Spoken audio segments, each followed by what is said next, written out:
Starting one.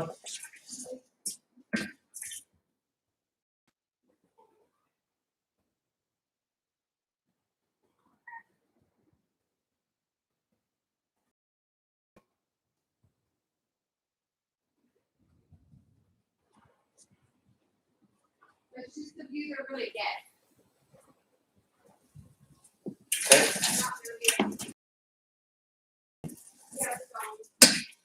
I'm not seeing it.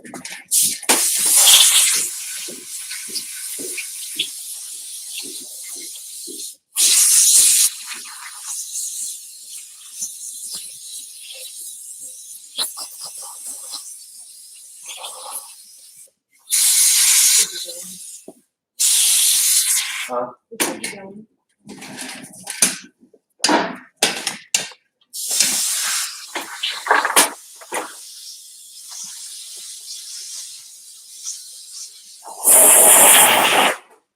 Okay. So that's for. You just throw them away, right? I can put them inside out and they'll dry. Maybe.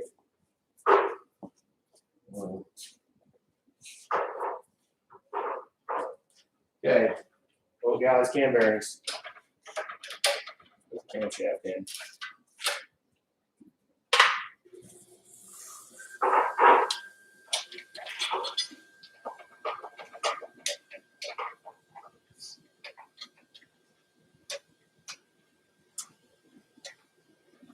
I guess we put the camshaft in, spray can it clean. Let's go put the can in.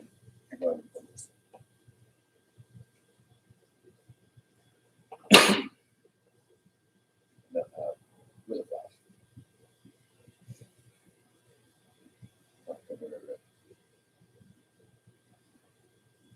Now is the point where the camshaft is as it was taken out of the truck. We looked over it visually, but it still has. It's as if we just took it out. See how it's all protected, covered with oil, and everything. So right now, we are ready to put it back in. So clean it up.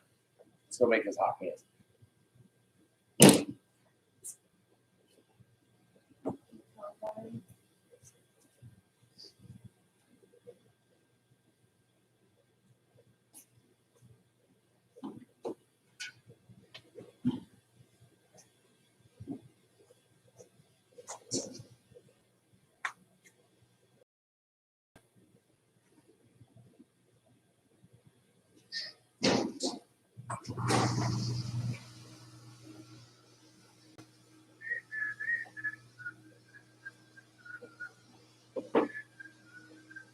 All right.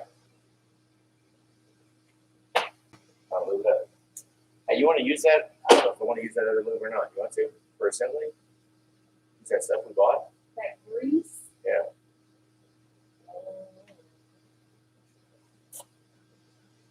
No, like this stuff right here. I probably need to O'Reilly. You get some anaerobic. I mean, you want to try it? I don't know. Let's see what it looks like. I don't remember what it tastes like.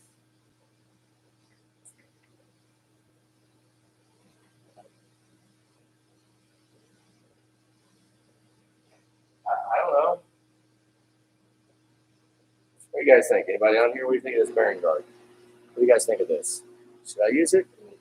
Should I use the old lube plate? Should we? I think I want to try this. It doesn't matter. It all dissipates anyways after it fires up. I mean, this is some. I mean, we trust Clevite to make the bearings. Don't we? Well, not really. Let's see. Let's just put some on the table here.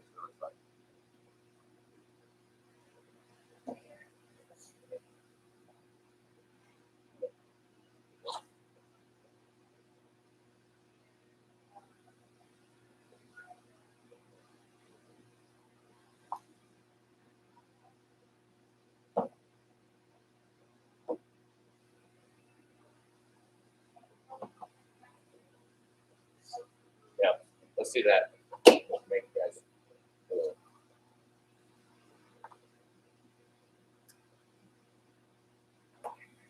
We could get a sander and sand it and see which one.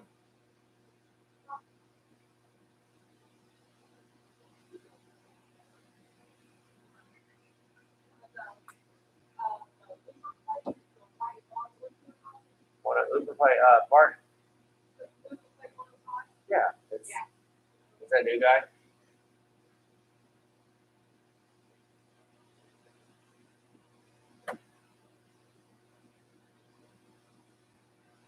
Hey, what kind of test can we do? Guys, how should I sand on the box with the louver plate and the bearing guard? And see which one resists the sandpaper? Come on, who's got home? Hey, stop. Stop. You don't know what the fuck louver plate is.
guys, which one? I don't know. We got Levi, bearing guard. We've been using Luber plate for paint. Which one do you want to use?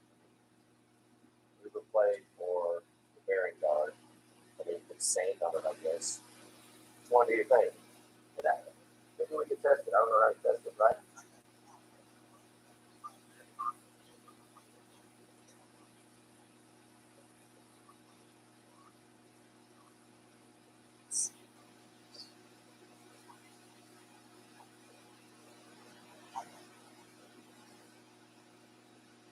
Okay.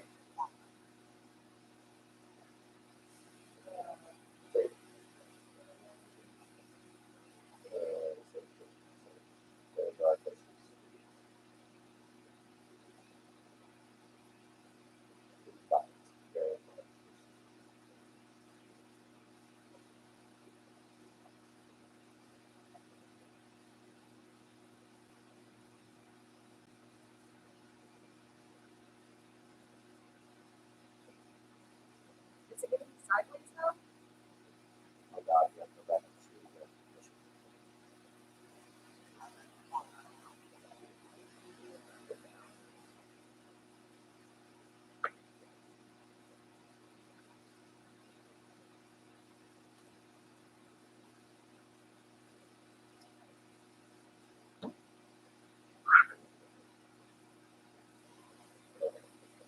You only have 15 seconds.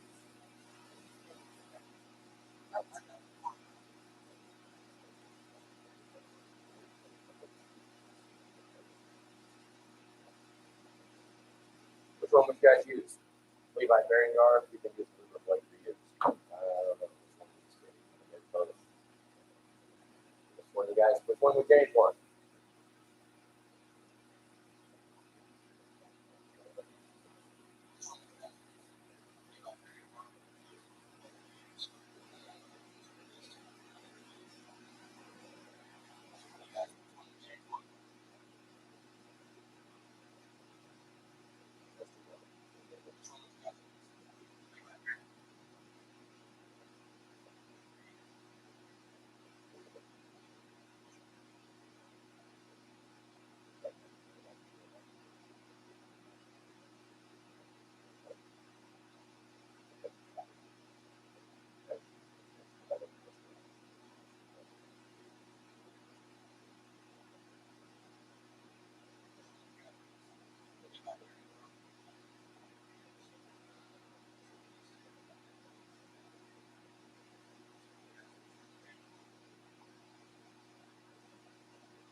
I wonder. Maybe.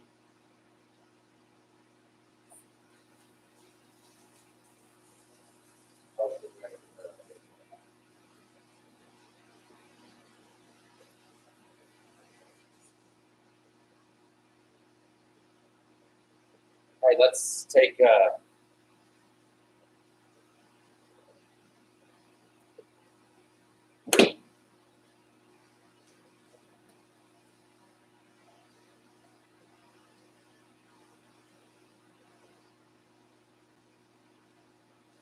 shit.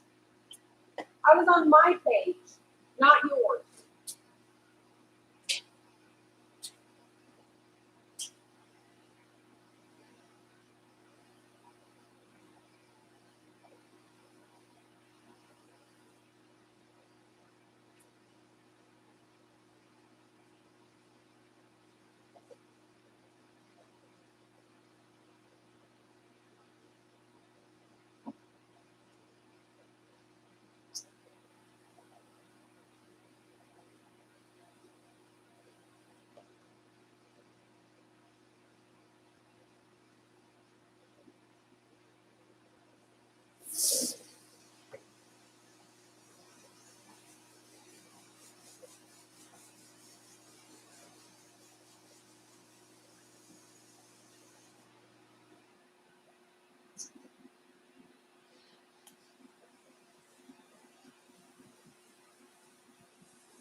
What?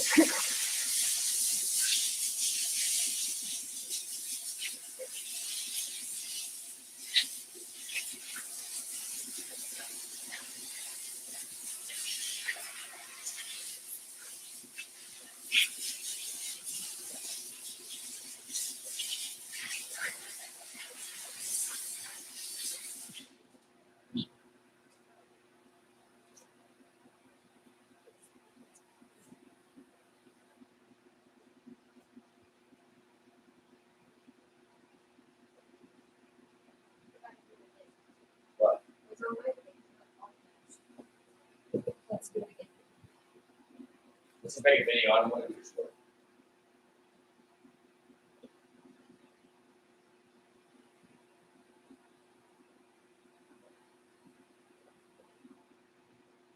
Hey, hey, grinder.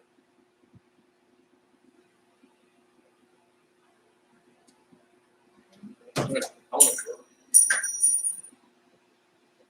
gonna grind on the steel table back here. Put the grease on it. Grind on it. See if it makes any difference.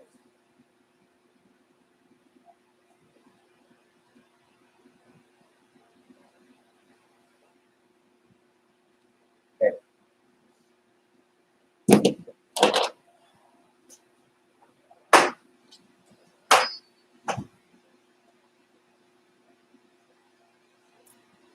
You have a sanding wheel or something? Something real aggressive.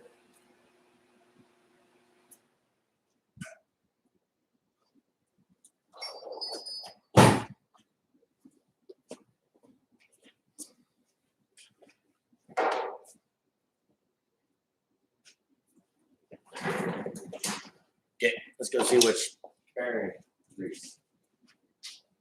Got a,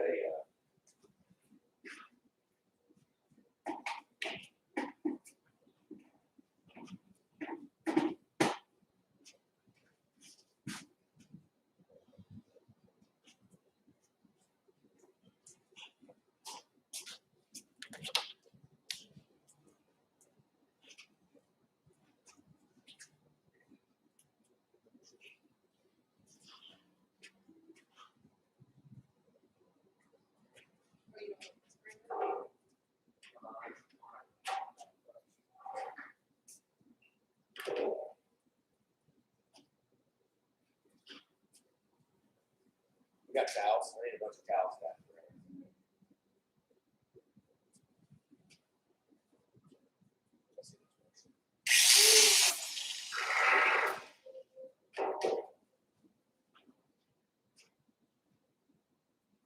All right, I've been wondering for a little while. I don't know how to test this stuff, how to accurately say one is better than the other. No idea which one. I can use it to replace them all. I mean, bearing guard, Levi bearing guard. We went to get the piston, get parts, some parts that they had. What was the bearing guard shelf? But I think I want to do is spread this out a little bit. Let's just, it's not going to make any big difference. I can do it less. Let's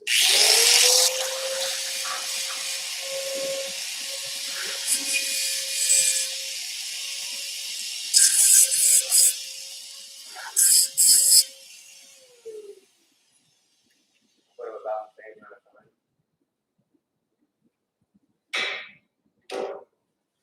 I think very well. They want to say I scratch. It went right through both like that. I don't care which one we use. I mean, you know, if somebody doesn't use Levi bearing guard, they have kind of quality that one of the other. Like James, if you have one that you want to use, or if everybody wants to do a consistent, decide. So just real quick thing. Let us know. I'm about to put cases together, and I'm going to air it with the plate because that's not all we use. Because I'm kind of hard on the game. But that's not to say that this Levi bearing guard isn't. I mean,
Assembly loop. Just type it in and say, which assembly loop? Please vote fast. Please comment fast.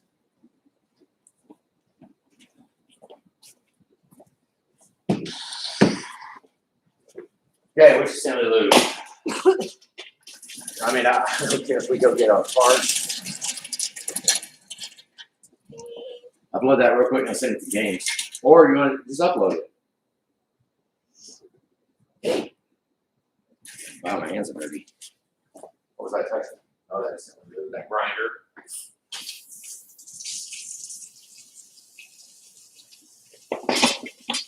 I guess we can put the crankshaft. No, we're gonna just wash the crankshaft.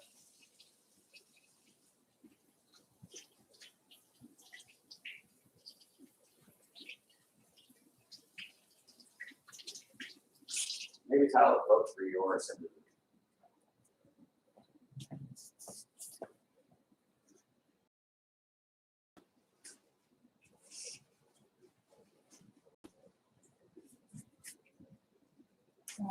Wait, I can't do that. Do the thumbnail, and I have to do the monetization. It shouldn't take long. It's only I'd like to know. I don't know. Maybe we should call. Hey, is James free for a call? I don't know. We should call James. Just talk to him.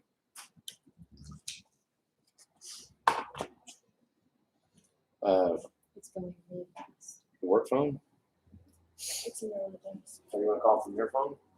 You have He doesn't have my phone number.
Yeah, I'm making it live.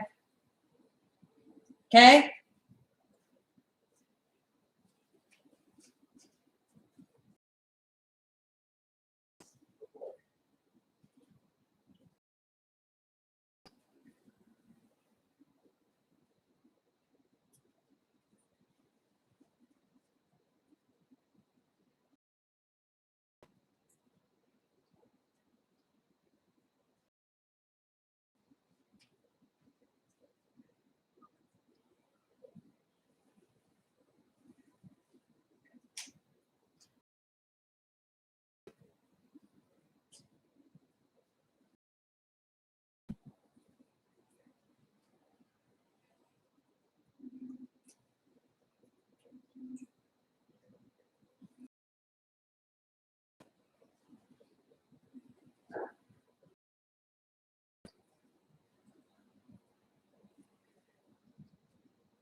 Somebody here.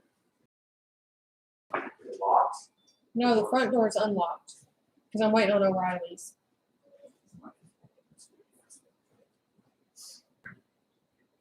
Okay, how do I get to links on the videos on here?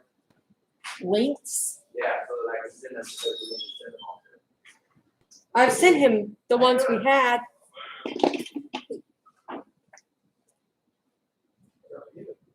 Oh, check it around.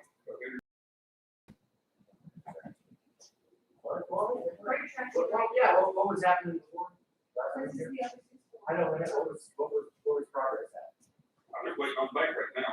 No, I mean, on this truck, like, where was we at? Motor, Where replace rebuild it. we were. You had the blocks filling the motor for a truck. Oh, I did? Yeah. The block was still sitting there? Yes. Which one would you use? There you go, which one would you use? Tell me what the hell I'm gonna be doing with it. A hand cleaner? I should see which one you use. I just made a video, I'm gonna ask people which one they would use. I got that already. See, which one would you, more push for? Well, about the same. They are, aren't they? They leave that grease on you. They But kinda, this has got a grip to it. you feel a little grit in that one. Uh-huh. You see me wipe my fingers. Big fingers are good. No. You see me touch that. And Yeah, wipe your fingers off. I wipe my fingers and I touch that and I had a little bit of a grip. You go on the white one? Probably. I think I would.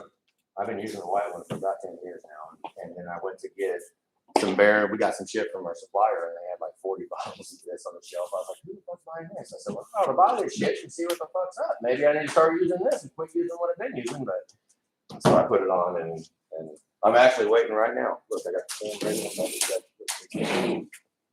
It's ready to go together. I got the pistons in the building. I got the rods in the building. Look at this.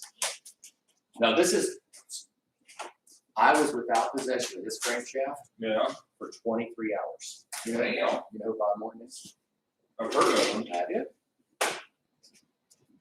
He did that in 23 hours. People have shit on this floor for months. You know what I did though?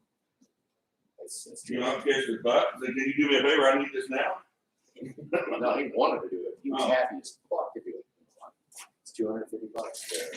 Bounce. Go take a sit with. Bounce around you. For 3 months later, $250. Ain't Wait bad. 3 months. To wait 3 months. So for this to wait 3 months, I said, what was $600? I had that bitch done in 23 hours. So it cost me $300 more, and it saved me 2 months of time. And he was happy as shit to do it, like happy, you know, as fast as he got it done, because, and then he's not in a hurry. Not that he's in a hurry, but very likely he might pay attention a little bit more. Because when I told him, I said, well, $600 to do, because it's been about 2 months since I've been there. I've only been there 2 other times. And he pointed and said, $600. He goes, he still got it. He paid it because I paid him good last time too. And so he's got a sign on his fucking door that says, if you are here, where's the picture out? Get the picture, because I can't even, it's, so the fact that I got in jobs, I have to do that fucking fast. And That's good. he's happy as shit to be able to do it because he got it. But what do we fucking care? I mean, it saved months. Yeah. Are you really gonna bitch about $300 when your truck will be down for 3 fucking months? No. You know, like, yeah, read that. That's on his front door. It's fucking hilarious. I was like, I get it. Holy shit. That's on Bob Morton's door. No, there's a.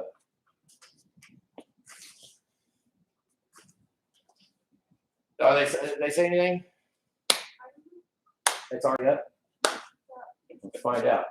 That's funny, huh? That's not even that was at his. I said. So he just asked them for consent. I don't really like it. Keeps him involved. Plus, this guy's from he's from Virginia. He's got Florida right now. So keeping him. Oh, right there. Yeah, what's up? I've used in 5 minutes. No, Nobody's commented yet. Bastards. I'm gonna use lubricant. Okay. We need No, to, we're just trucking along. I'll keep you updated. yeah, I've got to let's go buy more parts for this one. Fix up the Yeah. traffic. get the crankshaft sitting in right now, and then we're gonna go get the. I don't have a front cover gasket. Like what we're It's using. 10 years we've been stacking shit up. Everything that comes in. So we have parts. Right. Parts. Yeah. Before first came in. And it was never right. And they all, because I mean, we're talking a $4,000 order. The box is this fucking big. And it's Or full of there's shit. 3 or 4 And boxes. there's always wrong shit in there. Always. I mean, there's probably $300 or $400 worth of wrong shit in that box every time we do it, which is fine. I'm not bitching about that. It's the fact that we don't have the right fucking parts, right? I mean, they charge us $300, they'll take it back fine, but now, oh shit, I don't have a freaking this or that. So we're trying to. It's worked fucking good. I mean, honestly, when it was in there, it was still in there. Lock was still in the frame when I was here last time. And I was still probably doing bullshit too, trying to get to where I could even work on it, wasn't I? You had a white truck sitting Yeah, there. And you said it's supposed to go out the door this week. Yeah. Then when I brought my truck up here, it's supposed to went out that day. I don't know if it did or not. Yeah, must have. I don't think know that either. was the bucket truck. I don't know, but we're like, We're I'm trucking. kind of excited. Then when I 'cause- called, talked to your mom, she said, yeah, they're still busy here. And I said, Oh, okay, my I'll aunt. call back for your aunt. Yeah, my aunt, yeah. We're moving right along. It's actually, I'm like Pedaling it as too. fast as we can. Because, I mean, actually, because when this is yours, you don't want me hurrying. Right? You don't want me like, oh, I got this other guy over here. Let me hurry and get this camshaft in real quick so I can get this water pump done. Oh, hell no. Right? We don't want to No. do that shit. You know? I mean, I've been doing that for a decade. That exact thing. And it's hell on the mental stability. Which, yeah, that's freaking. We're actually building relationships right now so that when your truck does come in, man, there's gonna be no hold up. Well, what kind of time frame are you looking at? I'm saying something. To We get go in, to bank right this minute. We get this done. We got that 6 7. I still- I know you still got the other one to swap around. yeah, put an engine in. That's probably gonna And take. it's right. It's right. He brought it down last week. Yeah, that White King Ranch that's out there. Yeah, that was it. A swap in which Ford I was already like- has the engine and everything. It's just sitting there because they know I got to get this one out. So, but it's ready. As soon as I come home, we'll go get But it. that one is the first caught up job that I'll have done in 10 years. That one. Because every single other job, well, that one's not even it either. It's sitting here waiting. Yeah. It's sitting here waiting. So I'm still not there to where get that in. See our wall? We hang the wall. You see it? I've seen the gate. I mean, I got a permit for a 6-foot fence, 6-foot wood, and the wood that goes in it is 6 foot. I wonder what the big truck's doing out here. Oh, You don't work on that. that's mine. Yeah, we own. That's ours. That's our little. That truck looks familiar, but I know it ain't it. That truck like it said over in Strasburg. No, that's possible. Yeah, no, it had a white box. Hey, that's it. Yeah. Hey, I'm like harboring that some bitch. Hey, I forgot.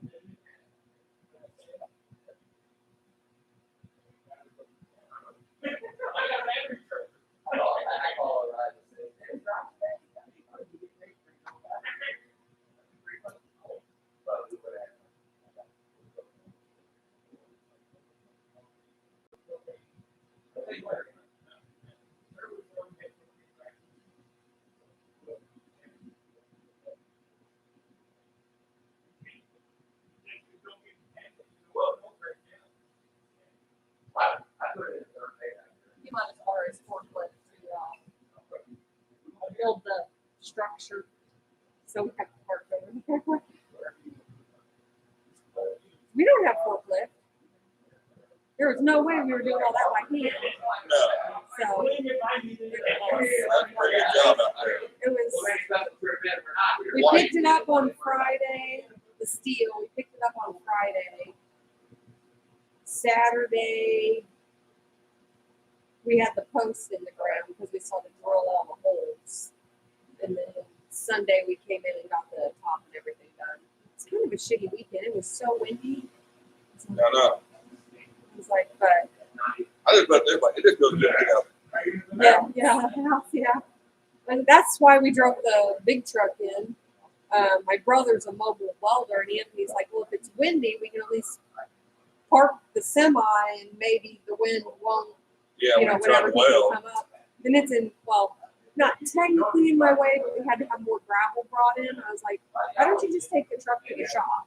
Because my brother could pop in 20 minutes. He could be here in 2 weeks. I have no idea when he's going to be here. And I was like, now I got 4 piles of gravel I got to have moved, and I got to get this welded. Come on, bub. So, yeah, it was in the way for the dump trucks to come in yesterday. And I was like, yes, bring it in. So he drove it. Driving it in, and it says check fuel filters. Just changed the modifiers. So, like, oh, I did it, my fault. that always happens. So, how are you healing up? I go back to Monday. I'm supposed to feel good. My spine, I'm running a damn manual training truck. Oh, yeah. And I've got to do it all. I can't be. Yeah. But I've been going to therapy and everything, so I just don't move on from what I have. No more than you have to. I got everything set. You know, they got me working up now. I can do this. Well, that's just perfect. I can reach my gear set. Just enough. I could just reach it. But they're coming next year if I keep going back to work. Really? Yeah. So, I was gonna say, his cousin, her husband had rotator cuff surgery in like June or July, and they said it'd probably be January, February. He goes to rehab twice a week. Now he was going 3 times a week, and now they've bumped it down to twice a week. Yeah. I'm like, dang, but it works for them because they also just had a baby, so he stays home yeah. and she works, and But it's still hard for him to do anything Yeah. with baby. I mean, at least he's there. Right. You know, he's there. He can still do stuff. So, and he was a couple months in, maybe a month or 2 in, of having like a necessarily like a weight restriction. Like he's getting too big now, but when he was little bitty and only weighed 6 pounds, it was nothing. So it was funnier to shit watch him change the diaper too, because he's like, Yeah, you gotta get down there good. Yeah, you really snipping everything real good, Yeah. hard in there. and he could do it. He could whip that thing right out. Just, You really got that crappy diaper going. yeah. Crap all the way up their This, back. this is number 3, so he's got it figured out. It's not like his first go around. So I was like, our grandson is a little over the age of 1, but when he was a little bitty baby, yeah, Anthony got stuck with the dirty one. He was like,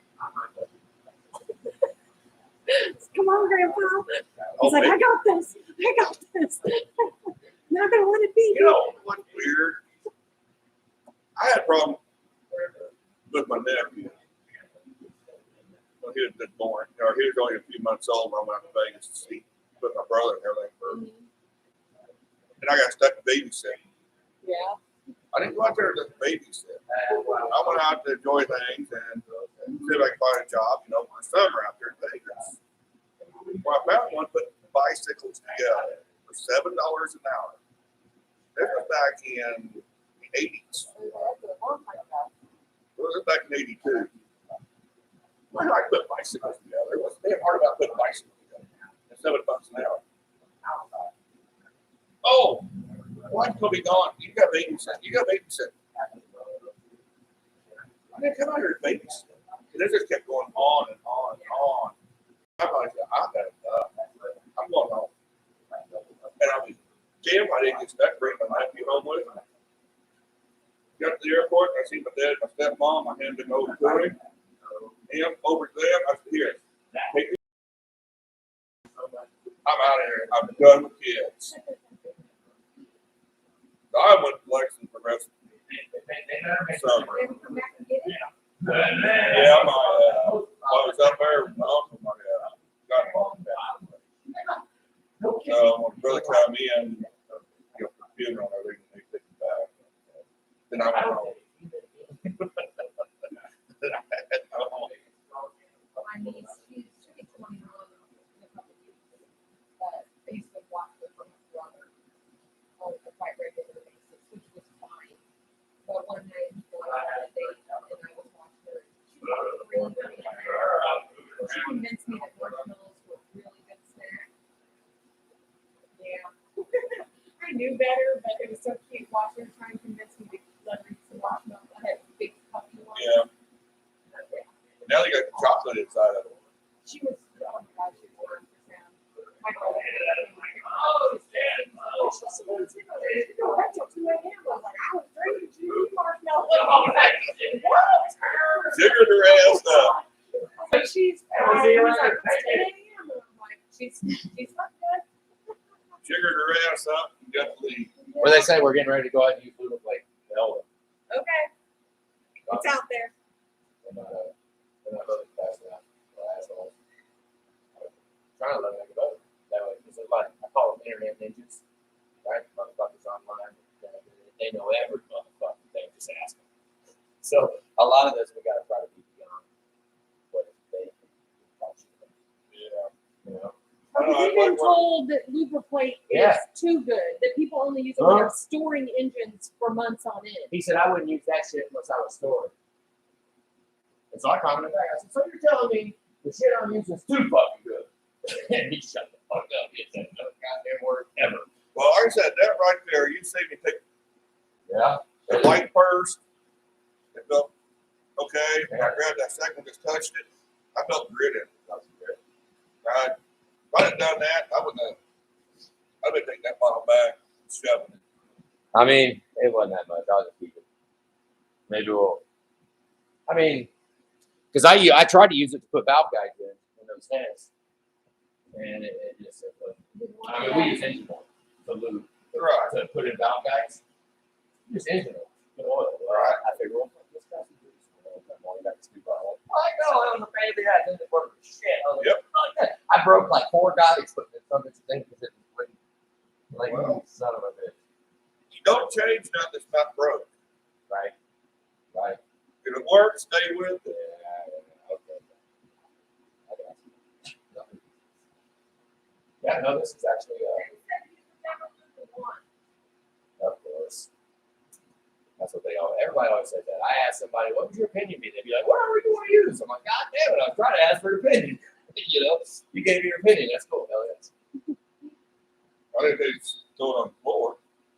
Yeah, I caught it. I was, like right now, see, we're in a fun time now. This is, the crankshaft. I gotta watch it. See what he bought? He bought a Philip for last week. See that? Fluid, the fluid damper balancer. Those oil pins. About 2 that fucking oil pins. 2 of them. They're different. Here. Well, it was an accident. I think it was an accident. But it's 2 fucking, that's $1,000 fucking oil pin. Bought 2 of them. It's like, fuck. Well, they go get the spare one. I think- Sell it. yeah, they just sell it back to something. But I think he made a little comparison. The other one doesn't have the Honestly, fans on the they both- bottom. So it's like, I kept telling him, I told James the owner, I was like, I don't know what to do. Do I do make a comparison video? I said, I'm gonna bash them both. I was like, fuck, I said, they both fucking suck. But they really don't. They don't suck. They don't suck. I mean, Anthony just doesn't like the fact I'm just an aftermarket junk. I it's don't an like Allen for aftermarket. the drain plug. Right. He's like, give me a bolt, because the first thing you're going to do is strip out. Yeah, give me a freaking bolt so I can And take then damn all drain the plug bolts out. that Jesus attach fucking Christ. to That, it are also Allen. Allen's, which And is then they got all those eights. Allen's for the pan. Man, this ain't no damn race car. I mean, give me a bolt. It's 8mm. Take the whole pan off. I'd be just happy as can be. You know what? I read metal ones, they're pressed. Yeah, stamp like a stamp It's type thing. stamped. Yeah, that's what stock ones are. Them motherfuckers are all welded. How do you know they're tested? Pressure. Well, we put it in the truck. Yeah, then you got We put it in the truck. We see the leaks. then you got to drop some of it back out. It doesn't leak. I guarantee you, that's what I want to do. That's what that motherfucker looks like. Truck is asking about $7,000 to change that fucking oil. I'm sure they got away. They Like, probably not fucking joking. So we will gladly weld on the fucking pan rather than pay me to take the cab off and then back the fuck out and then it's upside down so we can fix it right. Because that's what it takes, right? Yep. Oil engine out, upside down on the stand. Yeah, because you can't get it out. I mean, if you take the mounts loose and you push the engine up and make it all fucking haywire, yeah, you can kind of scratch a bunch of shit and cuss and scream, and not be, basically have a real shitty day. You can go have a real crappy day. One of the oil pan and Yeah, we've done an oil pan and chassis. I've done it before. And chassis right there. You know what? The motor I'm getting ready to rebuild, it has sat probably for 18 years now. Oh shit, what is it? Which one? 460. Oh, no shit. I don't do a lot of gas stuff. And I went over, they parked at my farm, and I hadn't even touched the trucks that I parked down there. So the other day I was over there. I gotta have some motors locked up. Is it out of In the truck. in a truck? Thing no more. It's in my truck. On. Yeah, I see that.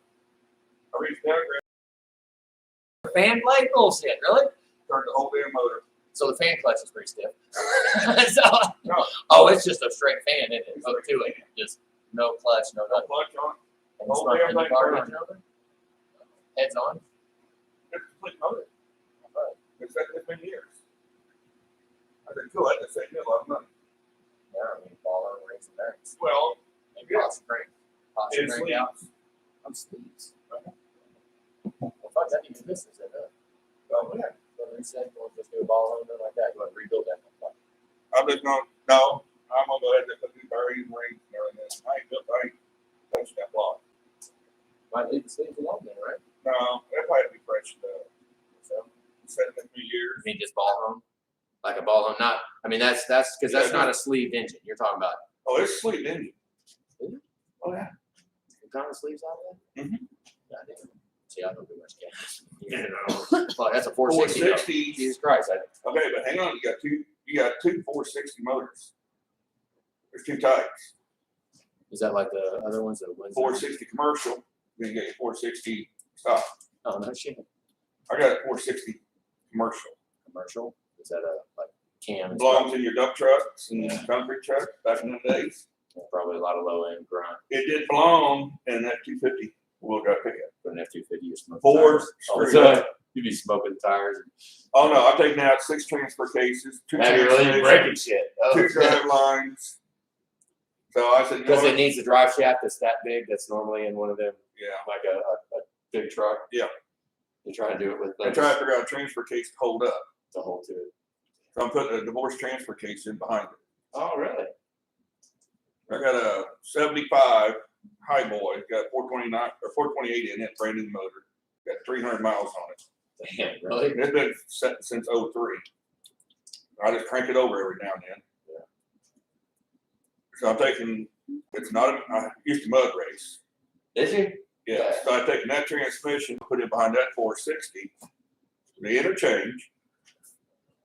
And I'm taking a transfer case out of that divorce, because it's divorce.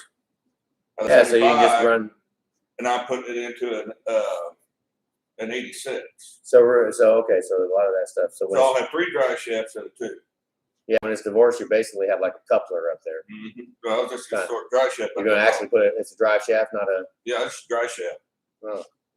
So that's all I'm Now, gonna all go. kinds of drive shafts going all over the fucking place. So I got my new plate toy. Front, in between transmission transfer case, going to the back. Yeah. Yep. Yeah. Well, shit. That's the last look at It's the this thing. 245, is it about 3 inches long? I don't know what you're So we talking about. need for the injectors. Preston wanted to know Yeah, what's the quarter one. This is like the last look before the sucker goes in. That's good fun. It would be kind of a bummer if, I mean, I always take a look at these beforehand, but I leave them as if they came right when they came out of the truck, covered with oil, right? And I'll set it right here for the whole job. Like I don't even touch it. Don't even clean it. Because if I clean all the oil off, then I got to babysit it, right? If I keep it with the oil that pulled out of the truck, that son of a bitch can sit there, dirt can get on it, it can do anything it wants, and there'll be no spots. So I try to look at it when it's dirty, right? I haven't been burnt yet by finding a bad spot right now. Because if I find a bad spot right now, oh fucking God. It'd be a bad, I'd have to go find a camshaft. Well, I got a bunch of them up there, but I'd have to find a camshaft for it. So I haven't been burnt by doing it yet. Which, Yeah, so go brag. Never go brag. you're right, right? As soon as you brag, that's when stuff goes wrong. Oh, no, it's not me. It's the camshafts being good to me. That's what The camshafts have been good to me lately. That's all. Yeah, it had nothing to do with me. I'm just a lucky bastard sitting here. when you go bragging, that's when shit goes wrong. So you never brag until you're done with that motor complete. And then you brag. Fuck. He still doesn't do that. Dude, we're holding a wrench, just trying to figure out how to put all this shit together. I don't know how's this going in there. Does it go in the front or the back? Where do we put this in? Shove it in. Customers love hearing shit like that. Hey, how you pop the hood on this thing? Right? They look back and say, what the fuck have we done? Are we in the right place? Like if I didn't know how to pop your hood when we was out there looking at it, you might double check whether or not you're leaving the truck here, wouldn't you? Yeah, you have to do the work on it. You're like, But I just swung by, see how you guys are doing on things, and yeah, we're on, no, we're well, we told you that we're kind of trying to change how we do shit. You know? no, I know. I just It seems to be very, very relaxing too. It's really fun. Oh, I know. Hey, look at that.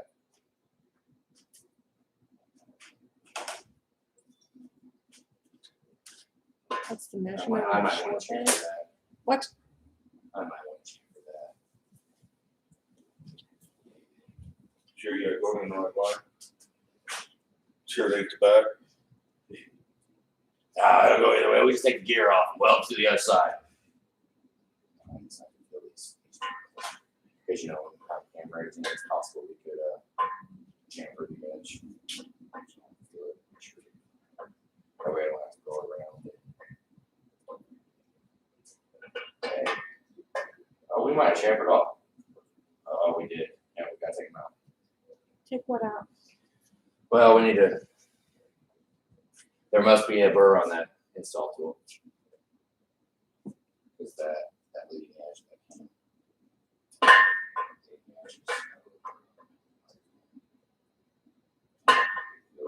Just tap it. To beat it in with a sledge. Yeah, hit this head, right? If you ain't got a big enough sledge, get a bigger one. If that don't work, then use an excavator. Yeah.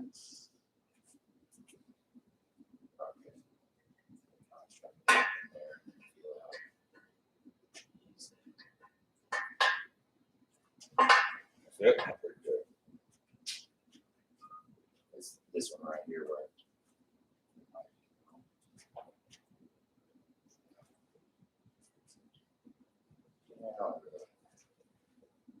It's this one. This one's gonna be a little more.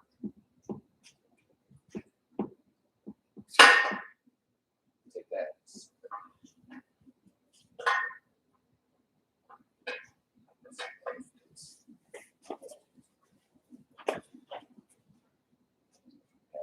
This is that one. I want to see how it acts with the journals actually. I almost might.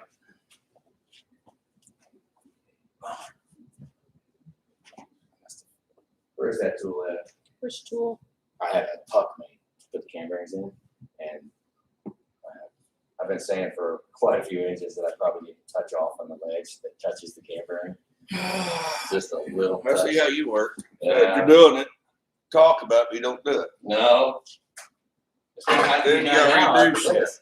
You know, Just get over it and everything. Damn. we call stubborn head and stinking ass. All right, here we go. Last one. Let's see how it rides in this one because that's what I'm really care about.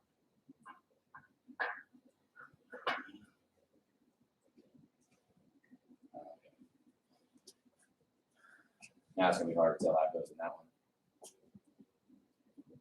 Whether it's the first or the third one. You know.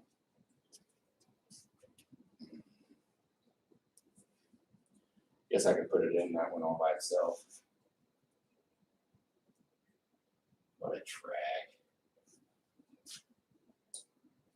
It'll turn. Put the flywheel on it, it'll turn when you put it all together.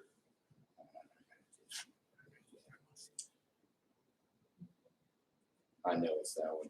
There, I guess it could be that one too, but I doubt it. Normally it's That's the, it, your second one then. that second one is where because I go here, because this is the chamfered edge. So this one I've only got 2 spaces. It's a little, which being that short too makes it harder, easier to bounce it, you know, bounce the install tool.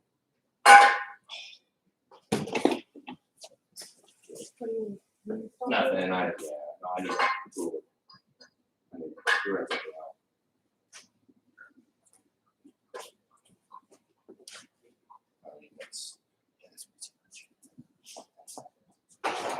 This little guy, where the fuck is that?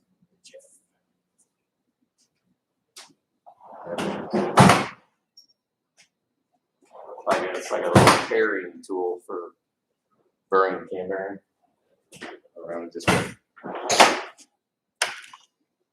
Chamfer the edge. And such that take the cam back out and clean the lubricant plate off so it ain't all sticky. Where is that at? What? So when the last time I used that? What, your little hook thing in the jig? I don't know what you call it.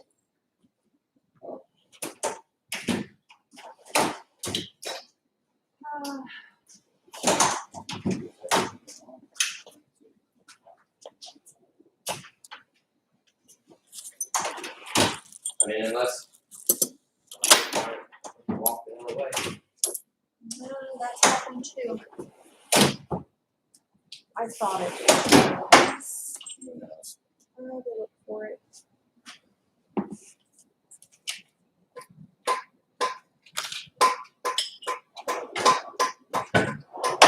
Let's see what this does.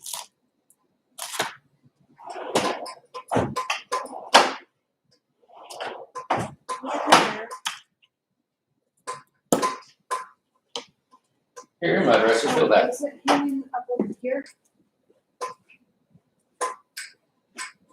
It is a heavy can though. Feel it. Tell me what you think. Tell me what your thoughts are. I think I might still put it a little bit.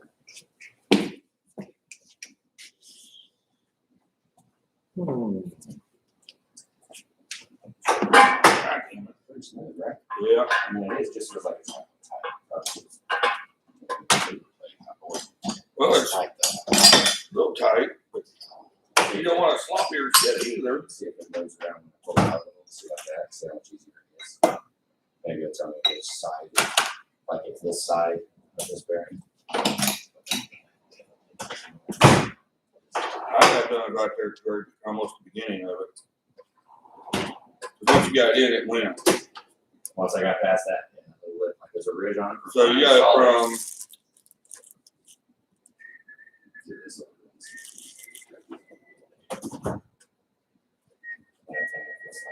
Extremely problematic or. This thing?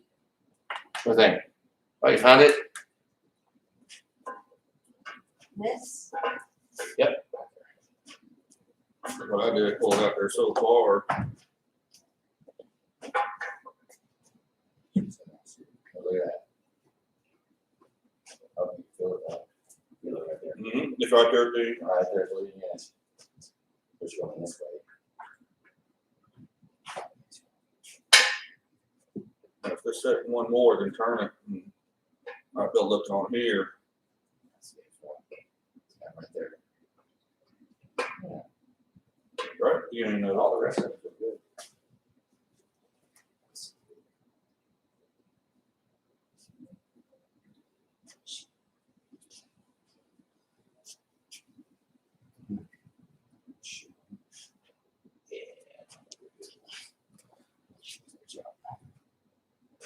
See if this last one doesn't too. Sucks to do that. Oh, look at that. You see that? Yeah. Look, feel that. It's still there a little. What if I say it's right there at the beginning of it all? Yeah, look how I'm past the beginning. Feel that. Yeah, I ain't gonna do it, 'cause I only got one hand, so. Just touch it. Touch it right there. A little, a hair. You feel it a little bit right there. Right there.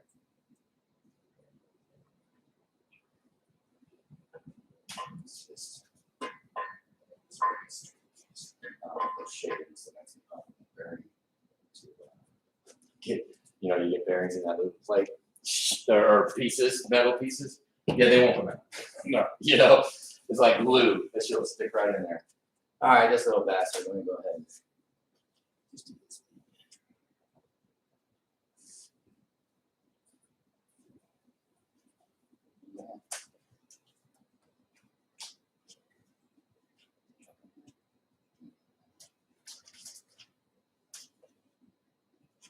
Okay, let's see. This is fucking tricky son of a bitch. Actually, it's very tricky. You feel it, Lip? Oh yeah, well, right there. Feel down here. Well, I was heading that way. Yeah, looks like down about right there. I can feel some too. I can feel it up You here. can feel it up there too. So all the way around it. Yeah, let me just run this.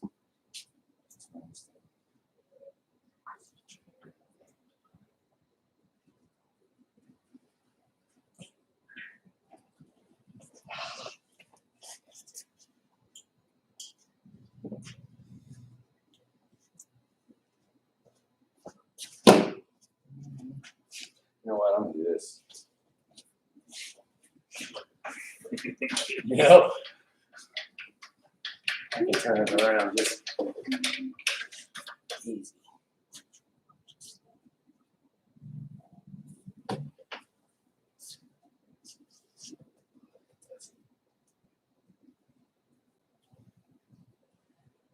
See if I can get the thing off of it. Motherfucker sharp. That little thing right there.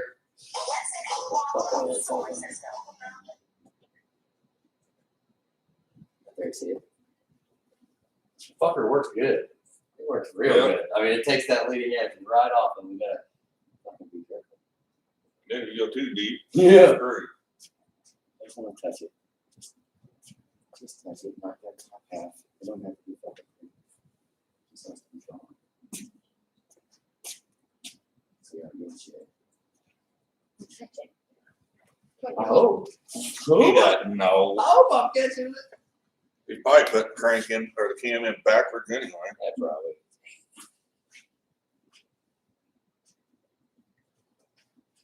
Or he's putting it upside down. Oh, it's upside down. That's the one. Yeah, put it in upside down. That's right.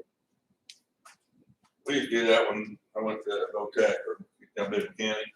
Tell people that. Hey, Oh, no, you gotta put that upside down, don't you? Yeah, that crank's upside down. I don't know what you're doing here. Get out of it. What? Most of them caught it right off the bat. They knew what you was doing. Yeah. All right. Let's see what happens. This is when you catch that motherfucker right. Yep. I'll get it out. I'll get it out next week. When the skin grows. Yeah, with it. I've had to do that before. It's- But I keep, getting closer and closer to the skin to get it out. Keep cutting at it and let it work its way up. Yeah, it's just nice. All right. Let's see. Right again, so we can move it forward. Right again.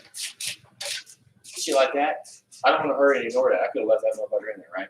Very easy. Yeah, it would have wore it off. Yeah, probably. Just fine. But that makes me feel better. Right? Yeah, at least you know you done something right for today. Guess we didn't. Yeah, I go home now. No. A lot of work today. A lot of work. What I done for the day? Wait a minute. She probably done more than you do. Definitely. Hopefully. If that's the case, then I mean, I got it pretty good. No, you don't. I mean, it's You're telling you to hurry up so she can get her paycheck. still do more than that'd be awesome. I got tired of the black truck sitting in here. Yeah. We'd be like that blue one if it gets in here. I see. Yeah, I can come up here and work on my bed. Mhm. Oh, look at that. Oh, Hell, you'll have the cab up high enough, I can get to the headache rack and everything else, sanding and sandblast, and everything in here while you're doing the motor. yeah, sandblasting. I mean, maybe. It's going in your engine, so I I mean, don't care. oh shit! I mean, here, sign this before you do that. Oh, no. You said it's got lifetime warranty. Yeah, until its lifetime is over. That's what an old guy told me. He said, "Oh, that thing's got a lifetime warranty." He goes, "Yep, and its lifetime's over." He said that. You know, years ago, I should have bought, much as I hate 150s, I should have bought one. When Ford put it out for a lifetime warranty. Oh, no shit. There's a friend of mine, his buddy bought one. And he'd already put like 3 Oh. motors in it, Take it out. all kinds of other stuff for free. And they wanted him to get rid of that truck so bad. Watch this. What's that? Scratching There now. somewhere. It's something. Feel that? I think the way you're holding, That's cool. Oh, yes. I think that's the way you're holding it, 'cause you're holding it up. Pretty fucking happy with that.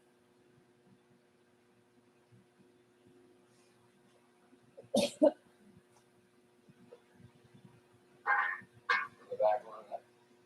That looks good. That'll work.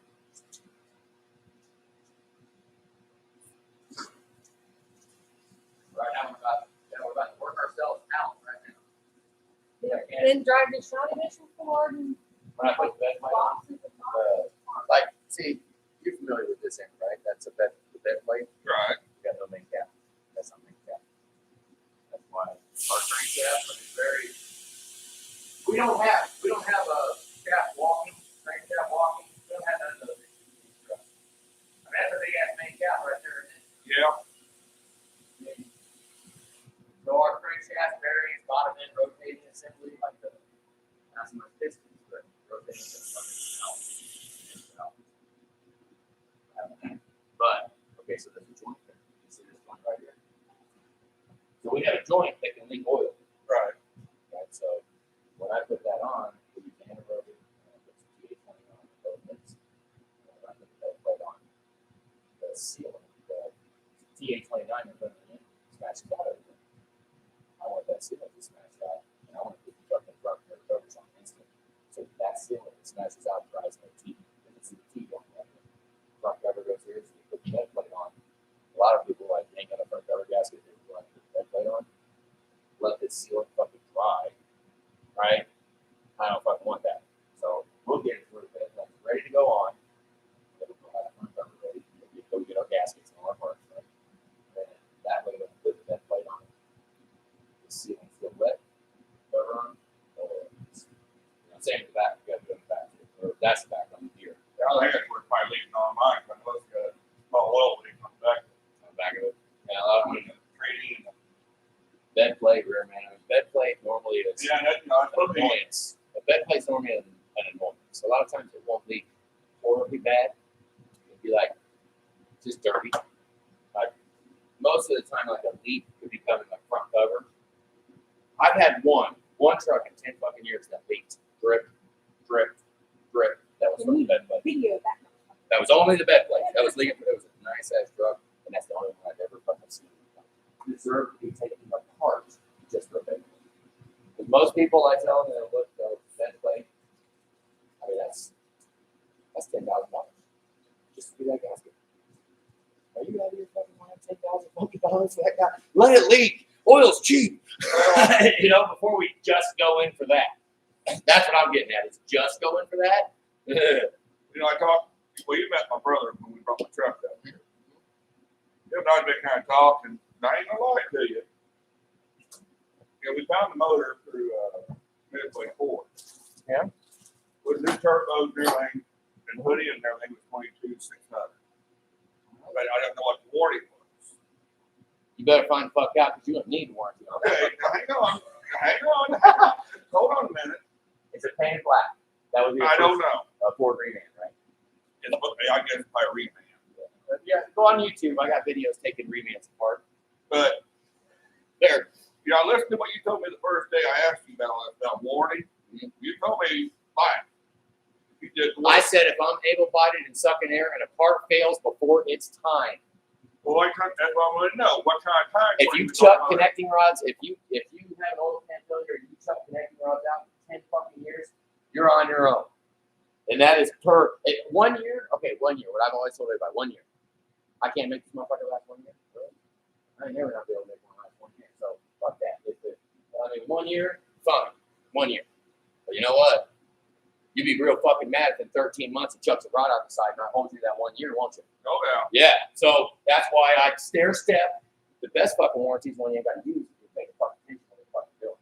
That's what I'm moved by. Because what I want to be eventually is no fucking warranty. You believe I do the fucking best goddamn job I could possibly fucking do on this goddamn engine, and I ain't covering it. Because if I fuck up and it chucks a rod in a month, fucking hey, I know I fucked up or I failed for it's time. Right? Right. But if they're out there and they got videos dragging a sled across the fucking state fair and they say, oh, we chucked a rod, I'm gonna say, tough fucking luck. I don't care if it's only been 30 days or not. Right? Well, So we have to it's see, that's what I'm telling you. I got a 4-horse slant horse trailer. a lot of that just Then I got a 30-foot flatbed. yeah. I mean, those trucks, They're gonna get hot, It's not dragging that goddamn 30,000 or 40,000 pound sled across dirt and everything. and hammer the dogs. Right. Those are the ones. The only reason I've been on. Or your grandson go jump in that son of a bitch and was, hey, I'm gonna take grandpa's truck out to the fucking lead pool. That's a bad bitch. Let me Hey. put this way: my grandkids can drive my truck. Right now, I don't think they can reach the fucking gas pedal on the brake. They're little, huh? They're little. Oh, so it'll be good. If they took a rod out of it in 10 fucking years, it'll be fine. It'll be good. But the reason I'm doing it with staying with you, so I talked to my brother about this. Because the morning work you were telling me. The only reason I'm staying with you, I'm patient to wait. Okay, let me because warranty shit,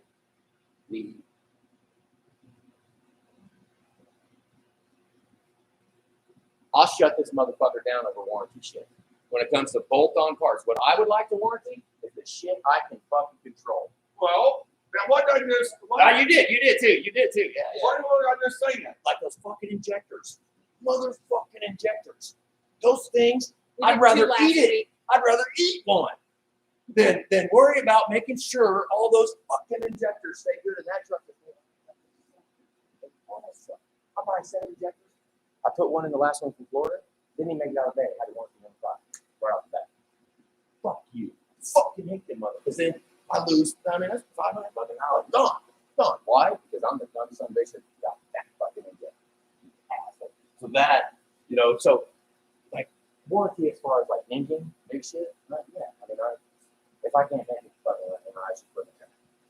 The parts that I don't make, high stream pumps, the AC compressors, the coolant pumps, the fucking high pressure pumps, the fuel. That's Those not the things. motor. Those things, yeah, but they put a massive sour taste in the mouth Oh, yeah. when a part goes bad, and that's where I'm like, it drives me crazy because I mean we'll have like I did. I had 2 injectors that I warranty last fucking week, more, and then we went to Midway, One was a full set that was a year and a half old, so he got a little lucky.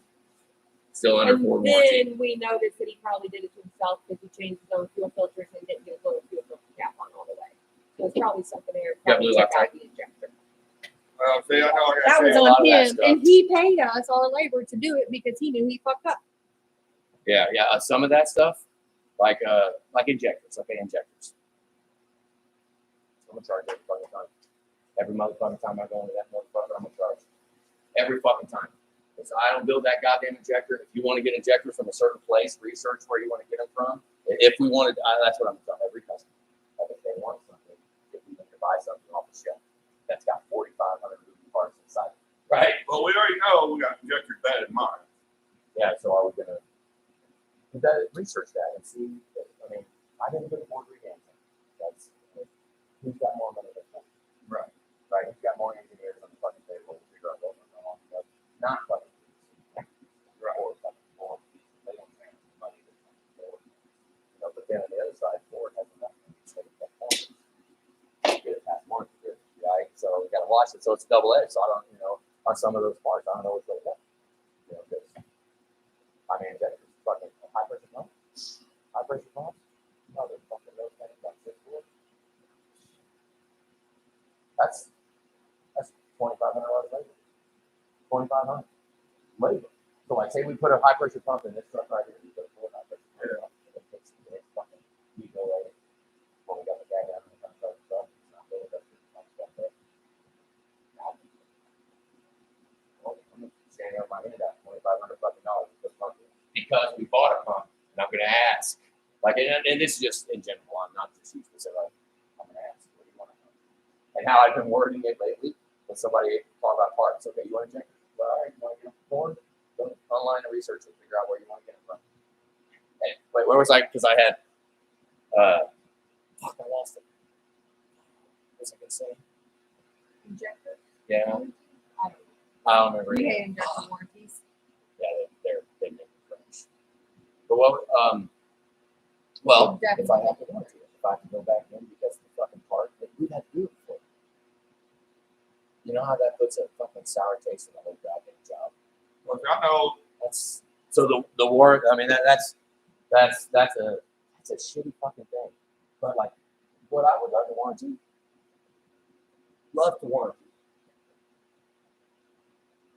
the moving parts, crankshaft, rods, the pistons.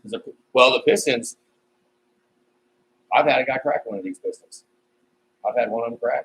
Of course, he was pushing like, who knows how much boost he had. I got videos on him. His name's Easy Truck. It was one of them. He had the big fucking stuff in out 24 inches. And he He said, just got done tuning it and was probably pushing over 65 pounds.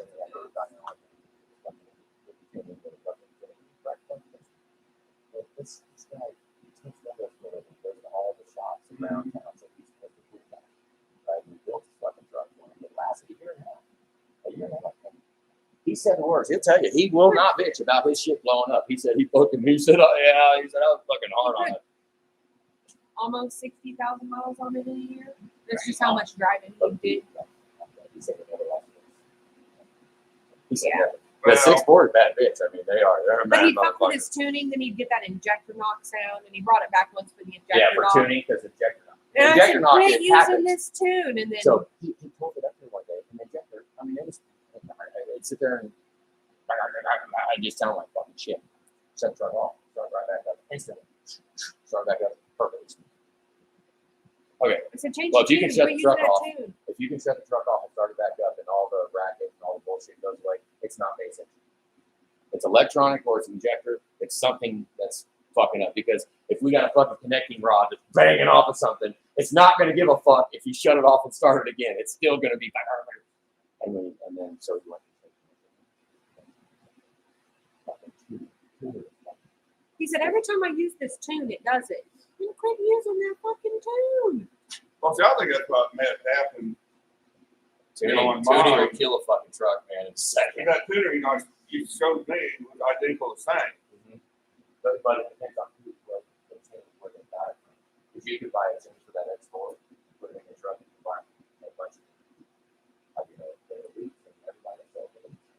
But then they also put a little power on it. So I don't know a lot about the tuning, like they adjust timing and all that. I don't know a lot about it. If you look on SCT's website, we pay them money for a custom. Like I can't write a tune for a truck. I don't have an honest with it. I just have it so that they can put something in $5,000. But it's up for their, because we're dealers for that. So I said, okay, we'll go ahead and do it.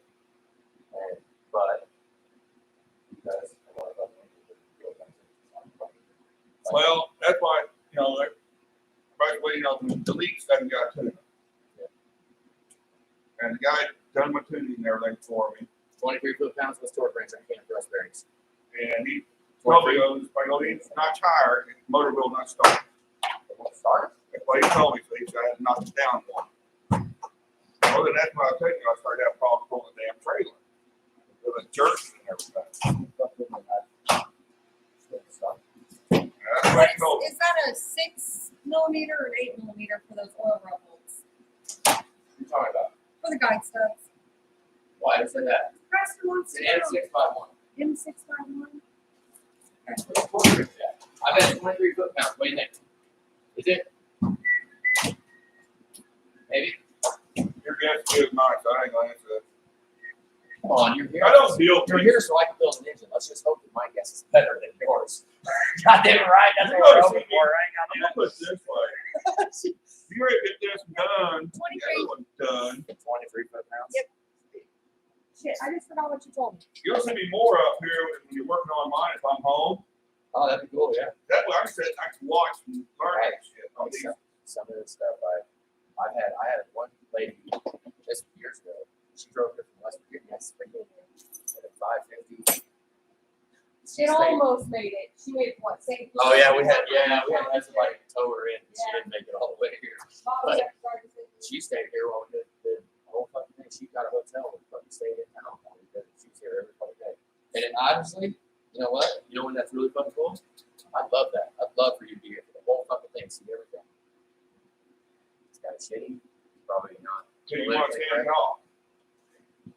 No, he'll tell you to shut up and get out of the We do way. a better fucking job, and there are things that we do that I want you to fucking see. Well- So, right? So, I'm not, don't we want? I mean, wouldn't you like things you want to see it, right? Like, when I talked to several other people since we met, yeah. they said, yeah, we know all about Oh shit. it. And it was all good work. Well, I'm thinking of that for them. Okay. You ever heard that? I haven't heard that yet. Did you say M6 or M8? I already forgot. M8, I think that's what it's No, N6x1. called. M6.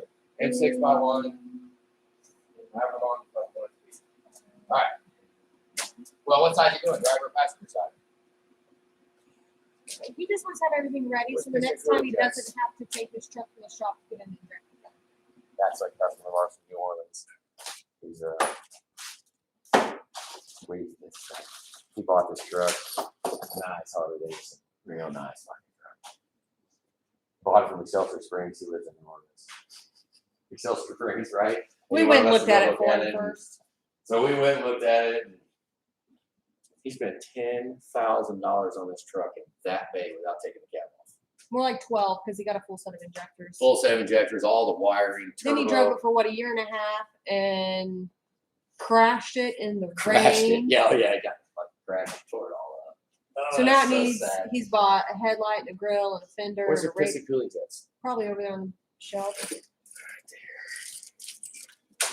This is what's not. Oh, there's parts everywhere, right? They're all for this truck. Yeah, you gotta remember we keep all the parts. Yeah, no shit. I mean, at least they're all in one spot, right? And when we mess with them, No. So we you just got have to here, find them. you got 'em over there. but these go here.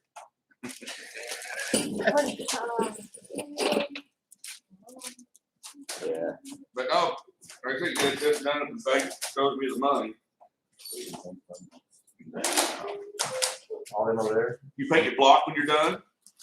Yeah, I mean, it Yeah. fucking sucks, dude. It takes about 5 hours. to paint the fucking block. We're doing this one, I think, gunmetal gray.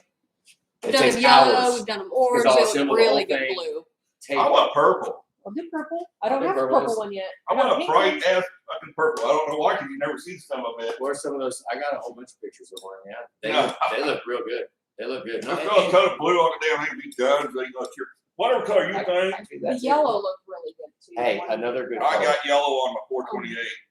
The yellow took like 7 cans Oh my because God. it's so light. No, colored. because when I painted it, I wanted it to look like a fucking M&M. And it did. Coating. So I went shh, shh, shh, and it was running down and shit, and it was dry. Oh my God, it looked glass. Like it was. But there's only one problem though. It's not like the old trucks, you pop the hood, you can see the whole damn motor. Oh yeah, I paint this block. You'll have to climb under it, You and got then look close because you can't see nothing. Not a freaking bit of it. It's pretty funny. All right, where's my 10-inch pound? So I'm gonna make a color on it.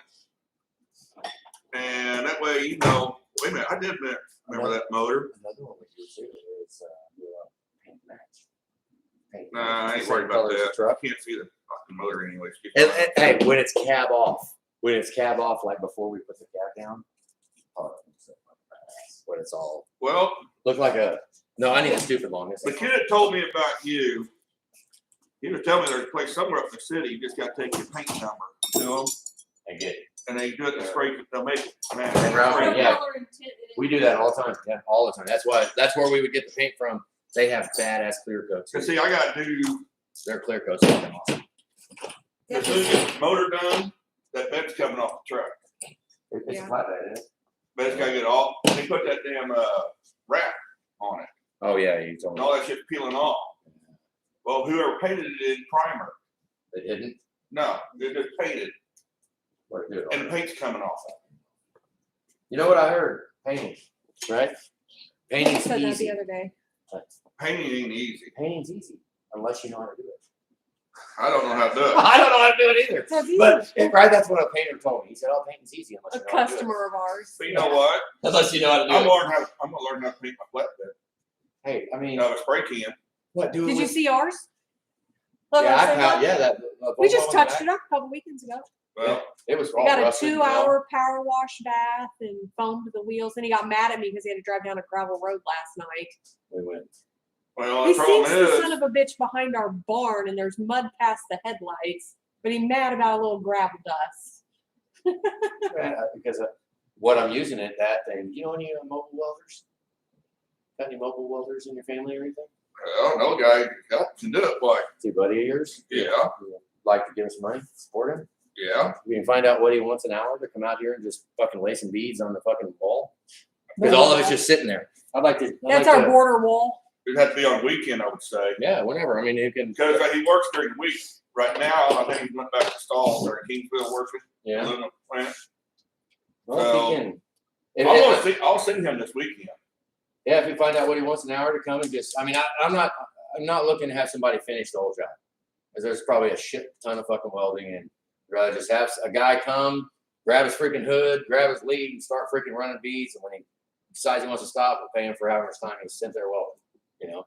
Because to weld all around all those, I mean, I don't know that I really want to have one person's, I mean, unless, like if he's got a day, unless he can get it done in a day, I don't fucking I know. just have to bring him up here and have him look at it. I'll Yeah. text him here after a while. Yeah, see if he's interested in it. And if he's not worked, well, I know he's been sick, but he's got a head cold.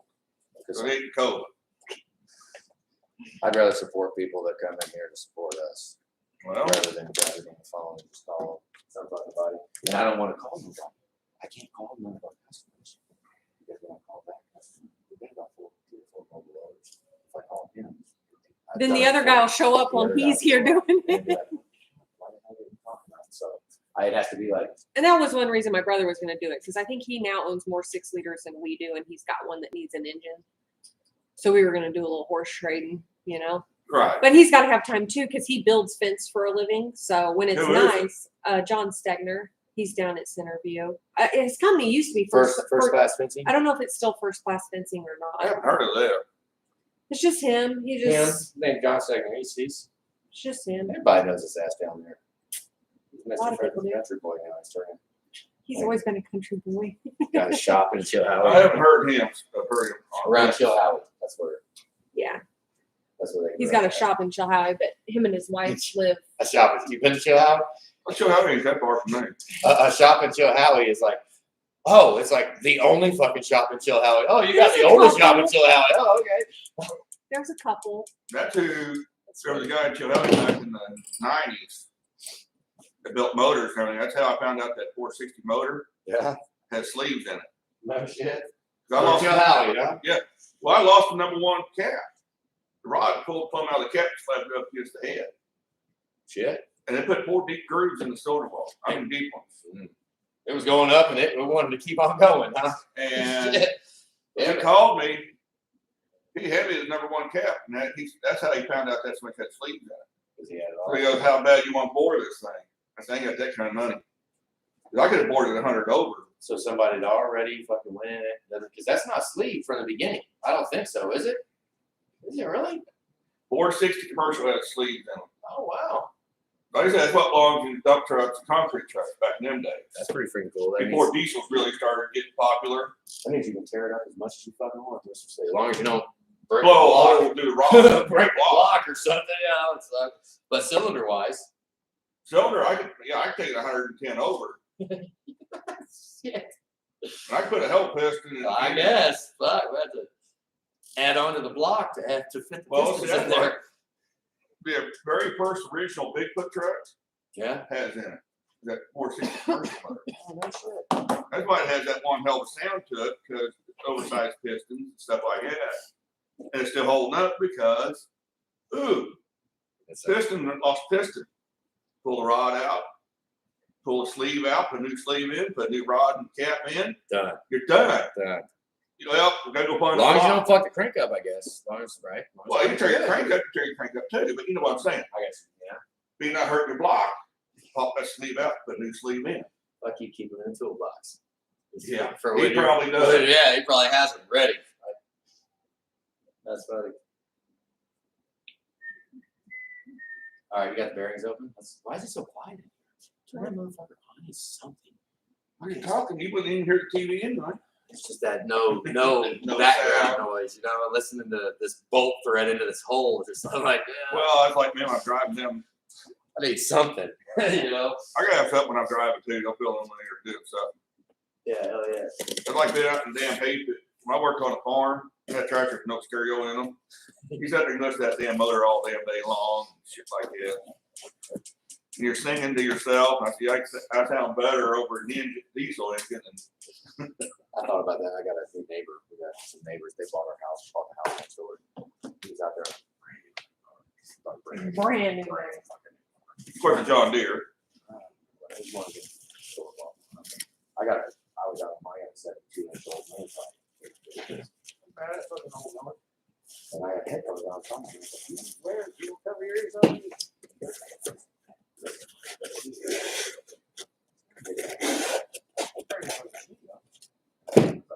I don't want to listen to my machine. When it breaks, it stops fucking moving and we fix what fucking broke. You know, I mean, I'm not going to stop it halfway through. So I'm going to put the headphones in and just let her eat. And if it stops rolling, I'll be like, oh, fuck, something happened. You Yeah, know? see, I done that too. One of the tractors I run had stereo in it. Yeah. I got it cranked up a little bit, Yeah, you know. I mean, I don't want to sit there and listen to all fucking day. But you know, I run that tractor. I was the only one really ever running that tractor. Mhm. So I got to know every little sound of it. Oh, you do get to know, man. So once I start getting a sound in the transmission, And you can hear it. You know I it. hear it over the stereo. Oh, shit. So I And then you found- shut it off and you're still hearing it. Like, man, that motherfucker's going to break. I know it's But lucky enough, I was real close to the main house. Yeah. So I would have got the boss. Said, hey, I got to make a problem. He goes, what? I said, I got something swallowed. It's in the tranny or the rear end. And so he come down with me, and I started tracking back up. You know, I said, can you hear that? He goes, no, I hear the damn radio. the I said, you radio. can't hear that squalling. No, so I turned the radio Over the off. radio. Turned the radio off. I said, now do you hear it? He goes, no. That's it. So he took over, you know, in the driver's seat. You He finally goes, hear now it. do you hear it? No. So we kept going. He goes, okay, now I can hear it. I said, okay, so what do you want to do? He goes, keep going until it breaks. He goes, I don't know where it's at. Keep going until it breaks. He goes, go until it breaks. Or go until it's absolutely evident what it is. Right. Right. And that's where, And that's what I did. yeah, that's what's, yeah, I mean, But he when asked me- he said go till it breaks, I mean, I would hear, okay, we'll just go ahead and keep on running it. And then it'll get when it worse. shows his face. It'll show its ass and shut it off quick. Yeah. Because, I mean, we could tear shit up real fucking fast if we just, like on my mower. I thought about that after while I was mowing. That guy was like, pulley takes off and one's flying on. I'm not even listening. Blade flies out the side. So who fucking knows what the hell? I was like, ah. You want something bad. You know what disc mower is? Pull behind tractor cutting hay. Uh-huh, yeah.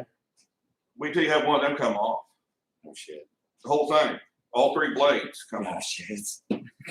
And disappears. What? I'm out mowing I didn't look back like, And I look, it's agree. not mowing anymore. No, I'm cruising across the field, you know, but I turn my head every now and then, just to look back. Let's take a look. And all of a sudden, I look back, I was doing good, and I look forward, and I look back again, all of a sudden I start leaving the street. But, you know, that wide. Yeah. What the hell? Like in the dirt. No. Oh, in The the grass. grass. It was Cell still in the wasn't grass. cut. Oh, of uncut. Uncut. I go, what the hell? So I stopped and everything shut down and the mower stopped turning it out, you know, a million mile an hour. I lifted the skirt up on it and the whole blade section was completely gone, all three blades. And that case was gone. God, what, It did just not broke. hit my tractor, it did not hit a tire or nothing. So it was out laying in the field some damn where, huh? There's No, probably chucked it and it went, my dad right? and my wife walked Oh, you couldn't find it? the place. That sucks. Hey, that shit is spinning fast though. If it would hit the dirt, it would have in the dirt. So I went, Right? It would have sunk. I went to the house, I hooked that mower. Back down the road, got into the barn, hooked up to my mower, the old hay conditioner. And I never did find it with that hay conditioner. I figured that sucker, you know, scoop it right up in them. You lost it all. I had that no- sucks. Then I went in and I lost the mower. Fuck you mean? Like, what are you talking about? went and raped and bailed, never did find that section. Never found it. That's nuts. The weird things happen. Now you can just lose it. It's It's this big. No, it ain't that big. Oh, it's only, smaller? only about that big around. Oh, just a second. Oh, gotcha. One section. That sucks. But yeah, when that sucker went flying at that rate of speed, I don't know where it went. Yeah, like a helicopter losing its propeller. Well, that sucker's gonna drop though. I mean, but the propeller's gonna fly Oh, that yeah. way. Who knows how damn far? That board's gonna go wherever. Yeah. Oh, I'm almost freaking. That's so freaking cool. This shit really don't take that long. It don't. It's about What time is it? Lunchtime? Yep. I gotta set the bearing. Oh, we gotta go clean the crank. We're gonna clean the crank. Before I leave, I want the crankshaft setting in that son of a bitch and that bed plate ready. We'll come back, have the gaskets, put the front cover on, pop this thing down, then we'll Just put it all up. you know, get the crank where it's set, make sure everything spins happy, and throw the rods. Oil pan, put that fancy ass oil pan on. This bit. In a perfect world, I doubt it. I doubt it today. No, we didn't plan on today. Tomorrow, this engine should be in chassis. This should be back over there. Then I'll go put heads together. Set the heads on. I mean, honestly, we're not that fucking far away. This son of a bitch could be running in like 4 days. Okay, what these little locks are putting on? The little piston, they put oil on the backside of the piston. It's supposed to be piston cooling jets, Okay. just to keep the backside of the piston cool. I think that's, and they help lube the wristband and all that bullshit too, obviously. But the term for them, what I've always called them, is piston cooling jets. These motherfuckers get hot, so a little bit of oil squirted on the backside. But I know we still fucking crack pistons all the time. So, right? I mean, So anything goes wrong. that might be. Oh, you got the bearings open? No. Actually, I want to go ahead and clean the crank first before we do this. Let's take all these parts off. Put that balancer back in the package. You got 16, 18. Fucking clutch plate. You see that big beefy cylinder? The one that we have factory is just stamped metal. That's damn near 3/16 thick. Good luck breaking that. I've had them break right here. Right I've over there. seen some weird shit happen. I can't. This motherfucker break shit. I wonder what he paid for that. I've seen torque converter blow. Come up to the floorboard and go through the windshield. I have. That would suck. Didn't miss the guy's foot by that much. Really? When it come out. He was hard on the motor when he was coming through. And all of a sudden, you heard that poof It was hard. right through the windshield. Damn. What do you need? A 16? or Housing. 19? Gone. Everything. Just, I mean, it's all trash at that point. Transmission, housing. Josh, get wrong. I know. Scoot it this way. It's leaned too far. Not too far. Well, you keep shoving it, slamming that door. You shut the door, do you use microwave that way? 57 Chevy.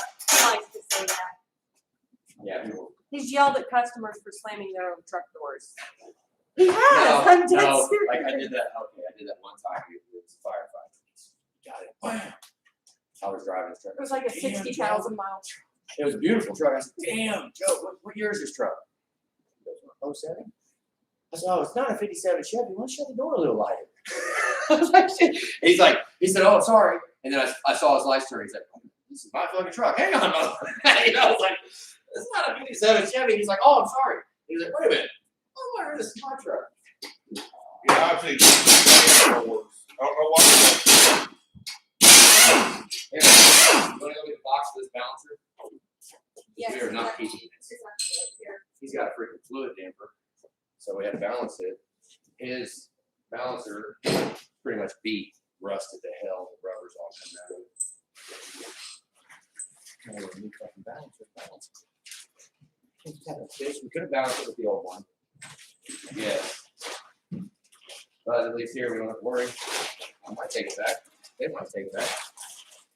Well, probably not, because it's got markings on it. So it's bolted down. Oh, well. Maybe you'll need one. We got a balancer for sale. No, that's why I don't curve wrenches no more.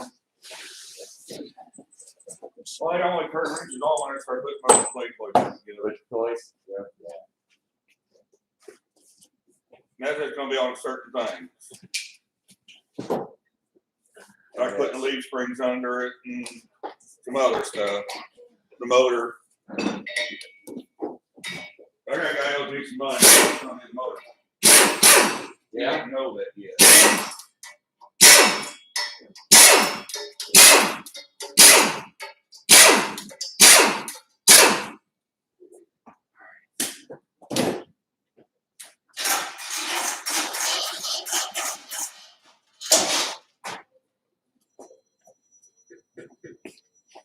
Oh, it's still tight. See this aftermarket fucking flex plate is real tight Hello? on this adapter flange and crankshaft. Oh, I sanded on it before we sent it to him. Don't mean nothing. It's a little tight.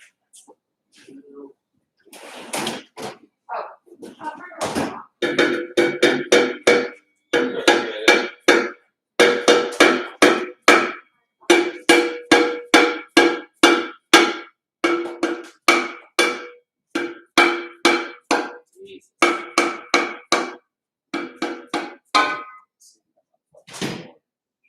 Yeah.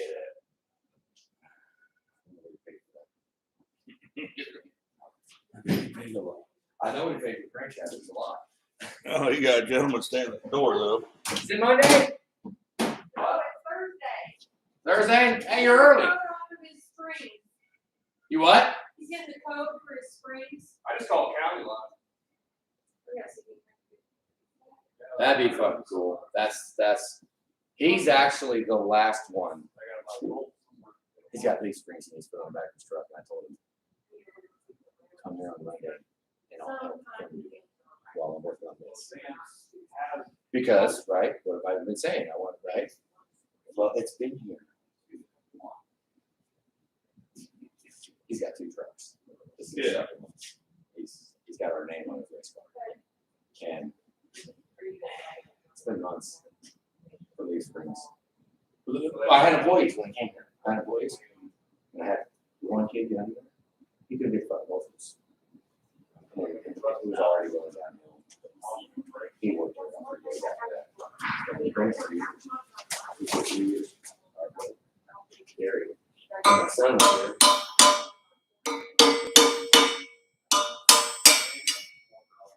Yes.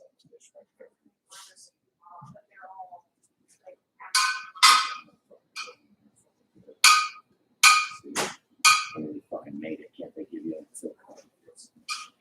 I'm generally absolutely anti-aftermarket shit because it's not that big of a deal. You know what? They can't make it fucking fit. Yeah. I mean, make it so you have to pound the motherfucker on leaf. If that's the closest tolerance they got, do I really want to trust you? This motherfucker's even round. That's not fair. We should think like that. I'm sure it's round. Surely they wouldn't sell something that like, doesn't fit. No way, they wouldn't do that. I wouldn't put past nobody on silly milk. Yeah, I'm gonna stand some more. Please show this. This is I'm not gonna. I'll just see. Yes, we could. I'm not taking it down.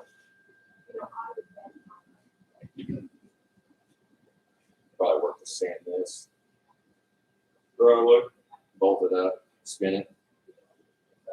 So it's fucking around. I mean, bolt it. Really close to make it sense. Sander will take that shit off good enough.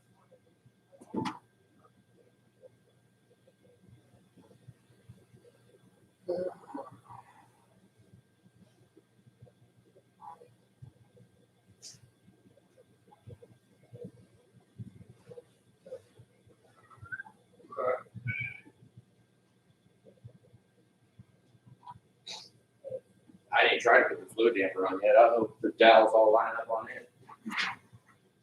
All this aftermarket shit. A lot of times it don't fucking fit. You gotta sit here and do this shit. oh, I know. Done it many a times on crap like that. It's all good. It's like our shit. I decided to get this aftermarket shit. Deal with it. It's different when I pull the job. Not have it. Right? But it'd be all right. Don't quit bitching so much, right? Don't fucking bitching so damn much. I'm here and I'm listening. You ain't gotta say it. I know it. Shut up, quit whining, do your damn job. That's all I can tell you. Yeah. Keep bitching about to get out of the damn job. Go push your lawnmower in your yard. Something, yeah. Get a shovel and dig to a ditch.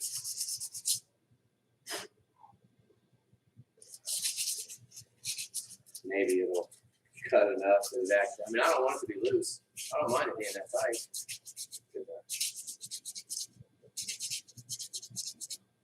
At least it went in. I mean, you know, at least it fucking goes on.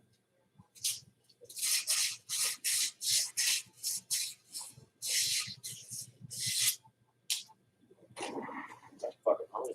You can grab a chair or shit if you want. You good, man? I'm so tired and tired of sitting. Yeah. Fucking all I've done is the last 5 weeks. Any idea when you're going back? I get back Tuesday or Monday. Reevaluation? Yeah. What do you think they'll do? Get your ass back to work? No. Barry told me next year, probably back to work. I'm in a hurry on my motor, but in a way, I'm not in a hurry on the motor. I'm in a hurry on it too. I mean, no, seriously. I mean, I'm. Well, you know what I'm saying, though. Yeah. I don't want to. When yours is up, I don't want to be fucking with another fucking thing. I want this one gone. That one. You know, so I can just do that. So be your freaking flex plate. I'm screwed with.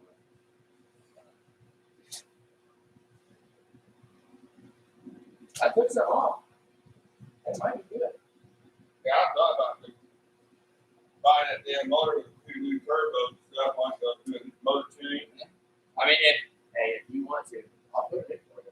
I know, If you want to do that, I will. I mean, I'll probably, I don't know, I have to think about how much we want to do it, but if you can want to go that route, what do you charge on this now here? Just get that motor swap. well, without injectors, it's 18,000. Well, this is supposed to be a fleet motor, ready to drop in. You know what I don't have? Want to do that? Which I'm not opposed to. I'm not, but those fucking four readings, yeah, that's what the fuck got. I mean, if they do spray foam up in solar walls, they're not. Now, whether or not they change it or not, but if you look online, you can see those videos that they're doing. They have this machine that goes over all the solar walls, and they spray them, and they cut them back to standard size. I've never seen a person with my own eyes, but I saw videos of them peeling the coating off.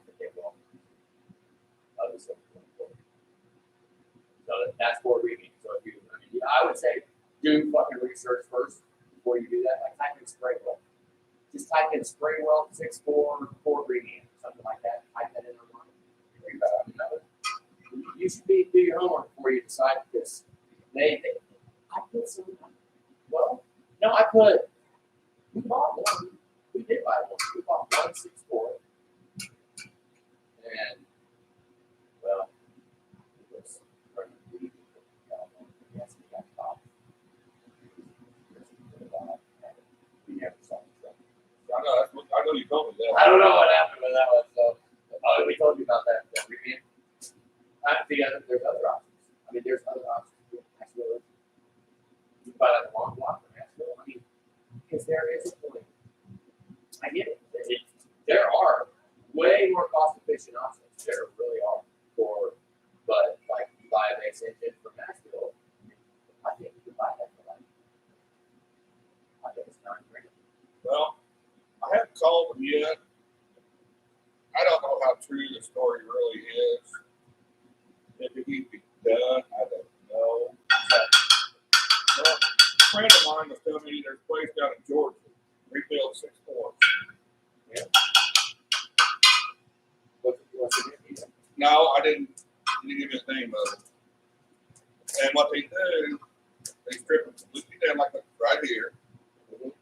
They get rid of everything on the inside of the 6.4. Wait, no, you told me about that. I think you got it backwards. You got it backwards. They do that to a 6 liter. That's a 6 liter, and they call it a 6.3 stroke. He told me on the 6.4 that he they're wrong. It's called a 6.3 stroker. It's one of the companies. I don't know which one, but it's a 6.3 stroker. 7.3 piston, 7. That's what they're got to tell me. Maybe I don't know. It's like a 7.3, but not a 7.3, 6.7. A new 6.7. And that's what they take the rod and everything, but they use a 6.4 cap. And they make the stroke out of it. When they come out, you're supposed to have 800 couple horses. Okay, wait. Are you saying that they use a 6.7 connecting rod? Yep. All right, that right there, when somebody says that, bullshit. Bullshit. I've had 6.7 rod, and I've had 6.4 rod. There ain't a goddamn scenario in the world I'm gonna want a 6.7 rod over a 6.4 rod. No fucking way in hell. They're not even comparable. The 6.7 is the newer ones, right? 6.7 is a bigger engine than 6.4. Right. The rods are horrible. It's fucking stupid. They're fucking stupid. The 6.4 rod's got way more mass. It's just a bigger fucking rod. The 6.4 is. It's the biggest fucking rod in a pickup truck. I think it's a 6.4 rod. So to take out a 6.4 rod, that's what I don't understand. A lot of that shit. This base engine, like yours, very potentially the issue could be a cracked piston, stock piston. I mean, that happens a fucking lot. Very, very rarely is there anything wrong with anything but the piston. The connecting rod, the crankshaft, the block, fuck you. There ain't a goddamn thing wrong with this. Remember what we just said? If it ain't broke, don't fucking fix it. They're fucking with shit, trying to fix it till it's broke. Because that 6.4, that base engine with that bed plate design and those fucking rods. Well, it is, you know, I thought it was 13 grand for the motor. Complete. Ready, the whole 9 yards, ready to go. 13 grand. Wow. I mean, well, it don't sound too bad, but it doesn't sound right. I don't know a lot about that. I should keep up more, I guess. I need to read more. Get online and read more about what people are offering nowadays. You know, it's hard to keep up. Somebody come up with something new. Because I don't know. I know they make a 6.3 stroker that they take all the 6.4 internal components and they clearance the block. They clearance the fuck out of all kinds of shit to put the 6.4 parts inside of the 6 liter. A whole shitload of work for it's if we really want to do something, we would take 6.4 cylinder heads and put that on 6 liter. That way we could have common rail fuel injection on 6 liter. That would be But then we'd have to by then you just get a 6.4. But a lot of that, fuck, that would be, I would be opposed to it. I mean, even if you wanted us to put it in, if you wanted to buy one, I mean, I really would be. I really would be. I mean, because this, This has warranty. you They may say they have warranty, they, well, you guys hooked it up wrong, we're not gonna warranty this thing. know, find something. They're gonna find something. You go in there for a warranty issue, they're gonna get your wallet. So, Like that's, and I'll do it too. I'll do it too. Like if, hopefully you'll need an oil change. If I have to rebuild your engine, I'm gonna charge you for a goddamn oil change. You need a fucking oil change, goddamn. I'm not buying your oil. Right? I mean, that's fair. Cause I'm stuck on motor craft oil. Yeah, barrel or whatever, that's all I have to do. That's all I use. Motor oil crap. All my, well, what truck gets to a certain point in time, I get that type of oil. Hey, I been using Motorcraft, as we always have it here. Fucking generator or camper, fucking side by side, every fucking machine, the power washer, every fucking thing that takes all that for 1540 in it. I do that. Except that, fine, she fucking still buys the goddamn motor for that. But I buy for all my stuff, 1540. Yeah. Yeah. Gas motor, water, lawnmower, That's funny. log splitter. Come on, this thing needs to My log splitter definitely gets 1540 in it. Yeah. I'm gonna do a lot of work. They don't have a fucking log splitter. It's on there, I don't know about it for a long time. Oh. You know, I really, honestly, because it would be. I mean, another one you might want to research Asheville Ninjas. Check it out, because if you was to buy a block, like a rotating, basically a long block, I mean, I can't build it as cheap as Asheville. I won't even try to. I don't even want to. I don't give two fucks. I'm not a machine. I'm not a manufacturing facility that wants to spit out 14 engines in one fucking month. Fuck you. I don't give a fuck. I'll do one. But if we buy one from them, then you're gonna save quite a few $1,000s. I mean, you save money. I mean, you're dealing with an online retailer. Then they generally their shit's been pretty good. I mean, you know, they're reputable. They sell a lot of engines, and they really would not want. They know who we are.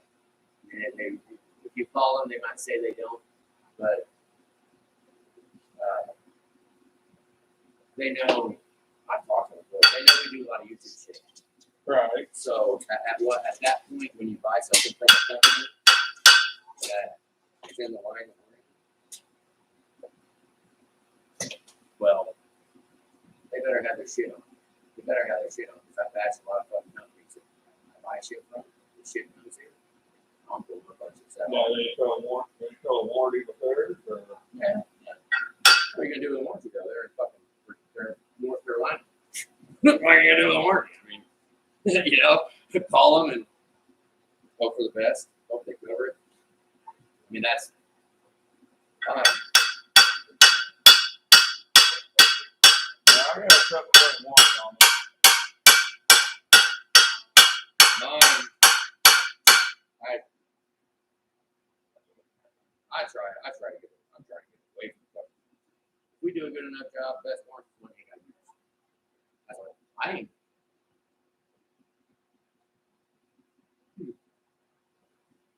What have I done? I've never lost a connected rod. Well, how about this one? This is gonna be the third motor in this fucking truck since I've owned it. And it only lasts 2,000 miles. Where was that one from? Yeah, tell me that. Well, this motor was a gas motor. Oh, you told me that. And Okay. it lasted a year. It lasted that 1 year mark. But the problem is, and I'm going to be honest, You're gonna wind up being. when this truck gets done, You're gonna need the warranty is going to wear out before 84 miles on it. Yeah. Yeah. Because I got this truck Okay. here. You know what I told people? Hey, I got a backwards warranty. I've told customers it before too. I'll build an engine for them. I'll see them 2.5 years later. They said I only got 18,000 miles on it. I don't ever drive it. I've told them before. I say if you don't put at least, I've told them 15,000 miles a year. You have no warranty. I want 15,000 fucking miles a year. I ain't covering that Well, motherfucker. that's Right? Think about that. That's hard on it, right? That's hard on hard it. on. I mean, what kind of warranty is that? If you don't fucking drive it enough, I'm not covering it. Right. That's fucking. You've never heard anybody tell you that, have you? Oh, I know. Like, if you don't put at least this many miles on it, we're not fucking covering it. It's hard on that shit. You go through all this shit, and then it's got 750 miles on it. You set it for 6 fucking months in the barn. Oh, I've had to pull in before, and they act like they're doing a fucking service by not driving. I'm like, you're fucking pissing me the fuck You off. ready for your chair back? I mean, that does that actually pisses me the fuck. It makes Wait, taking it in or taking it out? You putting it in or taking it out? I'm putting it in, taking it out 15 fucking times. I mean, I guess I can.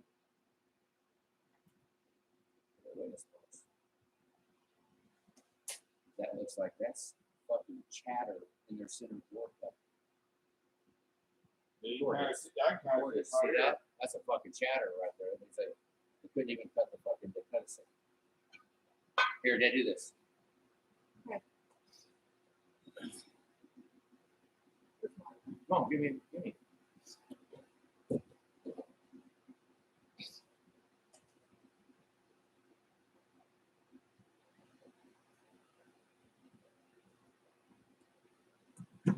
All right, I've been sitting here for how long? How long have I been sitting here? 30 minutes. 30 minutes. I've been sitting here sanding on this and tapping it in and out of this flex plate. We got this flex plate here, and it's so tight. Look at the lines there. I just pounded this one in. I sanded it, and all of that was uniform. Those marks were not there. And when I put this in from the backside here, I've sanded on here. See, there's not a lot of marks there. There might be a little bit. I doubt it's as consistent as those. Look at the witness marks in there. See how clean cut they are? That means pretty evenly around it, it's raised. So, keep freaking sanding on it until I can actually get it off and on without having to beat it with a hammer. That's kind of a bummer. So we're just going to keep playing with it. Right here. That. Just. It's tight. It's real tight. It's almost. I mean, it is tight. You can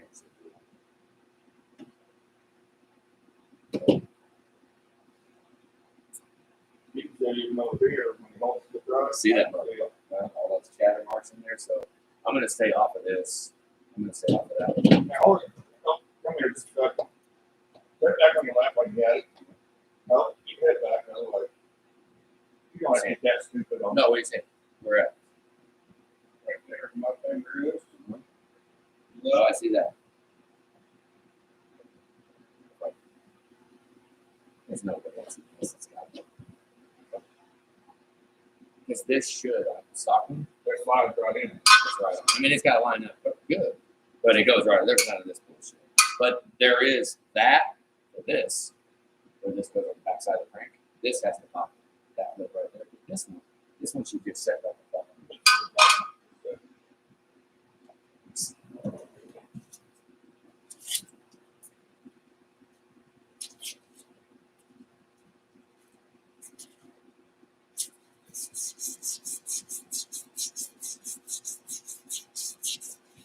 Yeah, definitely right there. See a little on that one? There. There's 3 places I can see on that. Oh, we're leaving December 7th, 8th, 9th. No matter where, whose job is where. We're on a Indianapolis trade show, PRI, you ever heard that? I'd be pretty good. I know, I heard it like, oh, I can't even go home tonight. Make call me. You might call me too. Hey, your money's sitting here. Okay. Well, and I mean, honestly, whichever way you want to go about it, Nathan, I'm not gonna, it'll be, because What I'm looking for, in Asheville, okay, well, in Asheville, I would take an Asheville engine over a Ford Green Man all fucking day long. All day. Now, the thing that we've got going on, I keep thinking that yours is a Jasper. I don't know that we would be far fetched off to just go ahead and maybe let Asheville fucking handle your rods are gonna be trash. I guarantee it. We're gonna buy a whole set of rods. Guarantee it. Now we can hope like hell that whoever fucking Yahoo was in their facility didn't fuck the crank up too. Or maybe they spun the crank, who knows? Maybe they ground it. If they did grind it, I'm probably gonna want to send it to Clay County to have them check the grind. Right? Just to have them do it. Because Jasper, I mean, if you type in, like, you don't go online. I'm not going on Jasper ever again. I already see what. No, I got a video. I got if you type in anybody want a Jasper engine, if you type that in. Yeah, go ahead, finish, man. We can No, look, we changed everything. Let's let the TV turn. This is why I put this fucking TV up there. Finally, we'll let me do YouTube. Anybody want a Jasper?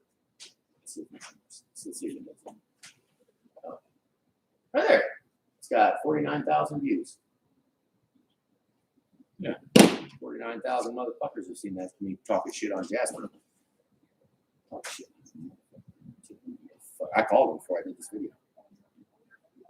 I did. I called them and I said, I'm gonna make a video on this. And they said, oh, our warranty rate's well within specs. And I was like, all right, right. Well, it is. I said, all right, right on. I'm just calling you just see so I can say that I called you. Bucket egg. I'm not asking for shit. Well, do you think it'd be? All right, guys, Anthony, Secret Service. This is KSU. I'm not even gonna make it about KSU. We'll just make it about Jasper. You know, Jasper engines. You know, I mean, whatever. Okay, I called them on this transfer case. I went ahead and called them. Remember, this is the transfer case. Hang on. All right, right here. This transfer case, right? From Jasper. I've never seen a transfer case do that in my life. Not in regular driving. This is not a sled puller. This is a 550 that holds a trailer. Okay, that is that number. 448231. That's that one right there. Junk. Absolute freaking crap. So, I actually just got off the phone with Jasper, and honestly, they could give a damn less. They could not care. They said that thing's out of warranty. It's so old. They said it's not even showing on our computer. I was like, give me a break, you morons. There's that other one, the transmission that's in here. They said this transmission is more than 10 years old. 10 years old. Seriously. You think so? It said the same thing about the engine. The engine is more than 10 years old, so they really care less. I told them, I said, well, maybe we can just, I said, I don't want anything from you. I'm just kind of calling you to let you know that, you know, we've got a massive issue right here. All right, they're putting rod bushings in. Okay? They're putting rod bushings in. Of course. They're wearing the hell out.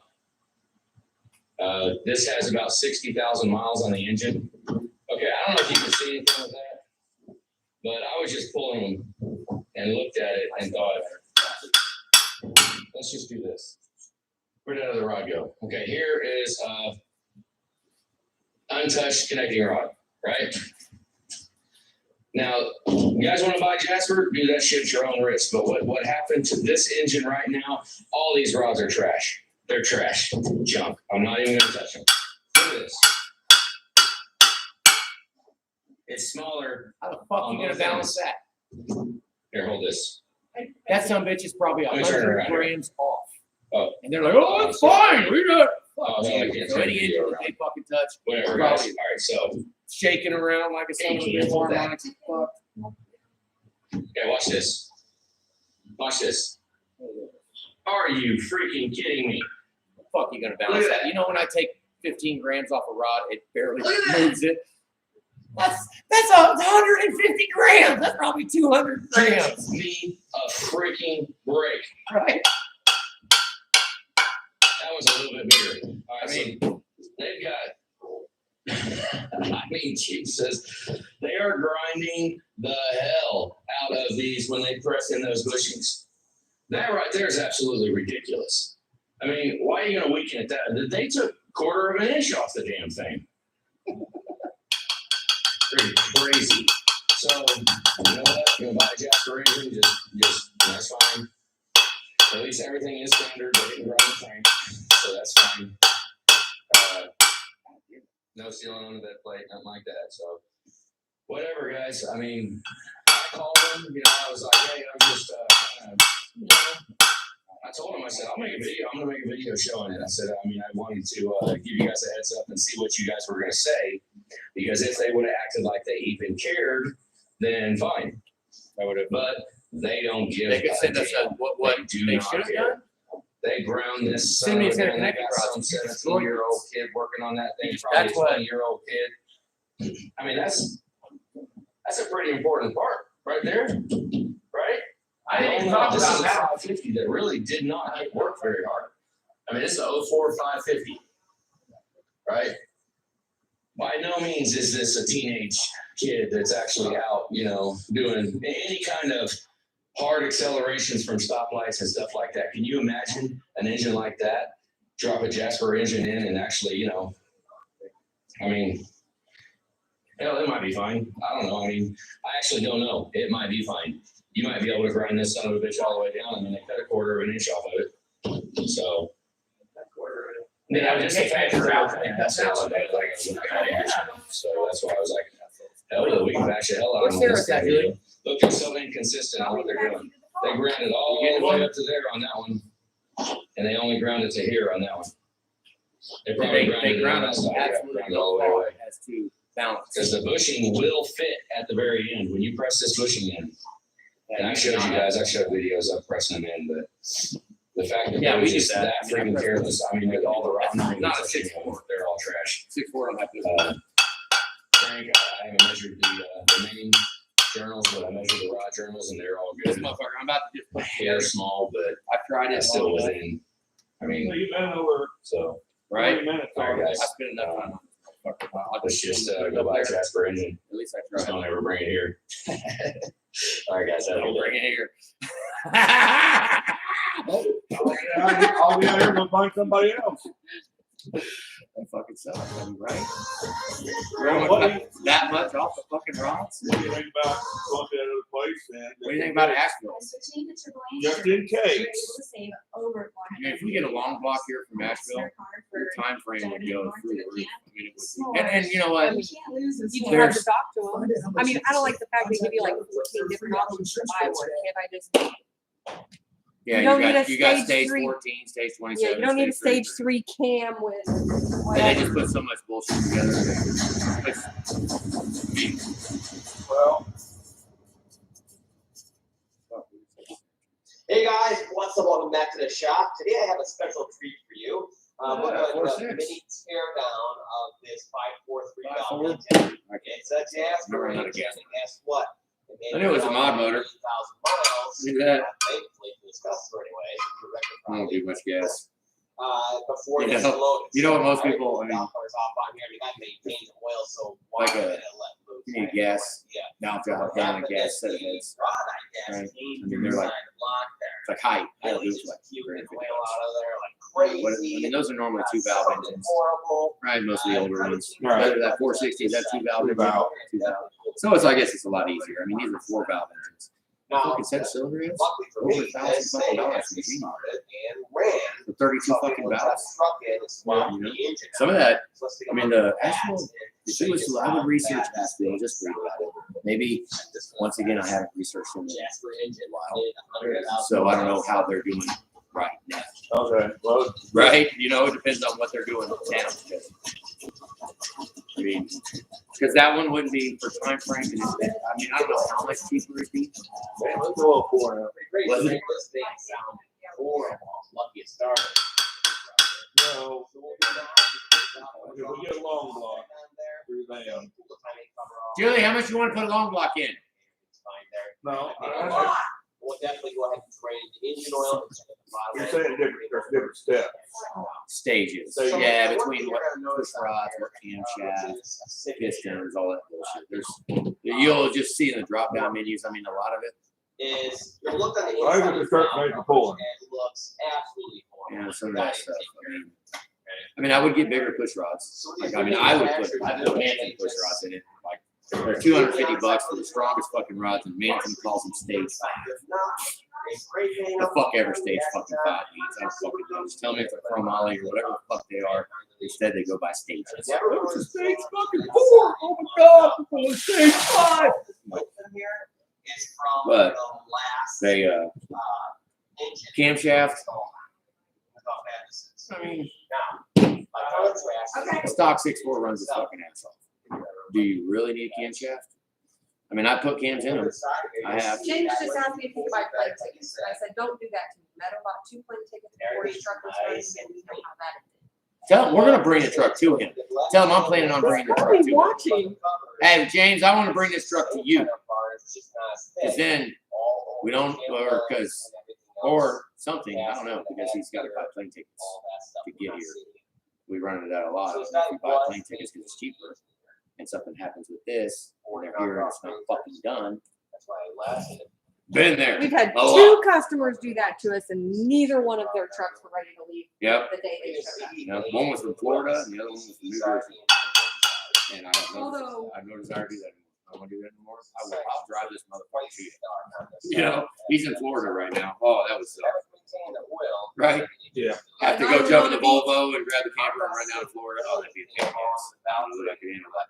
But won't you two sound figure? This wouldn't be a long block. This is a Jasper motor, like this thing. Their shit fucked I up. think we talked about that before, didn't we? That Jasper, you could wind up with a whole pile of fucking junk.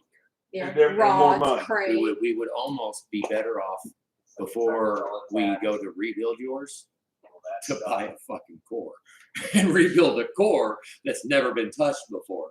Right? I mean, there's a point Well, where that's what that I'm would make getting at. sense, you know, but It's really hard to find a good core too, because Yeah, we I sent bought- 3 cores back. Well, we have one back there, but we still don't think it'll clean up. man, I wouldn't be. We're gonna now. I can handle networking with them. I mean, That'll. You mean you don't want to make another Jasper video? So I took a Oh, closer look. I could. Oh, let me put it this way. Everything does look good. I'll make that somebody with you on mine. Well, that's what's up. Okay. But then, wait a minute. Oh no. I'll put fucking Ford down. I'll The put Ford. dealership that decided to put that in Here. anyway. Here. Here, I got another one. Ford. You want to see a? Ford short block review. Long block. Is it? Let's see. Where are we at? Ford head and short block review, part 2. Where's part 1? No, I'll make it with you.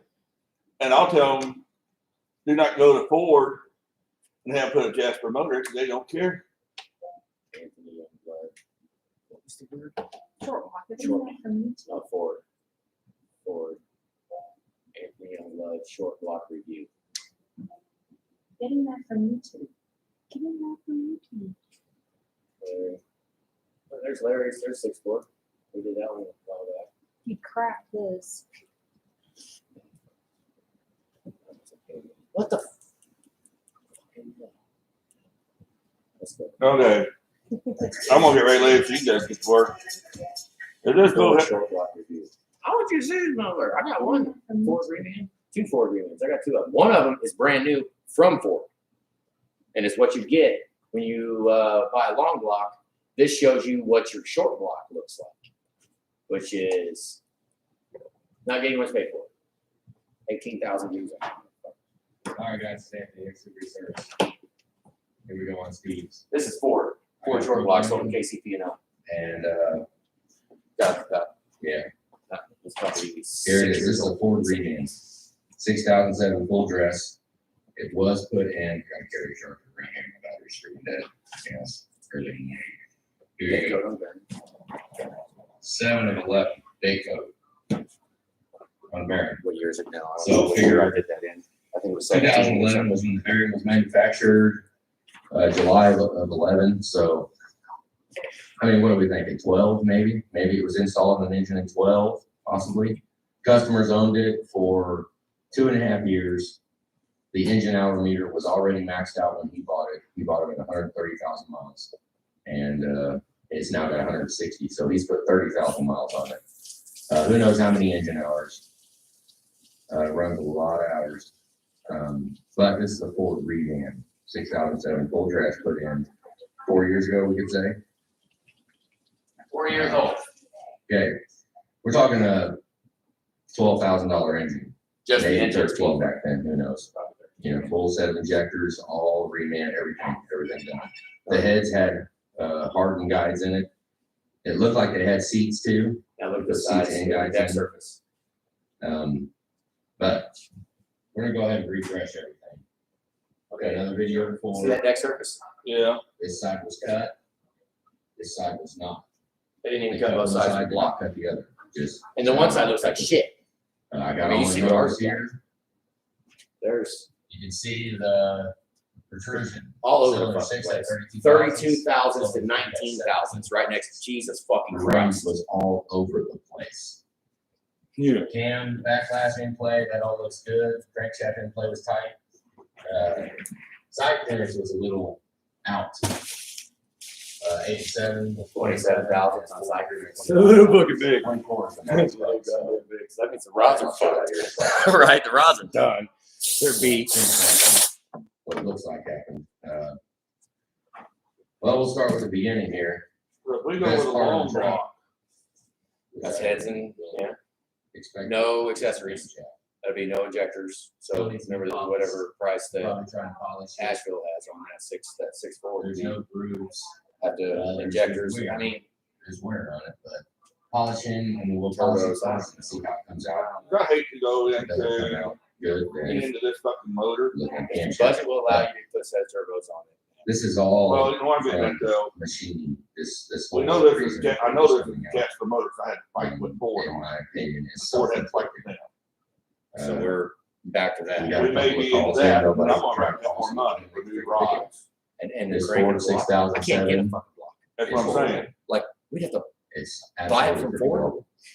phenomenal. A bare block? First off, they No. did You know, like the other option is to sleeve them.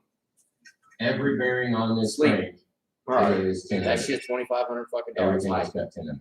asked For a Heidi. whole? Main journal. No, for all. They'll do all of them for about 2,500 bucks. I think it's about $600 a hole. Is about what he wants. 600 fucking hole. Shit. But I asked him. I think that includes the sleeve. I did ask him that. I was like, fuck. I had to do one. That's I had to do one sleeve. He did one. Nine. Height has. 9.8. I won't do. Height has done. Basically 10,000. No. Well, he's done 55,000 fucking sleeves. Crank's not bends or nothing, everything's straight. Machinist, lifetime. To Yeah, if I need a sleeve put in, I'm a snotty nose kid. I'll let It's within half Right. an hour. I mean, I'll do what I feel like I know how to do. If I don't know how to do it, back up and be like, let's let Pretty good, it's pretty him true. or him, like crankshaft grinding, Lake County Engine Builders. I don't know, fucking Tell touch me it. where to start. You know, I'll check it for run out. Check it for run out, check it for size. No, If it's all good there, we'll go with Obviously, it. something Okay, that gets cuts. If we decide to do a long block, You know, I mean, this is why I do not cut. I cranks. that way we know it's coming with I do the not right do anything. pistons. For the Oh, rods. hopefully you'd have to make sure we got, Bearings are shot. I mean, I would put Talking ceramic 40 pistons in. years on it, Ceramic coated. maybe 5 years. I don't think they'll even sell them without max They percent just pistons. shot. I don't think you can get them with stock What I pistons, feel probably happened. but you can get them without being ceramic. Was I would go ahead and opt for ceramic coating. Get ceramic coating. The 6.4 builds so much fucking heat. Just ceramic coat them. I mean, you're looking at a potential piston crack right now. it's You got ceramic pistons in it? And I mean, obviously, it wouldn't be self-raised, but it had seeds there. So that's why, I mean, we pretty much put ceramic in So we're still going, every fucking This one. engine Where's was, as long as we stay in I the, mean, it was downhill. So, only borrowing 25 grand. it was downhill. Bushings were coming Well, out. maybe that would, with the long block, The rods have been resized. I'm gonna be cheaper too. Well, I'm just saying, though, but I mean, you told me 25 grand to rebuild. 25 would be, that's right. That should be budget. Now, depending, okay, a set of turbos and injectors. I'm not worried about the turbo. I know when turbos go. Yeah, so, but what's nuts, imagine you get a couple months. So we're fine. Yeah, but right now I'm worried about the turbos. I'm worried about the turbos. You know, always put turbos on legs. Yeah, and they're, not as oil. Yeah, like there are certain parts that shrunk. When the engine's apart, there's also a part right here. It's not. Certain parts that It trump wasn't other parts. true. Like to if begin with, we're weighing between and then we ceramic got pistons things or got turbos, bounced around inside of the put some pistons in it. We'll buy turbos later. We'll figure that out later. Let's get the big shit. Can't be fucked with. Once we're done, like balance rotating, like ceramic pistons. Okay, well, that's something you're talking about. Which a lot of that is fairly normal. Asphalt. You know. Yeah. They have full long blocks, right? They don't come with injectors. We have very material. You can look right here. I'm not sure. I think they do sell a full dress setup. Well, once you find out, I wonder if it'd be cheaper. find out, I might see where. because that'll save you time, See where that. save me time and a little bit of extra money, I hope. I mean, So, metal. there's no way It's that right here, it goes in just like that. I'm gonna build an engine as cheap as shape. Taking it You know, they do, I don't know how many a day. I mean, not a lot. They probably do Well, they 4 kind or of, 5 a day, probably, probably. it's just they kind of go by what you asked for, right? Yeah, so it's built right then. I mean, it's, you know, but they, This is I don't know what their turnaround, who knows? I So that's where the tough one. I would want you to call. But But all this. I'll look at it and I'll tell you That's what's going through. that would be, or I can call them. Did not like a. I'm not dead set on thinking, I'm just thinking out loud. 'Cause I got a machine shop. What Right. the fuck am I buying an engine from fucking Nashville for? Because you're cheaper than me. Fuck. You know, that's No, it's not that. that sucks. Well, I mean, they're But if I come into a deal like what you just showed, oh, we'd be fine. right, We'd be That's fine. where it is what we just try to plan ahead. Plan on getting one that If we have one, get what you think we need. I'll find out. The truck's made for pulling, That's. not no pulling sled. Yeah, I gotta figure out how. You know, we're gonna say, I'm gonna say the kind of heaviest I'm gonna pull, will probably be up to 30,000 pounds. Look, that ain't, I mean, it's That's on wheels. what I tell people. There's metal. The skinny pedal on the right is what breaks shit, Right, right? You can pull 150,000 fucking pounds if you got your head on straight. Right. You can pull any fucking thing you want This is $30,000 So that- engine in the tuning. that You know, I should not be in this condition right now. might wanna go ahead Pay and, more attention to detail. even the tuning we get, Crankshaft needs to be brown. I don't think they make But them. where we're at right now. well, You know, engines There's I a are- lot talked to a lot of people, what they can dial in for So pulling, for fuel mileage, so they can turn the dial.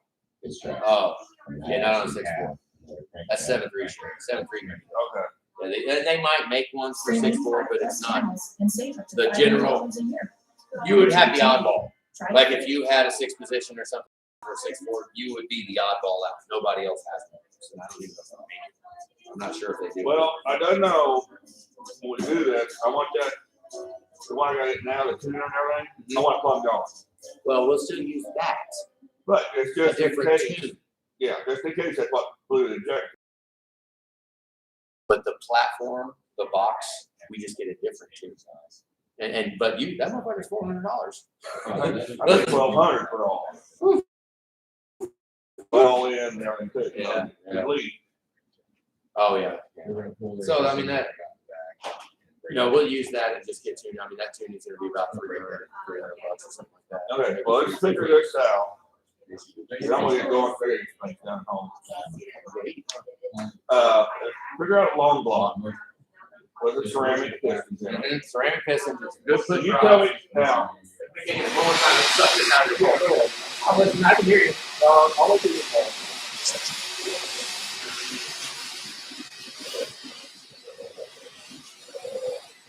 Get the fuck out of jump back there. Got back and motor. Yeah, Oh, yeah. that's the other two main tools you need. Keep all this shit out of here. I don't wanna blow it. Never go every fucking where. But, this, like I said, figure out the long block, what it comes with and everything. The cost on that. I'm not going to be able to hammer it down to the dollar. So now you're. I understand that. Are you good with that? You alright with that? Fuck it. Cause that's I tough. know that. That's tough. Hey, wait a minute, wait a minute. But we can get close. Don't go to, I'm not, a person, we Well, you told me it's this price. I I appreciate know, I appreciate that. I know shit, not, I told you to give me a ballpark figure. Yeah. Ballpark is, I'm at the home plate, but I'm not gonna hit that home plate. We're almost, I mean, a lot of I times. could be under that home plate. Julie, because I actually don't do hardly any of the final bills. Like, I don't know if, what I've always told people in the years leading up to now is I'll do everything I can to make you happy. She gonna piss you off. That's what I told people. I told people, I said, I'm gonna do everything I can to make you happy. She gonna piss you off. But, I'm just, so she'll be the price one. So she could throw out. but when I get that, though, I don't wanna go through what I've seen on that video, just in case. That we're gonna be fun. I've actually been in this exact position before from that, and I agree. What we did on, I bought a salvage engine online. Modified the salvage engine and went through that.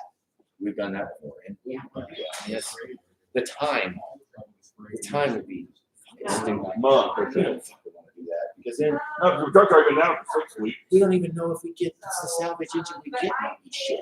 Right.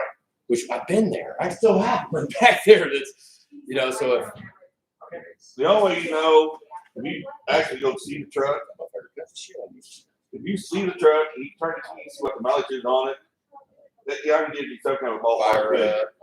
The fire doesn't run right. check out the blow by, see how much condition that. Which But now the we're not gonna be able to do that. That's not If gonna the be. truck is totally crunched in the front, and it could be a crack in the block. Oh yeah, it's good. It's good, yeah. And you put, well, you guys cracked it or something, Yeah, you cracked it, putting it in. Right. Crack the block, putting it in. God damn. I'd be like, but they would say that. Right. Bullshit. Yeah, they would fucking say that. So what we just did that way, is just the figure we get long blocks. It's just did the safe way. In 10 years, we'll rebuild that. I hope so. right. Hopefully, maybe we'll be all fucking dead by the time that thing doesn't run anymore. Oh, no, not 10 years. I don't want to be dead. Well, that's what I'm saying. Hopefully, the engine's still running after we're all dead. Well, I'm hoping that's another 30, 40, 50 years. Wouldn't that be some shit? And I'm 57 now. That'd be a testament to accident. Yeah. Right? That's my word lasted The 50 body would be years. gone before. Quite a few trucks with the fucking built the engine, did shit for me. Look, body shit, rust. I've got some customers that are in that boat. We've got 20 grand under the hood. Fucking trucks rusted away. But I kept telling them, see, I got engine out of the truck. I've been telling a lot of customers that they'll want me to come in and take their engine out, put it in that truck. More like they want. And I've actually been kind of hard on him with that. But James, he wants to do that. He wants to take the engine out of his truck and put it in another truck. I told him no. So I'm not going to do it. So we're not going to take a good fucking horse down and build another fucking engine. If we got to and put it in the other one, why are you going to? It'd be different if it was actually rusted where the bed's falling off. It's just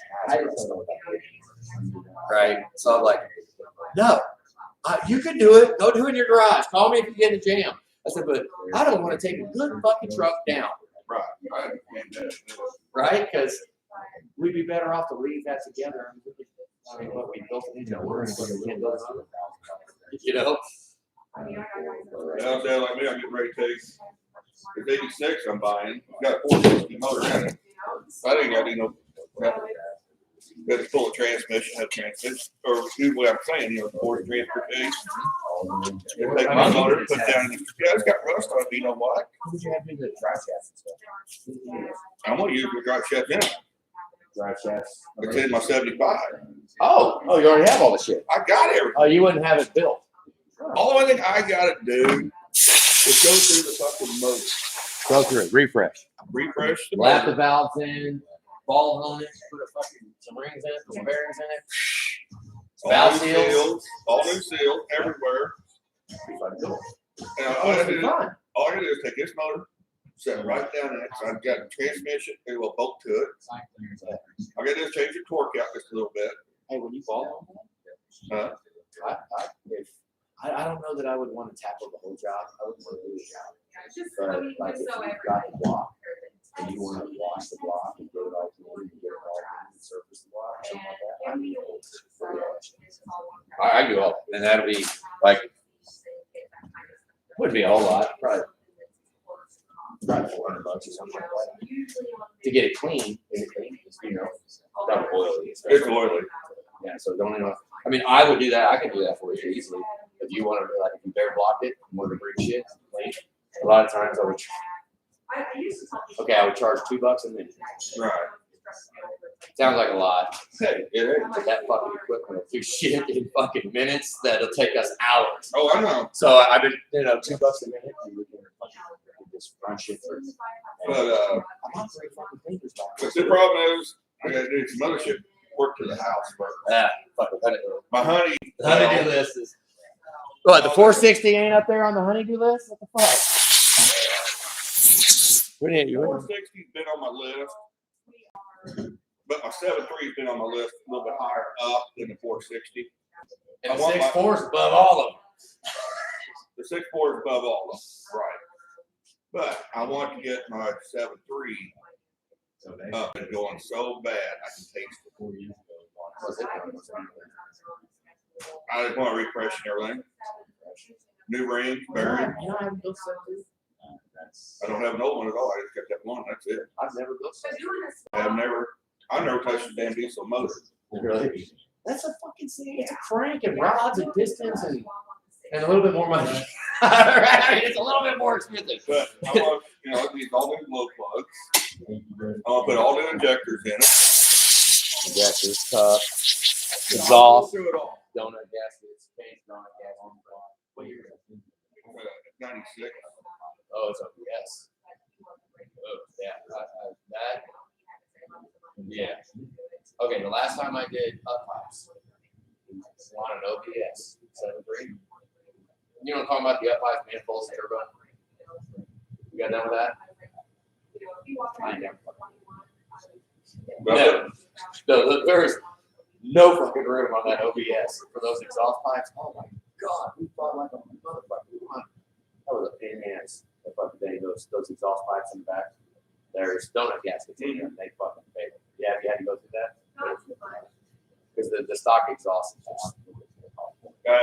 They got that little like a old exhaust manifold gasket material, that gray Right. shit. That's what they toned that. Those are the shut the box pipes. I ain't had no problem. You will. The donut gaskets. But that's The motor's got over 300,000 miles on it. The kid owned the truck. Now, I had pictures of the fucking truck. It was mangled. He was mangled. I spent 8. Oh yeah. He spent 8 hours on the fucking frame. Restricting the frame. 8 hours. He found a cab. you did the whole fucking thing. But he left the motor alone. When I bought the truck, he said the motor got by rough gas 300,000 on it. Okay, I've owned it since 07. My son has put the miles on the truck, not me. And I was having problems, you know, always keep having to plug it in. Because the glow plugs, I know some seal or injectors were leaking, because you can tell by the blue smoke leaking on it. You know, when you start it, you see the blue smoke roll out. Valve seals too. I know. I leaned it toward the fuel because it was more blue than the oil. I've tested that before. So, It's hard to tell if it's blue or white though. but then, no, But if it's straight fuel, you can smell it's straight fuel. it. Because there is a different smell between fuel and oil. You hear it smell oil coming out, it's like, Yeah. and fuel. You can tell. Coolant's its own too. Yep. So it's 80-90 weight oil. Oh shit. I've never had that come out the exhaust. You never had to come out of the exhaust until when the rear end gets super hot. Ah. And you stuff with the rear seal out and stuff. Tell when we open up a rear diff cover in this building. Like even just a rear diff service, the whole thing. Oh, Right. it's fucking nasty. So, I want to go in and go through that motor. All right, I said, guys, I'm having too much goddamn brakes. Brakes. So I'm gonna replace everything from front to rear. New lines, new everything. Yeah, so I got a place that has a lot of set of lines from this place. I'm not very long ago. I've got a place that, I mean, they're a little thin.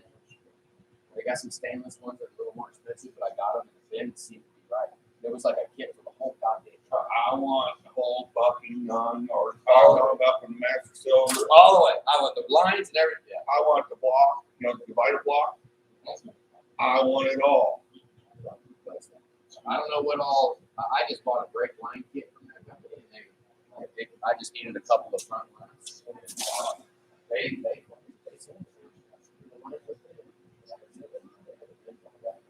I don't want thin lines. I want the stuff to go. I didn't try those. And we're in Missouri where they use salt. You can't force it inside your frame. You know,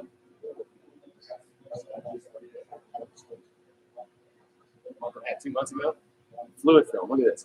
They spray it up in the northeast.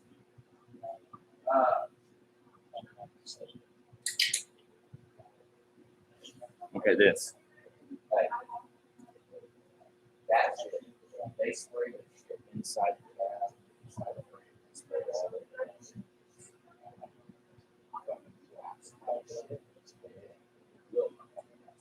I've got some northeast trucks that run they spray it in here. It's like almost like grease. But it's straight on, it just stays fucking wet. It stays fucking rust at all. Like fluid film. They don't fill the fucking inlet. You like fill it all up and it's all disgusting and everywhere, but I swear to God, once I fucking did, that's the part that use that. And with power wash under the bottom of it. That fluid film is. hey, I'm gonna go back door, but there's a bigger hole. I guess it's one I'll check out. They're gonna do it that way. Only there's a place safe. The bus is like 8 pounds now. Goddamn cheese up. But you know what? We don't need to get in the shit storms because I've been in that shit storm before. You see, I proved it right there. Where I'm sitting here, I'm like, fuck, this is junk, that's junk, this junk. You're better off just to be like, there you go. You can have the whole and let Asheville fill that for the next. Yeah, they carry a warranty on this stuff, right? I think it's 3 years, something like that. Hey, 3 years ain't bad. Which, I mean, you know, like I said, that'd be another one too. That's one when you got tests. Right. But let's hope. I've never actually put an actual test in here. I had to go to a sergeant's a couple years ago to put a rear main seal on a truck that I was supposed to do. Back then, and I told him no. I told him that's not me. I want to be an actual. I said, fucking go. I'm not fucking good. Sergeants put it in for the insurance. The sergeants put it in. Sergeants didn't have a fucking he has to be borrowed. I don't want that getting on here tonight. That's what I'm saying. You're not. That's what I'm getting at.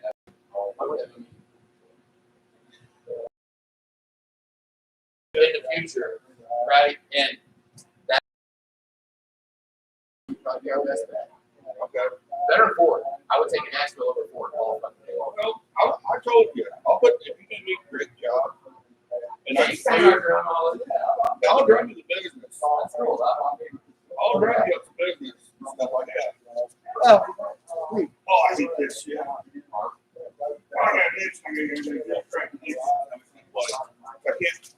David, you can't move a fucking wall or something. Oh, I do that at home. Strap a fucking back scratcher up somewhere. So be like, I do. look at this shit. I'm there. Hey, look, you just talked me right through. I'm on this right there. But, you're a good player, man. I don't want to, I hate that way, but. You're not. I mean, hey, we'll get you on the next one. All right. Maybe. Maybe not. No, but that, just because I do have it. I mean, when it comes to the work, I don't know. We're fucking busy. We can save money. When it comes to a long run, I'm not going to say that. Well, I know what I would do if I put it together. I'm not going to say that they would do it. I don't have any info that would say that they would do it worse than I would. I don't fucking. You know, I haven't taken a walk on this and said, "Oh, well, this." I don't have a video saying that. You you got some kind of shit with the, you know, their motor and stuff. No. And you know what that's doing. So, I will, yeah, you know what? Yeah, that's, I will, I'll make that contact, I'll call Rob. Well, I probably won't get to talk to him. Might see his fucking ass if he got on. If I see him, because he'll like that. Well, they sell a lot of engines, I'm probably there. They do know we build engines, and that we are competition. The customers online, like, all the customers obviously we get, they're locally matched when they got shit on us. We do it. Right. And only because you get to see what we do.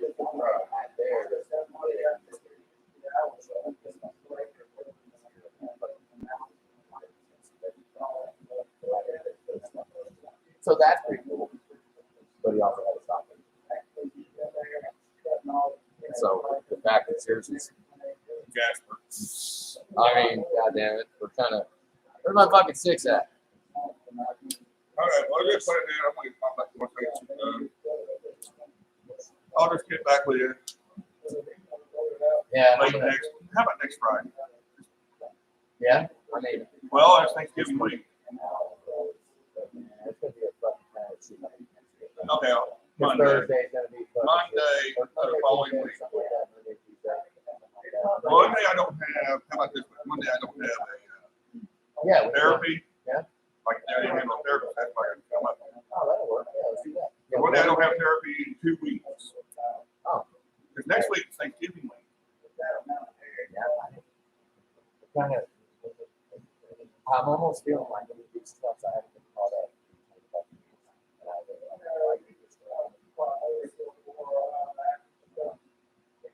I'm fantasizing. Okay, I'm fantasizing. So right now I'm sitting there looking at this and I'm like, God, I don't think it's ever gonna get done.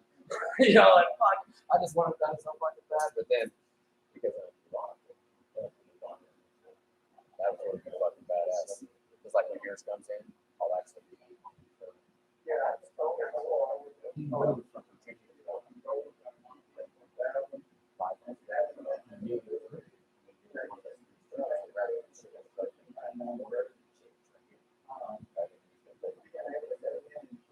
So, I mean, for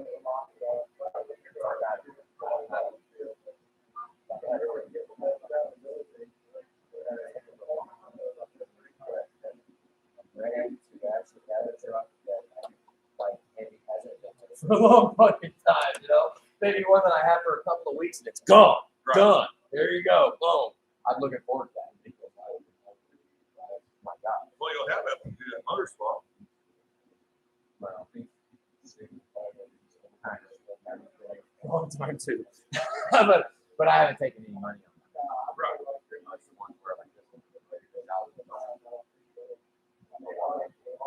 So I'm looking forward to actually having money, go, and then just a little of a job.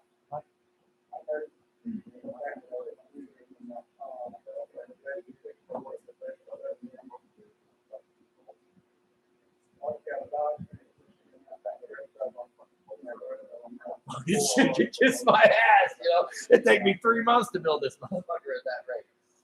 Okay. That's why it's I'm kind of liking this. I want to get rolling, but yeah, give me an idea on. Yeah, we will. I'll look up the price. I'll look it up. I mean, like I said, I'll get back with you in a couple weeks. And feel free, type in Asheville. Write that, do it. Write down Asheville. Asheville engine. Let him check it out. Let's see, what am I doing? Let's see. Yeah, I mean, I think it'd be a lot quicker, easier for all of us. It would I be. don't want to go through. Hey, we need rods. Hey, your crank's fucked too. We need a crank. I need another $4,000. By the way, your cam's fucked up too. Yeah, the block isn't so good. Hey, your head castings, the castings of your cylinder heads, we're gonna keep them. That'll be like the only. I've been there. Like you get to keep your Ford long block review one. He got to keep the cylinder head castings, and I don't think you got to keep the camshaft. I think it was the cylinder head castings. That's the only thing he got. All the valves were shit. Everything was all. Well, I just figure out a long walk to talk. Scaring you now. No, I mean, it's just being realistic, right? Yeah, 'cause I told you I'm borrowing, and I don't wanna go over that. I've been in that shitstorm with trying And to you get. tell me, I need another $7,000, I'm gonna your butt. I'm up, I don't even know what's under the money. I'm trying to explain that to the lady. Yeah, with those, yeah, here's the collateral. Here you go. There's a truck, Yeah, there you go. Hope you get some money or out let repo the truck, no motors in it. You know. Hey, look, Okay. well, hey. Hold on, man. hell yes. Don't have to do like, well, good, No, I'm gonna watch this print right now. We're about to drop it in.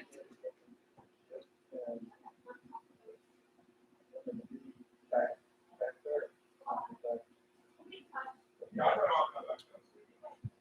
Hey, Julie.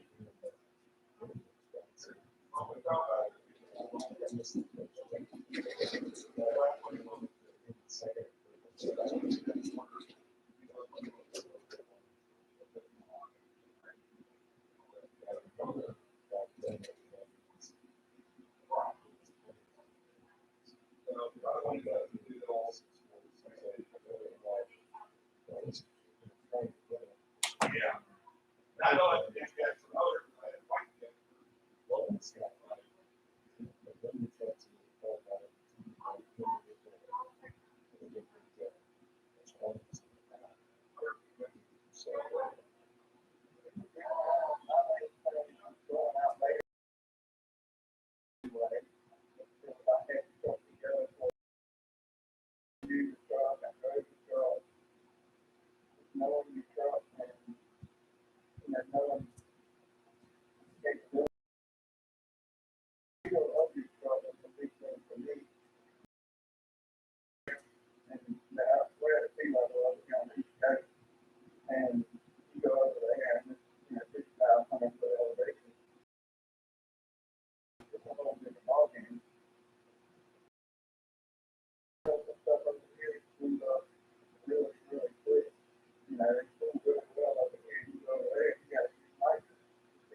Hey, let's go watch this print.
Magazines, videos, and things like that. We may see how well. Next 2 years. No questions asked. Maybe some podcasts. The 60 years after. You know, And we have done for easy a one. while. I want to try this. They're factory shops. That's what it is.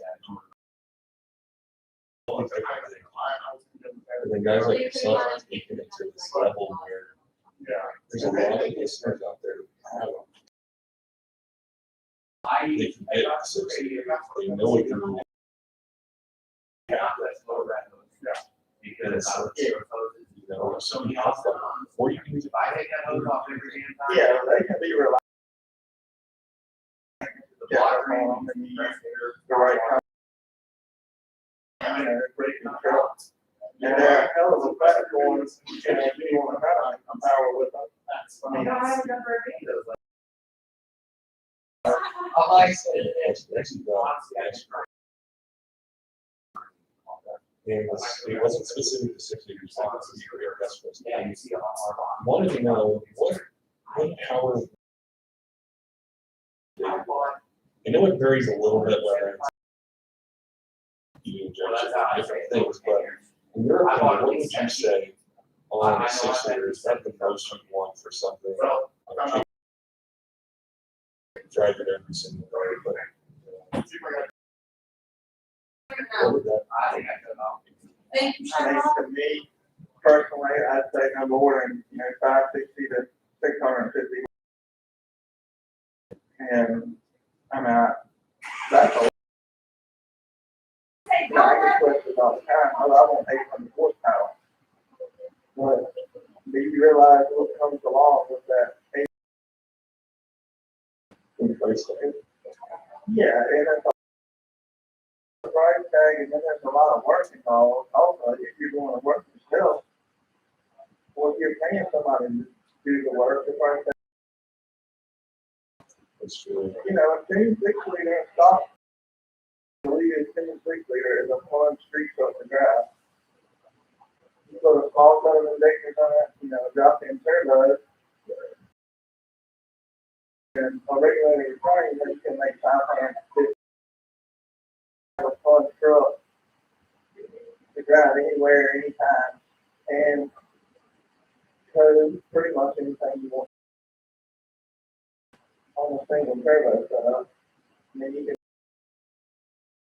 there's just not a lot of room for activity under the hood of a 6-liter.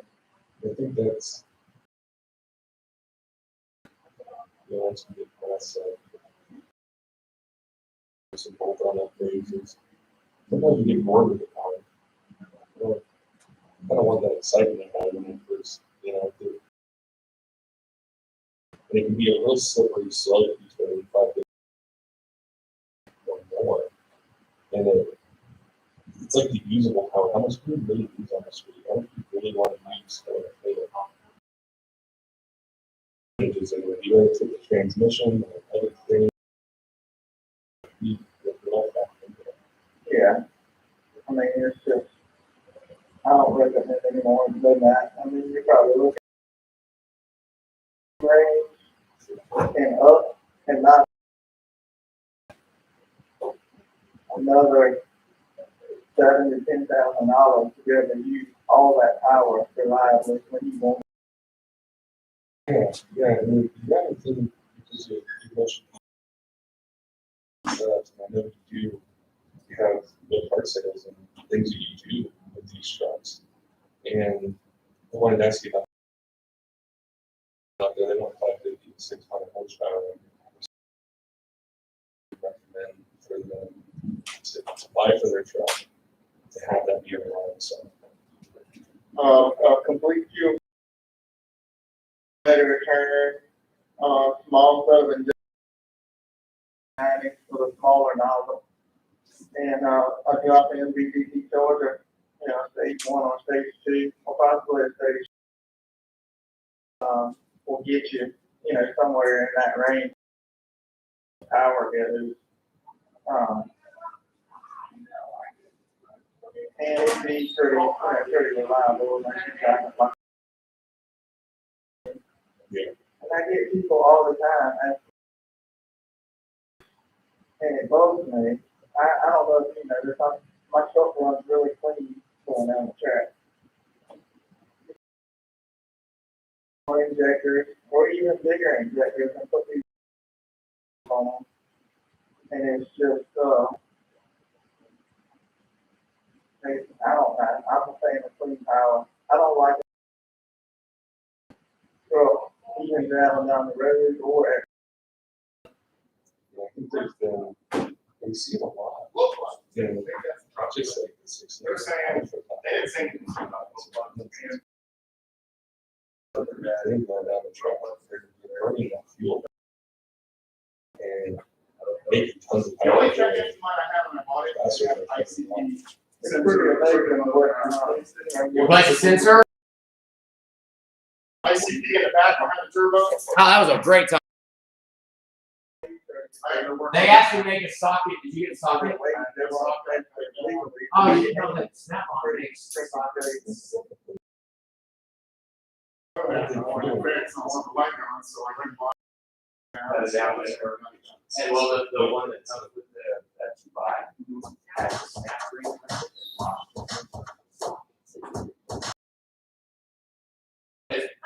I mean, I'm sure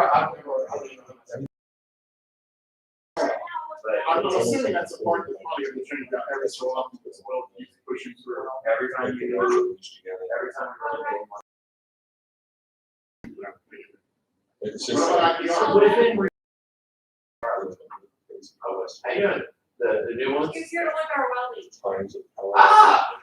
Everything, like engines. Right there. How you doing? turbine tech-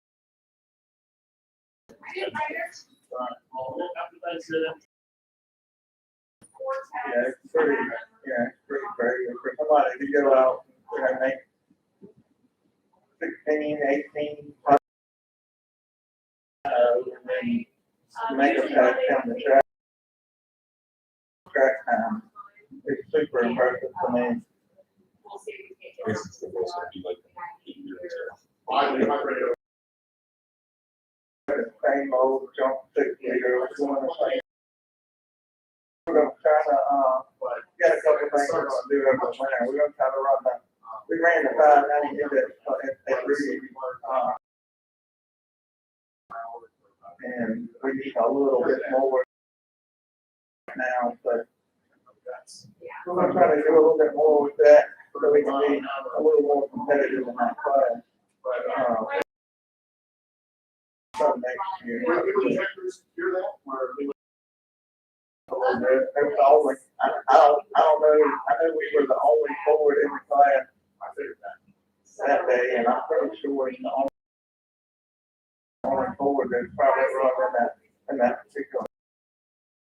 You guys saw on Instagram, which will definitely put a link to your Instagram on the episode. Picture you post. I think it's like this.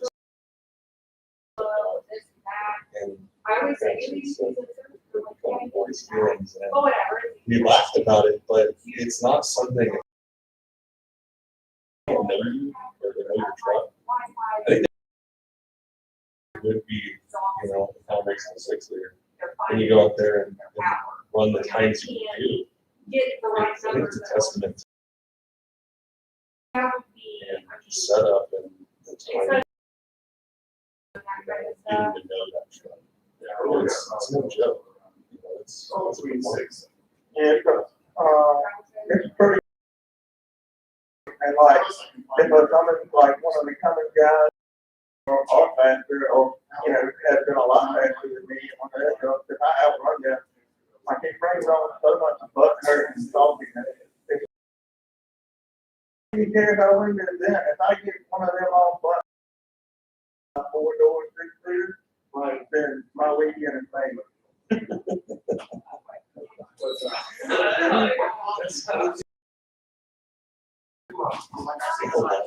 is what was cool. Yeah, that, I mean. You know, you have 60, you can put a tune on it, you go out there and you call it. Right, and something like It's kind that. of the same thing. I mean, what And then it kind of translates over now to the diesel side, where it's like, it happens with all the.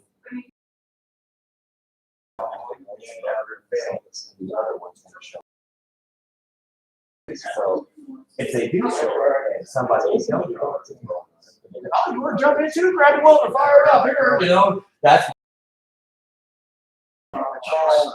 Small business, selling, mainly, big wheel stuff. Well, if you know how to do it, I worked at a shop and they did So, somebody wants to make how many horsepower, or if they want to install it, tow truck, or if they want to make 800 horsepower. This is what we do. Like this one's from Virginia. We can tell them what they need. We don't do any local And work. we can provide them Oh, with I everything used to. if they want to go that route. It's the best way. Not training. Yeah, we got a machine shop back in the back. We Oh, you was awesome. Yeah, I'm actually right now. I'm set to. I got a soap monitor crank. Instagram. Drop the crank in. That's And right. we have a Facebook page, and you can also email. Oh, nice. Your machine is. And email, don't even have a freaking mill on Lathrop. I had a mill. It was so horrible. It pissed me off so much. I was like, it was an old jet, like 1982, and everything was not, it actually cost more. Once you have that shit, me and Stroud, all my buddies, they call me. I lived in Sean, Lee Summit, my brother Sean. We go out there. They'll go out there and fix it, right? And then when you don't need it, you don't need to get fixed, it's just. That's really key. He's in on.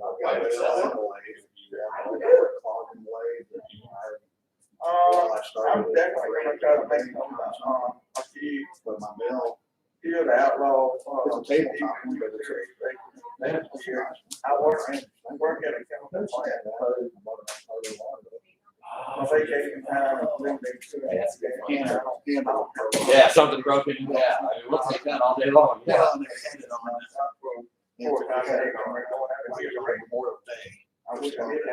Yeah, the pilot, down in the caves or at the store? Well, at the one over in Front Street, their main. Oh, yeah. eBay store. Why it was on eBay, well, nobody, everybody liked playing. But we got a contract. I think I gave it 280. I had it live. I mean, there was no. and we're born out of scrap down here. Shit, I mean, you could take it right to the scrapper and make money. Yeah, why not? You bought a what?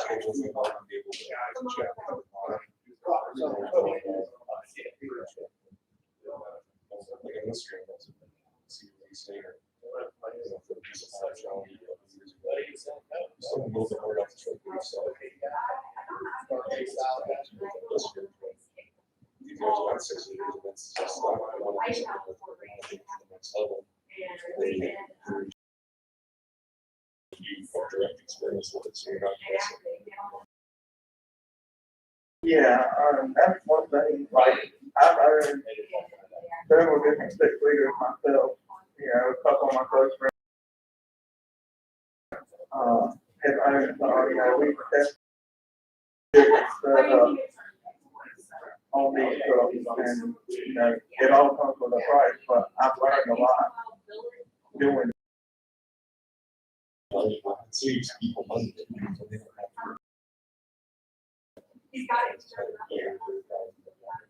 Yeah, what a waste I have done. But it's fun for the most part, and I enjoy it. Along with everything else that I got going on. Peace performance in general, you have 6 years. It was really cool chatting with you today. I'll send you back on next year. You take get some feedback from you and the changes you made in the pipeline process. Do some new things. Report back to us. All right, we can do that. Awesome. Thanks again, Joe.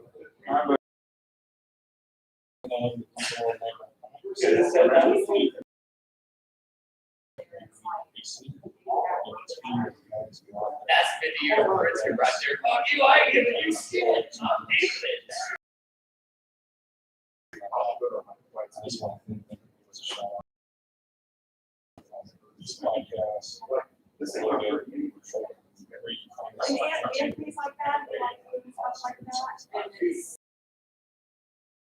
You guys, there's custom training available. If you have comments, make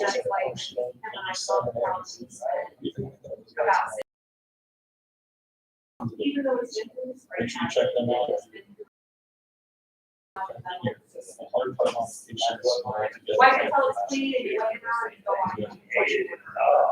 so next time.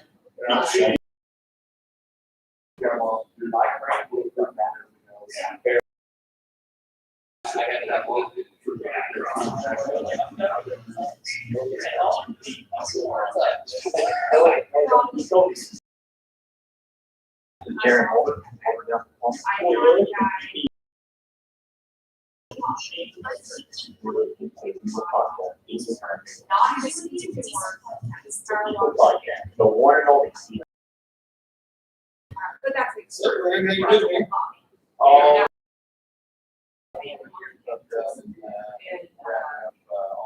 He jacked it up one side and one side.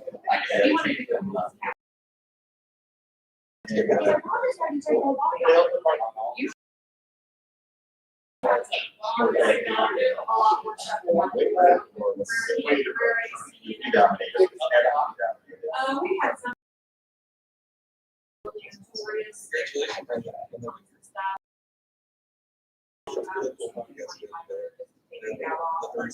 But most of those always get stored. Yeah. There's kind of like a system. Because if I was dating this guy, like all year, I literally had to go think again and But get on that one game, like is, Derek. we have a whole lot of people out there, so that's Super busy. I mean, you. I want to phone and Tony. So, but yeah, I'm really, I feel like I can. You know, especially for that one. My cousin had this. I'm not allowed to. I Because there's a lot of work.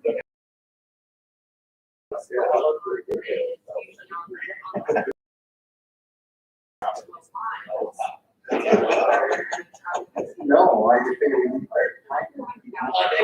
Physically remote out. Your hand is obviously off the card without. So.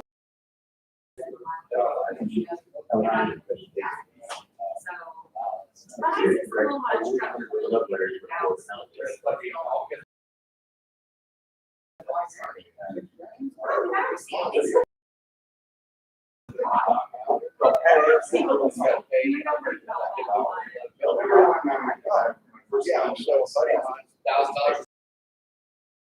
Yeah, so, $1,000. And low. So, say, with the owner of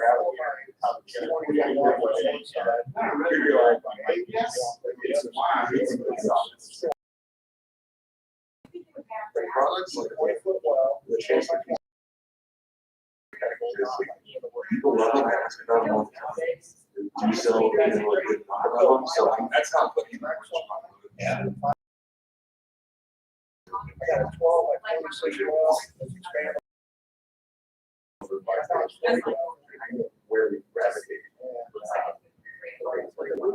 My background.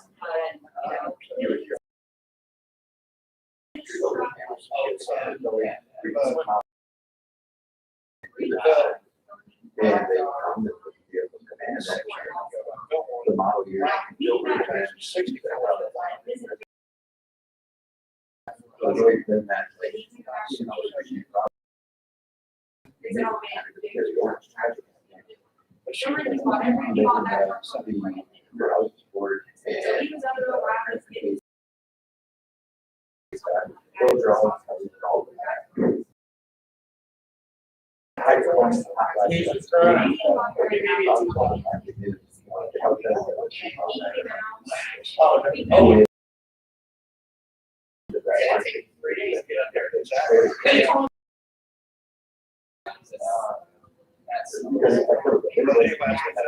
So this guy, I think that one, wells.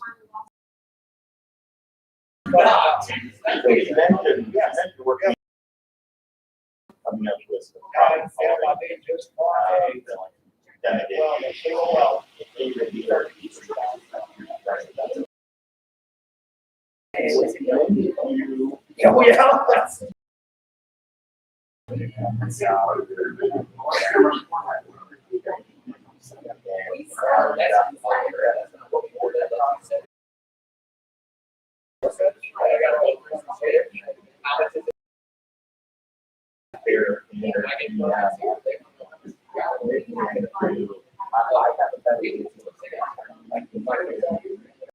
Oh,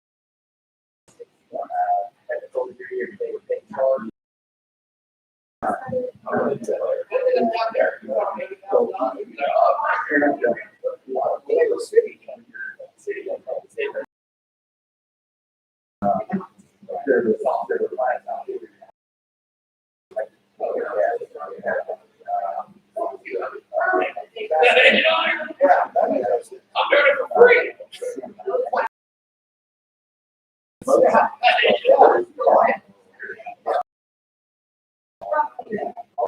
Maybe not on him.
Oh, yeah.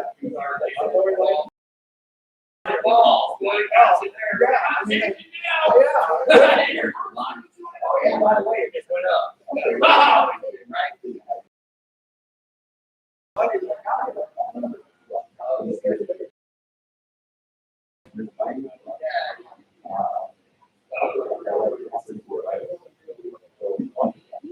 Let me talk to Trevor. I would say there is a well. I don't know if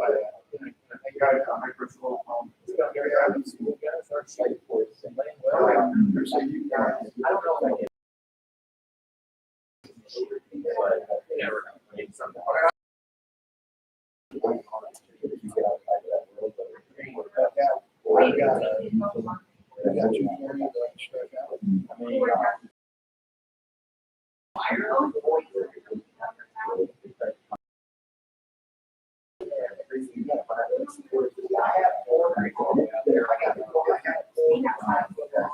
Oh my God.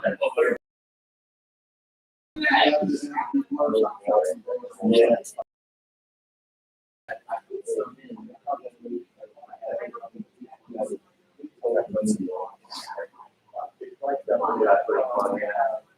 I might not. It might have just been back there. It might have just been back there. Or the, Yeah. yeah.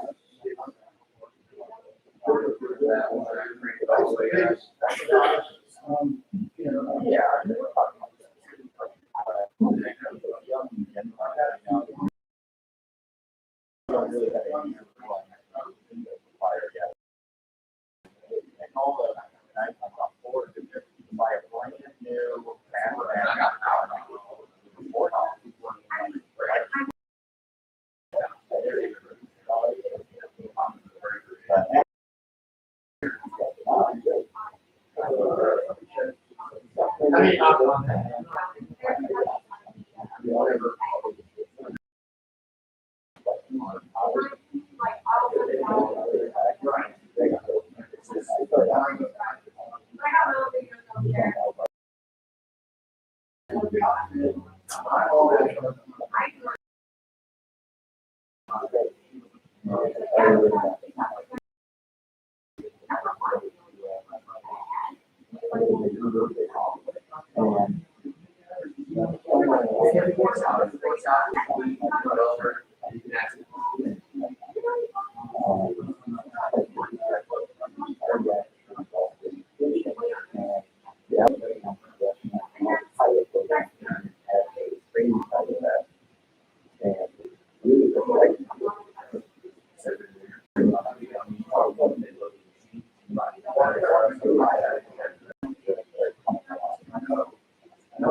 I'm gonna be, buddy. I mean, hey, I'm trying. Hell yes.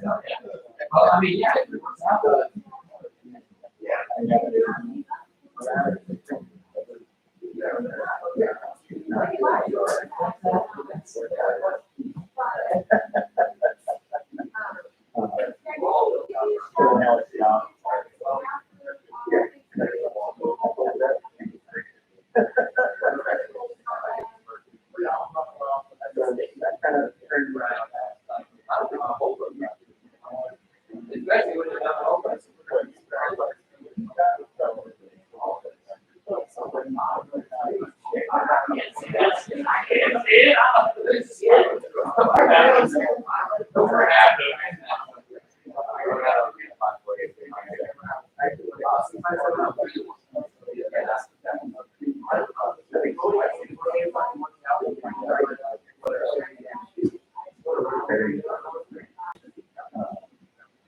And you were saying,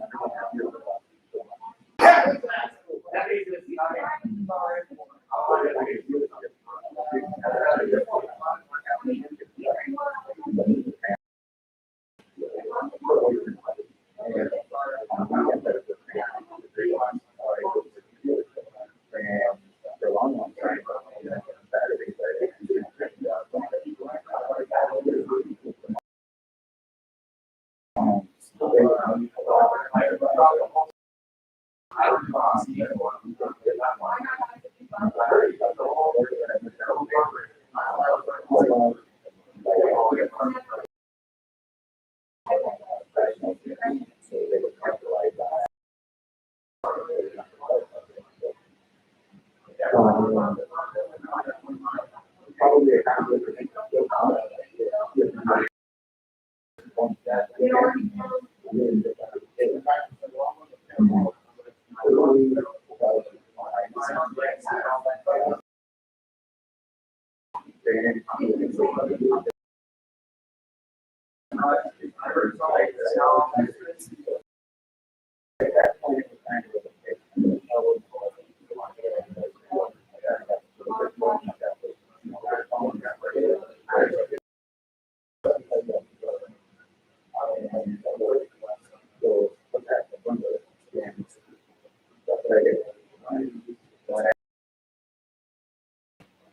There was no.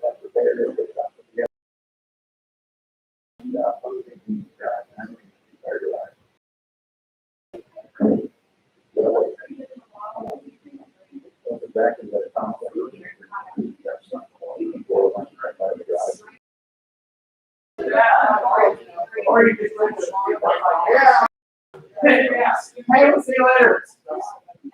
Yeah.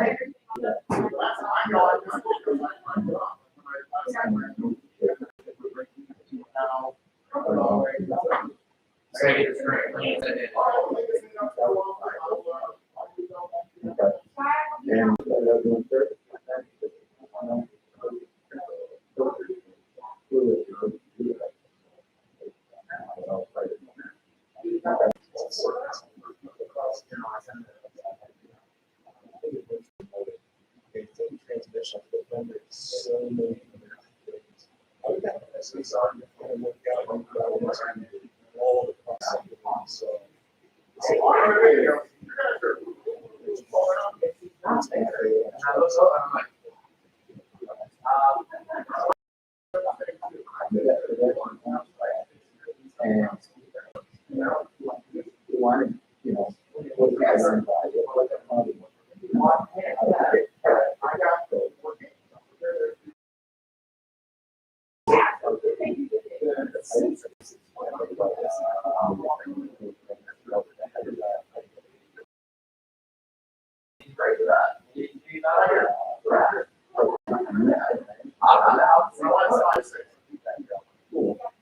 Oh, yeah.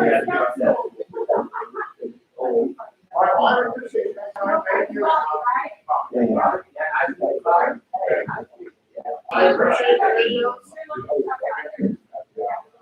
I mean, it's not big.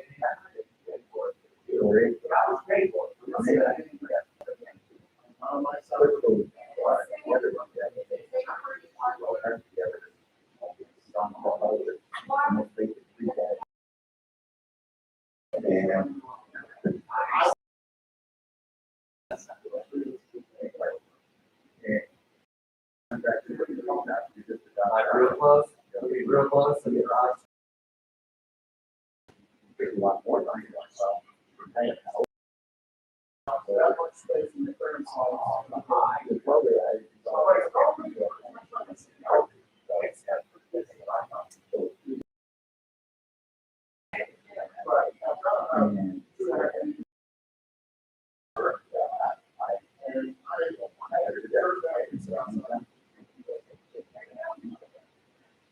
I saw you.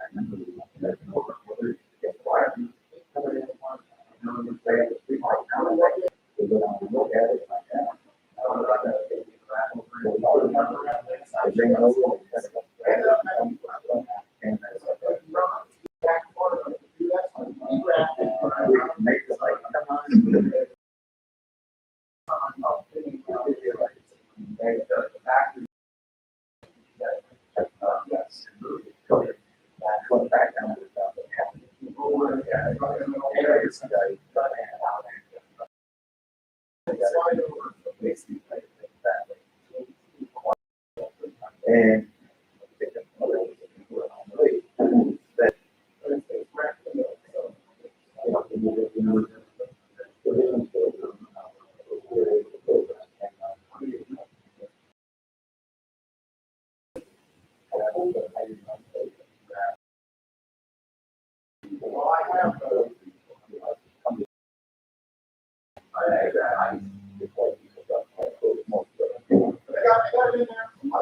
might not have.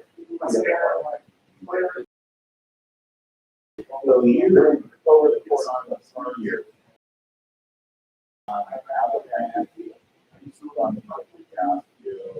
Running service where.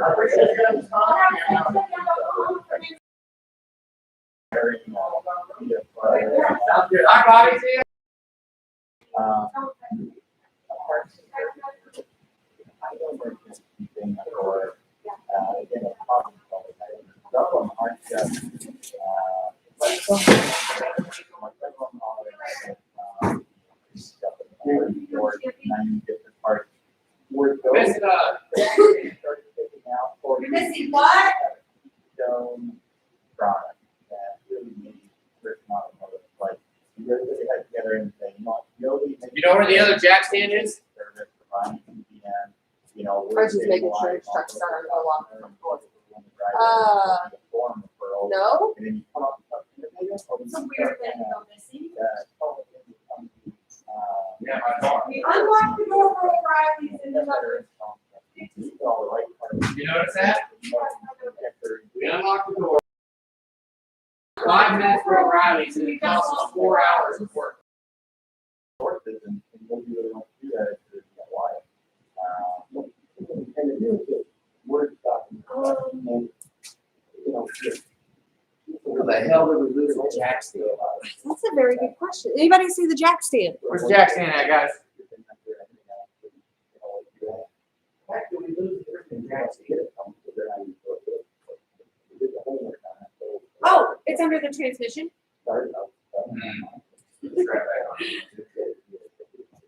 This is cigarette. Let's put the strap back on it.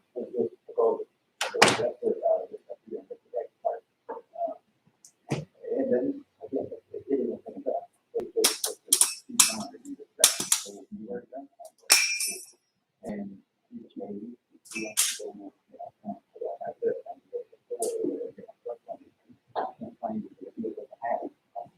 Put it on the truck over here.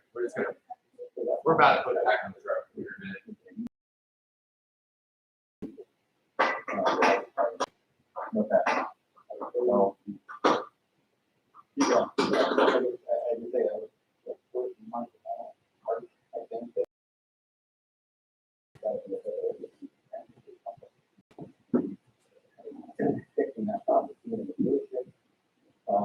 Hey, let's go see what parts don't have.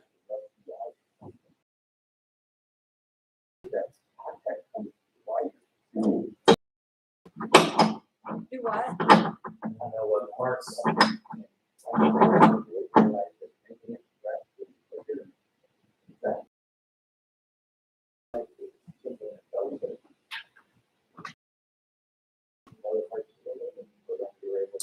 They said they're gonna transfer it because once they get the truck, they're going to get a license. So. Okay. He said he will wait until he gets the go ahead to buy plane tickets. And I told him thank you.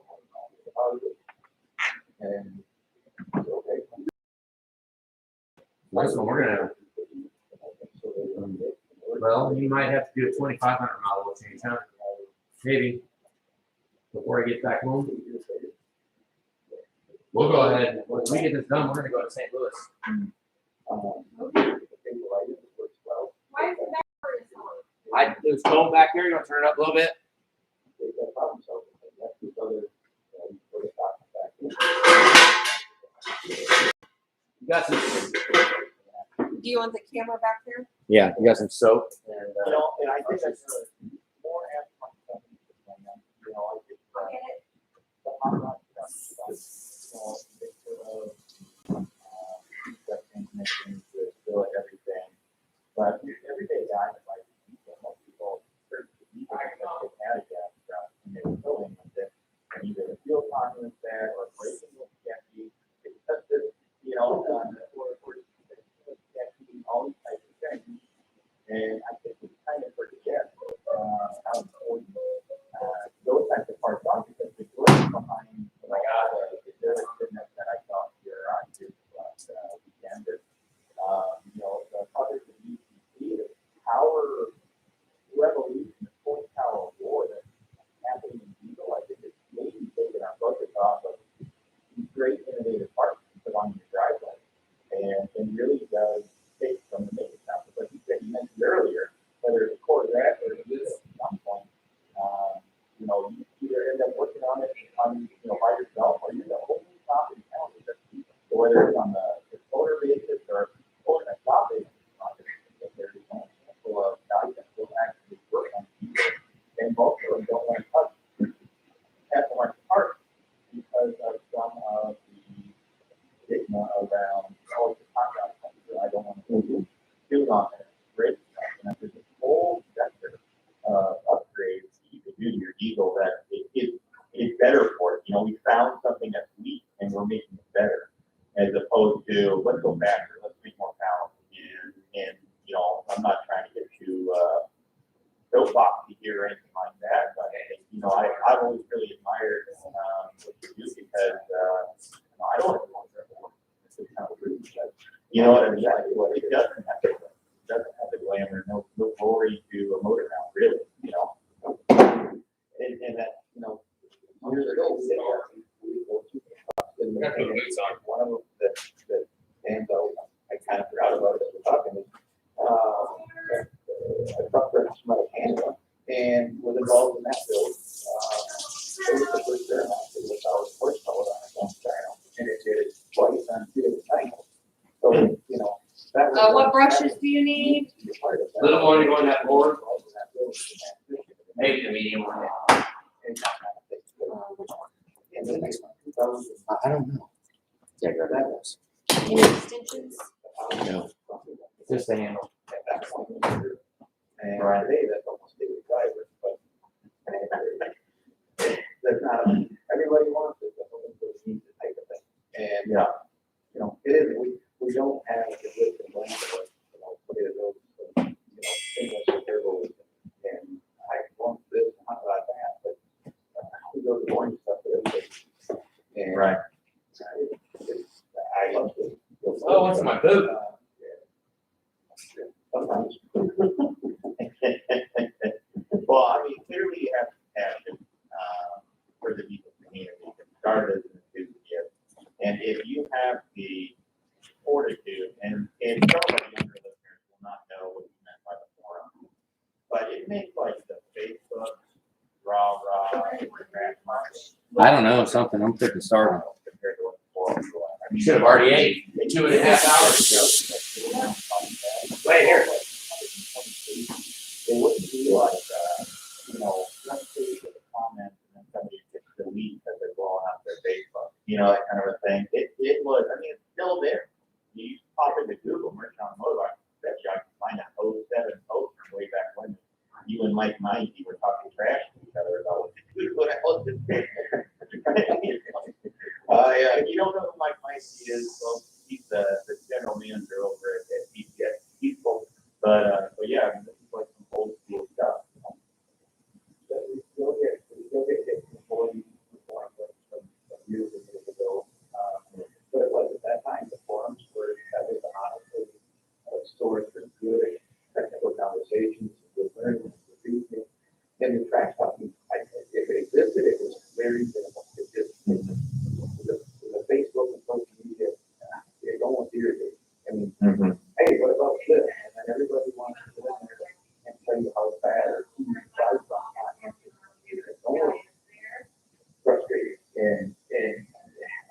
sure the value is with it.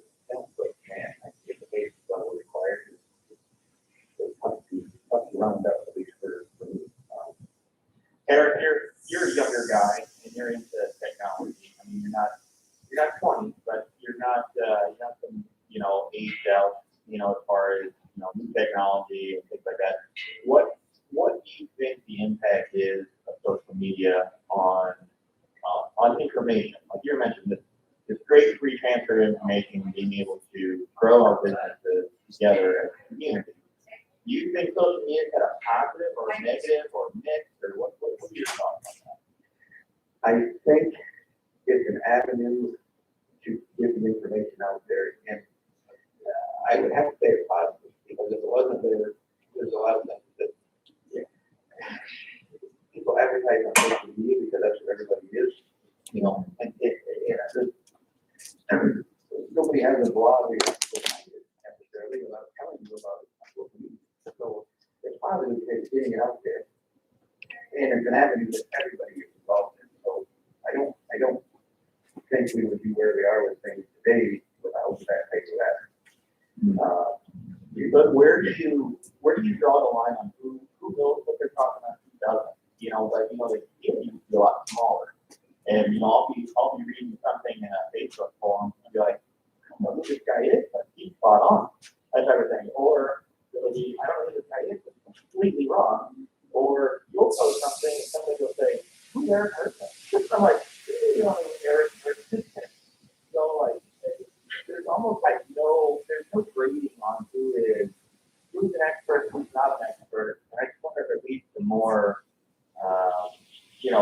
trash talking instead of problem solving. It does, because there is no way of knowing, the forum base, the post counts, oh, that must be good. He's got a lot. Oh, right. No, he just runs his mouth. I got no right. Not necessarily. There's more of it. If you have the device in your hand, you can run your mouth without repercussion. And how do you tell the difference? I don't even know.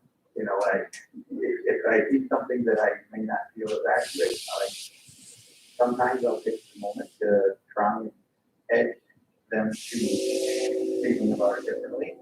You can't argue with the guy because then you're just as bad. I've got better things to do than that.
have one.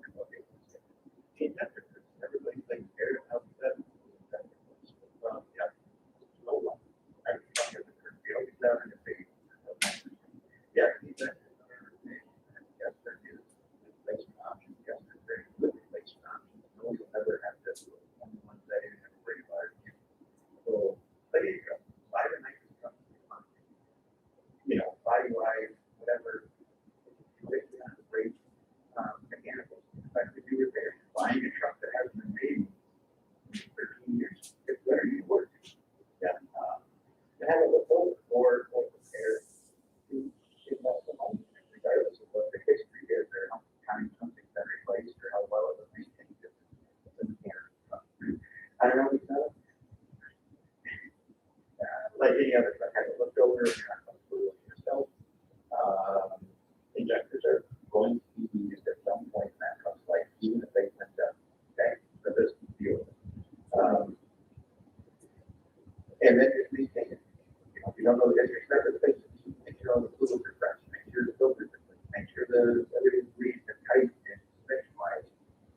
And enjoy it. Don't sweat it. And one of the things that we talked about Facebook a little bit, and I always see it and it drives me nuts, and I want to reach out to, you know, can I use names of other companies? Oh, yeah, yeah. Okay. I want to reach out to guys like Gary Vance and tell them to quit putting this balance rate on the PS2 monitor, because all people do is look at these damn numbers and want to know if their injectors are there. And sorry, it's funny. Jared's a friend. Oh, please button that call as hard as you can. Jared, I asked if maybe short. Please. Or maybe. Put the balance rate on, but how about like program a range if they just can't go past that range, something like that. Just pick this information, save bandwidth, so we don't have to have those questions. So those are forms. Don't worry about balance rate. If the truck's running fine, it's not smoking, it runs. But then don't sweat it. Quit looking for problems because you think there might be one. Just enjoy the truck. And then buy a lot of parts from us. And if you do have questions on stuff like that, almost we have guys here that's what we do. All we can, or you're riding us up the board. Yeah, I don't want to call it free advice because I mean it kind of is. But right, I would rather steer you straight and not tell you anything now than tell you something that you don't need or you could better put money in other places. I guess that's just what it is. Like I said, light off, make it Around the best of you offer. And if I an LLI, it's gonna have its own social issues. And always, you know, pretty sure at some point, everything's gonna break something. That's what we ever talked about, not buying a truck that's that bad, or, you know, extended cab doors. You know, one of the things that you're doing that I really like, that I like more companies do, Got something to cover that with, like a trash bag. We need to cut a trash bag. they're doing it too, particularly on the Duramax platform, is explaining your product on like a video. What you guys do with your product, what it takes on the truck, what's broken from the truck originally. I think, and you know, this one guy that you that is because everybody has the time to make things. Not everybody will take the time. Video, edit. That'll work just like that. We don't even need to cut it. Put the phones out there, sort of do a little script, and put out the device. And I think that's how if I were to first buy a truck. I don't think I got any right yet. Just a little one. Some of these videos you've been doing. What was the idea behind that? Why did you decide to start doing these videos and have they helped, I guess, make more product or, you know, educate more consumers? The videos have been huge. The videos in this day and age with the algorithm and that type of thing. You can put it all down on paper, but not everybody learns on paper. You know, some things you need to have written out, but don't be afraid of why I need this and how it works. But don't bore.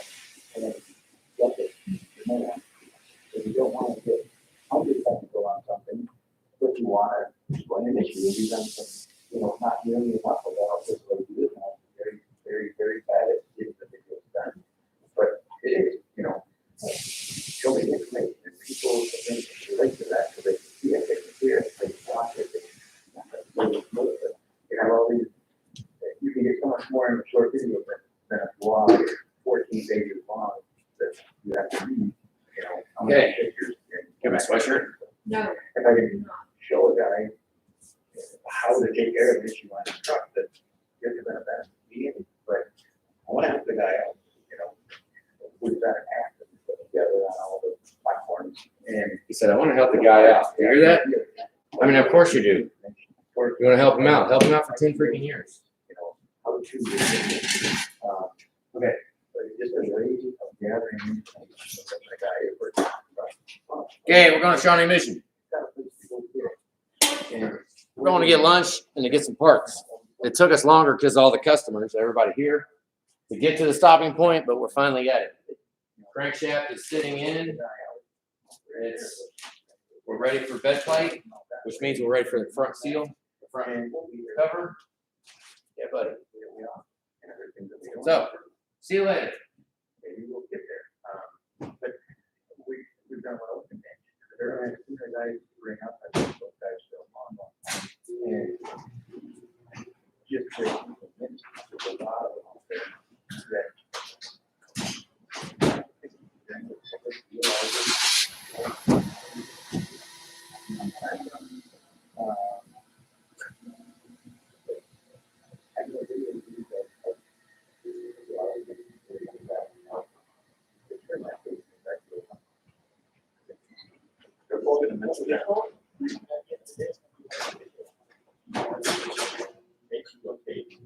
that link or whatever to that Facebook forum, they're like, well, here's my app. You know what I mean? And it's giving some ammo for some people to, educate themselves. And if you could be the one to educate somebody, I think that you immediately become the authority. When you think about how people look up to their teachers, like, oh yeah, she knows everything about history, that kind of a thing. Even though we're human, we're all fallible, like I said, I think it's cool that you're putting yourself out there. It's not like you have to charge 99 cents to download the video, of some sort of, that's a whole other installation, you know what I mean? That 99 cents a video thing is a whole other business I've got inside. I don't think that's the time or place for that. You have to start over to download what they want to get. Anyway, going to a dark place. Storm clouds are brewing. You mentioned that. I have an opinion on a lot of things, and I am very comfortable with my knowledge base, and if I'm not sure, I will be very clear with somebody on that. I don't know. I think people appreciate that more than another line of bullshit, even if someone's convinced, even though they might not get answers. And there's a lot of guys that come up in the last 10 years through the industry that I gained a lot of respect for, that are also very knowledgeable people. And I think the more people like those and myself and other knowledgeable people who share that information, hopefully people can move through the garbage information. I like to think that if I say something that people do respect, I'm probably not going to be right sometimes, but it's an opinion. How do I do this, or what do I think about this? It's an opinion. Everybody's got their own, but years and years and years of doing the same thing, and sticking with that because it's really successful. And I feel confident in the things or advice that we give people. I was going to mention, I emailed it with videos, and people need to go on Facebook, subscribe to Merchant on it, and I watch all the videos because it's so kind of rare to be able to have an issue explained, that's a good component, a fix for it, and then all the details in something that I don't get bored watching. I pay attention to them and I like to learn about it, and it's you hit the nail on the head with it. The importance of that and sifting through the information that's out there. You can go on Facebook, see it, understand it, and then Yeah, and hopefully the information is being used, and obviously there's a ton more of videos that I'd like to do, and I mean, if people are listening to this, say, hey, I wish there was a video on whatever, I'm sure that there's an avenue that we can get that information back, whether, somehow them responding to some type of whatever, to let us know what they want, through the podcast. And I would love that feedback, just to make sure that what we're doing is relevant to what people are wanting to know. So how many videos do you have out there now, Eric? I don't honestly know. Maybe 50 or 75 total on a whole day. I was more than I thought. You know what? I might be making up the numbers. So as we're sitting here, I'm gonna hit the YouTubes and go find that out. Because I don't want to miss things. We've been doing a lot of smaller videos on individual products. Okay, kind of a touch of healing. We've got 125 videos on our channel. It's like, but I'm sure not all of them are relevant to the product. It might be some old clean videos from years past and that kind of thing. So we've done some TV advertising with some stuff, and there's links to those videos as well. But so okay, explain it to me, because I am in the dealer community on the representative basis. I mostly deal with wholesale and dollar shops. I don't deal with the retail consumer unless I am in a booth talking to a customer that I'm with. Okay, I got a 7.3 IDI and the thing, don't make that turbo kit for it. I'm like, no, please go talk to them. So what's your target consumer? How do you want to get the product to the market? And clearly you're educating the customer, but how do you buy their stuff? I mean, do I buy it directly from you? Is your focus mostly on those diesel shops that are in the smaller towns that, the dealer doesn't really want to touch this aftermarket truck, and so I'm going to try and make sure that this guy has all my good widgets, fix this, and, everything's in one bag, and he can operate his business a little smoother? Like, what's the story there? Like, how are you trying to work out this video? I guess there's a number of ways. The most obvious is a retailer, is direct to us. Right off the website by calling us. We also have, let's say you have a shop that you're working with in your area, and is interested in some of the items that we sell at that shop. Most likely they're able to buy through some major distributors, and we're able to sell our product through them so that your local buyer is able to get a hold of it and save you the steps. There's a lot of online guides, the Alligator Performance Guide. It's a big online credit guide. If you follow our server diesel, anybody that you're used to dealing with, and I know there's others, and I'm going to get heat for not remembering who they are, but yeah, he's a problem. Yeah, they call it. It's your favorite detail. Yeah. They got it. They don't have this stuff. So can I trust the Merchant Automotive? If I'm a retail consumer, can I trust the Merchant Automotive part that's on, say, eBay or Google Shopping or Amazon? If it's on the discount website, and I say that means the eBay is the Amazon's, we are not. We are not directly filling those orders. We don't advertise it. We don't sell it. I know that some of our products have reached that through third and fourth party. If it is our product and you purchase it there, we go back. I don't have a way of telling you no, because I don't have a sophisticated system in place to track all that stuff. But I do need to have some record of how it got to the customer at the end of the day. If we're willing to back it, I guess, in a nutshell. The Google Shopping, like I said, all the major retailers that way, and Google Shops, yes. I hope there's nobody knocking our stuff off so that you couldn't tell the difference, but you never know. And I would prefer that you do buy it through trusted channels, and there's stuff out there in other channels, but make sure that it's somebody that you can actually help behind it. We want to make sure that this product stuff is getting the proper And a lot of times it's like the company you're not able to get back, you know. I am not a fan of those types of sales where a guy is buying that price and then he can get a hold of somebody down in Texas and then he calls his local shop and want hopefully this discount price on it. And what you have to do is obviously you cannot afford to that either. You get it to pay for it, but you not do that. If you're talking on price, probably not one. You're not building a good relationship with somebody that's going to be able to help you down the road. If there is a potential, whatever. This is that my thing, that the cheapest deal you should have. Did I totally not answer that question? No, you totally answered it. It's Pat, I totally turned it into that. It's your world, man. I mean, you are the sitting on the phone, talking to somebody through their truck bill every day, and It's absolutely correct. Stories, buying from trusted sources, families, and so that you want that support there from the customer, but then also, if you are, say, shop, then you have a trusted place of which you have a question.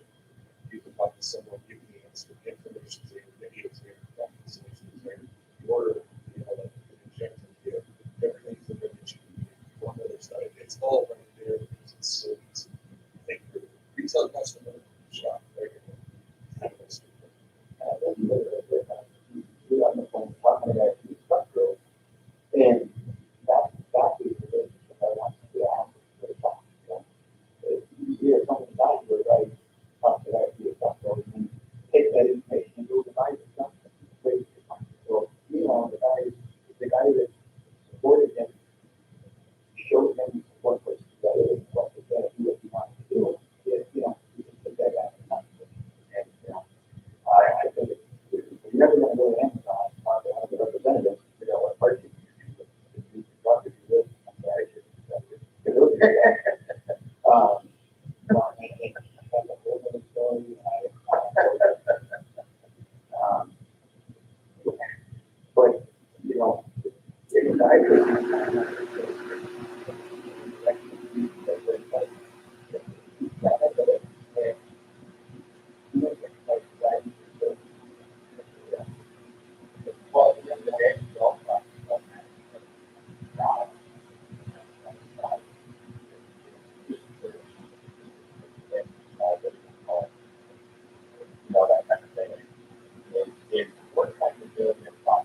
So,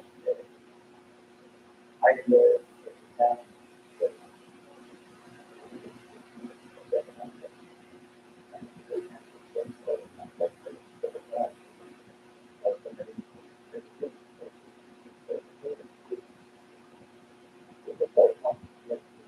One thing kind of stood out when I had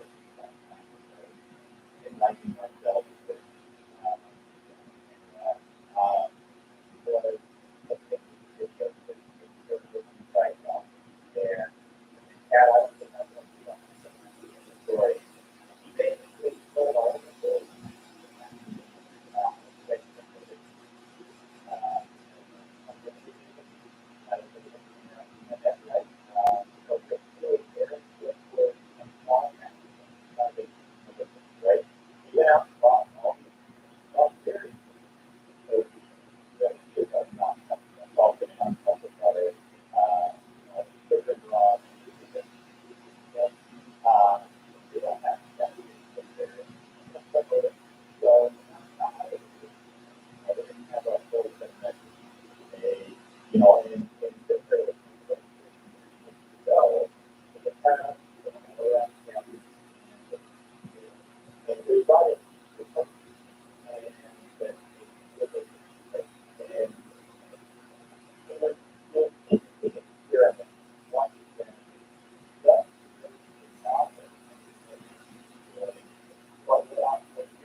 know, but usually it comes in all the things.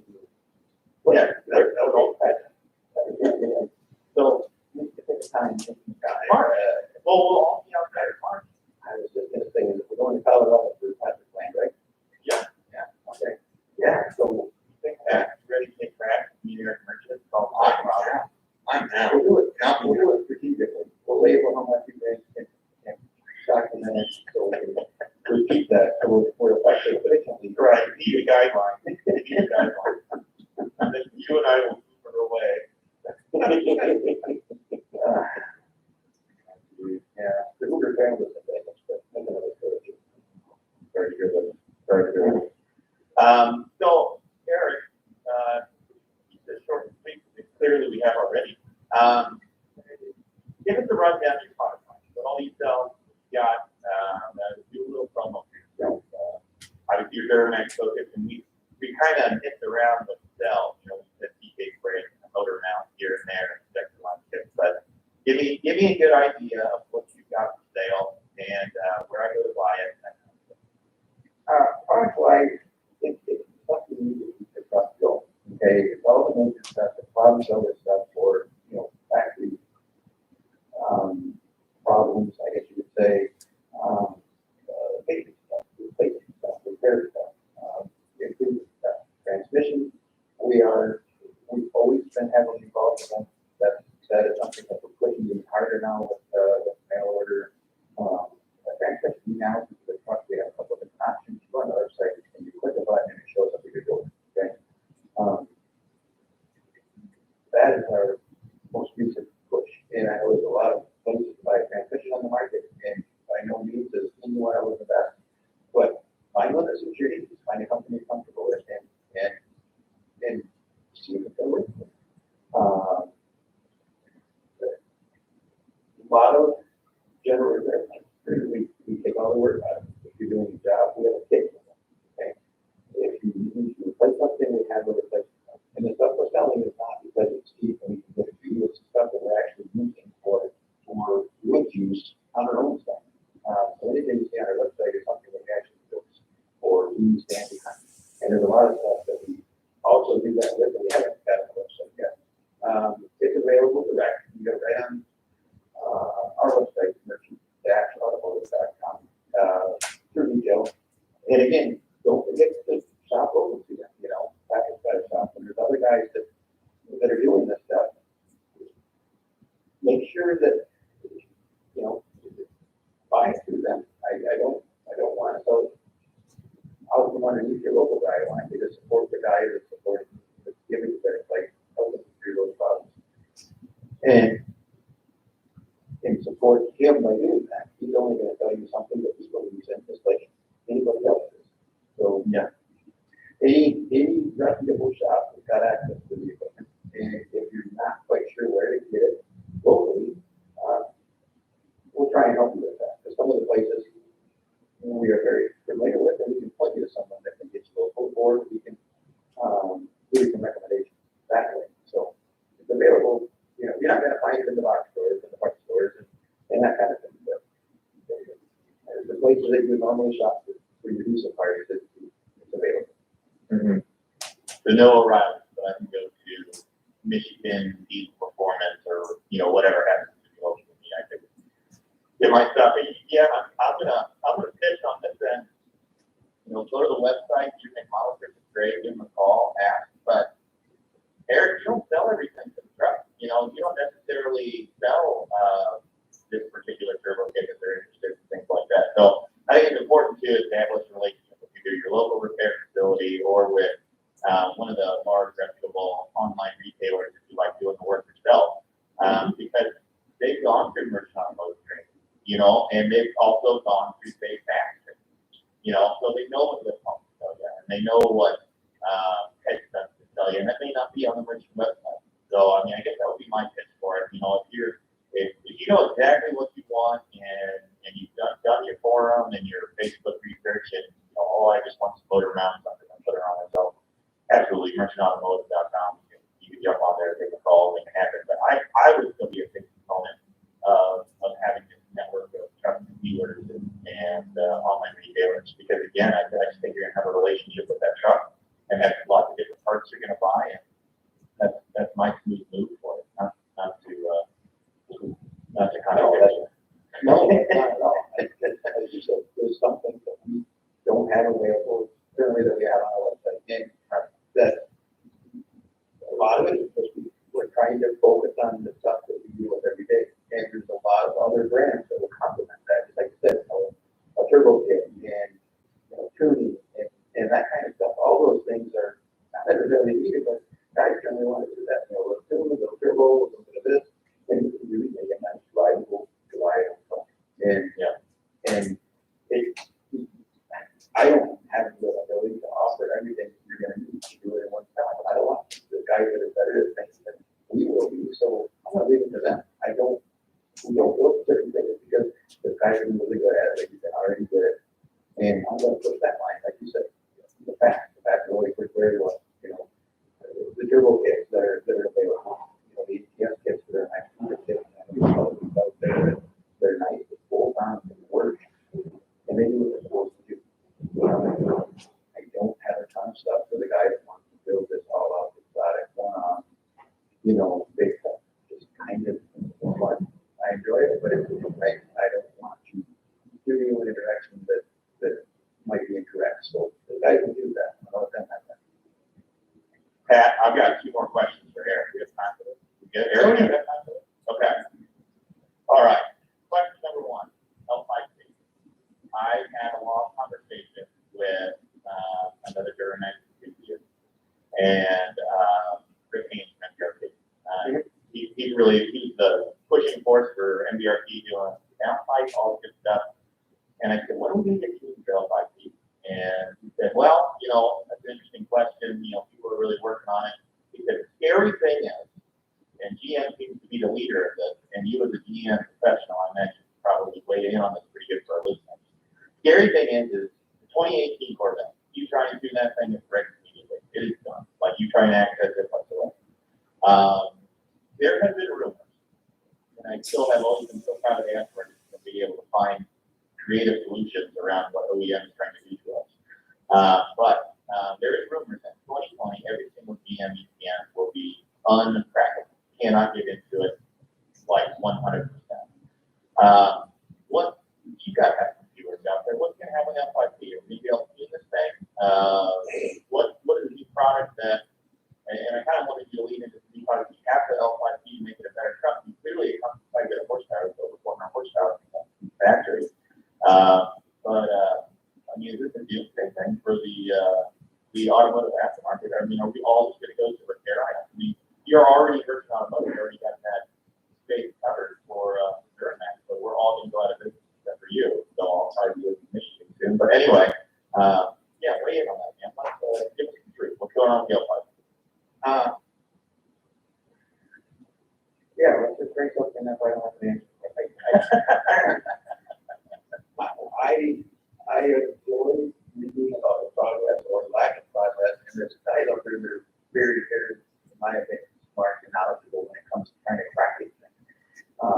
Corey Willis, Brady Booth, the Nick Premiums, and a handful of other guys that, again, I get in trouble with this stuff.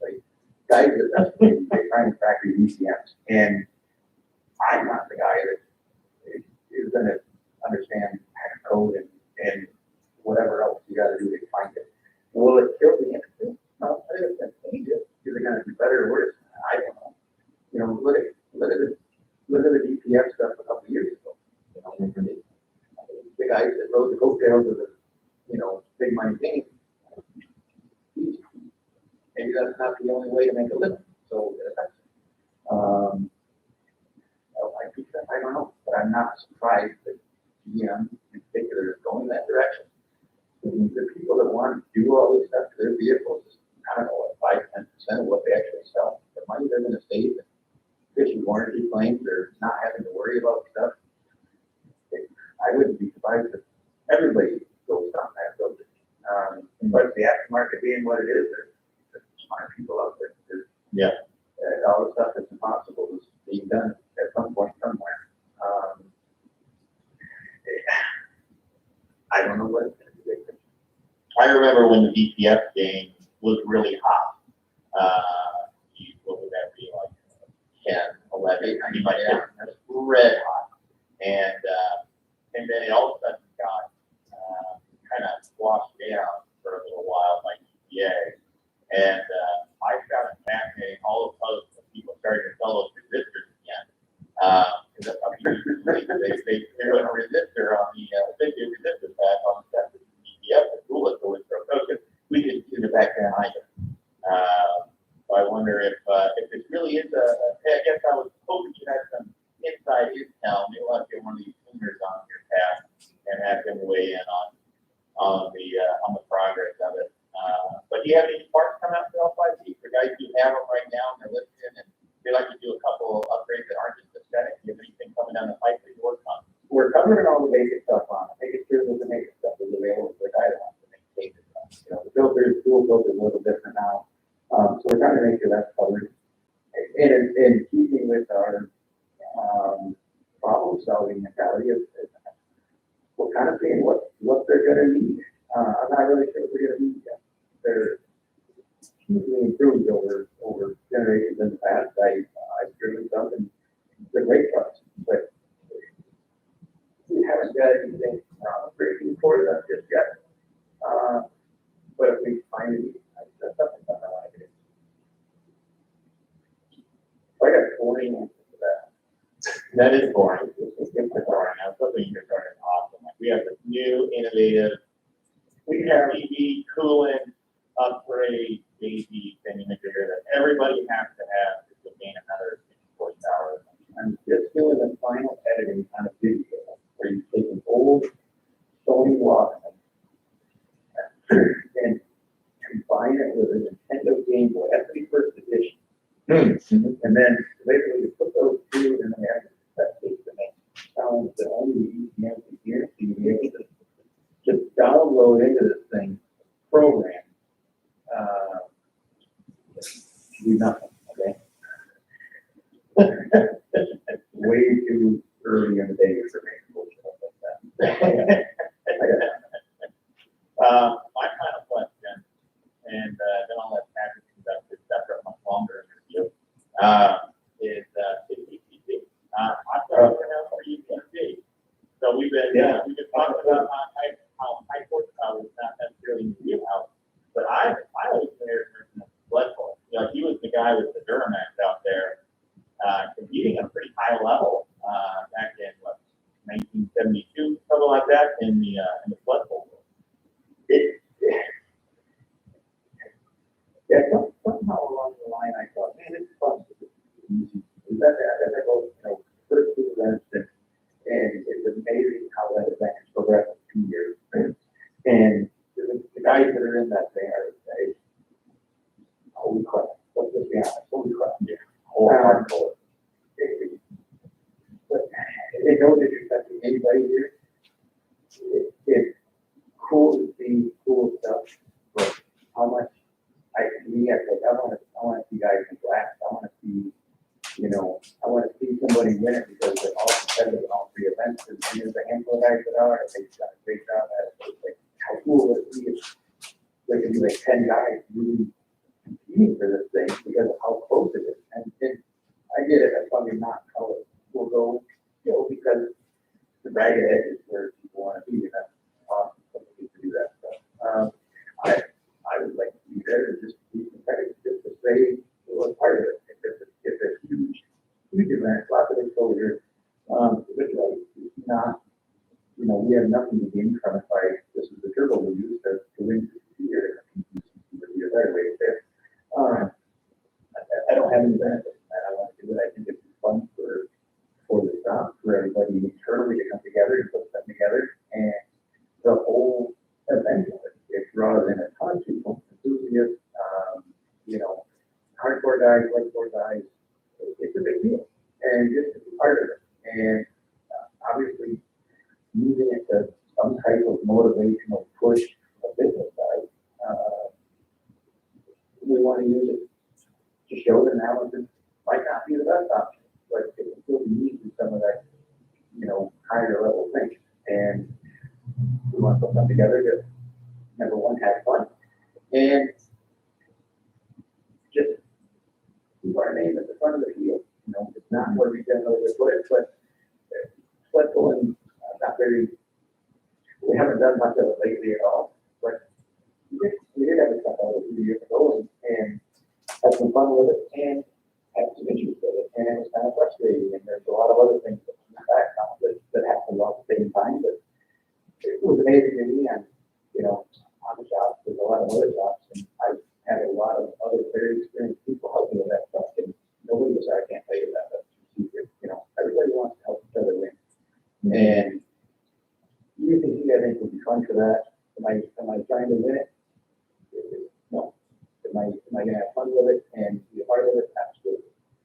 So hopefully the calendar goes down. I was thinking, Chris Earl was in the shop Monday before PRI and reminded me, I think it was 150 days left, and I said, we probably ought to get that out.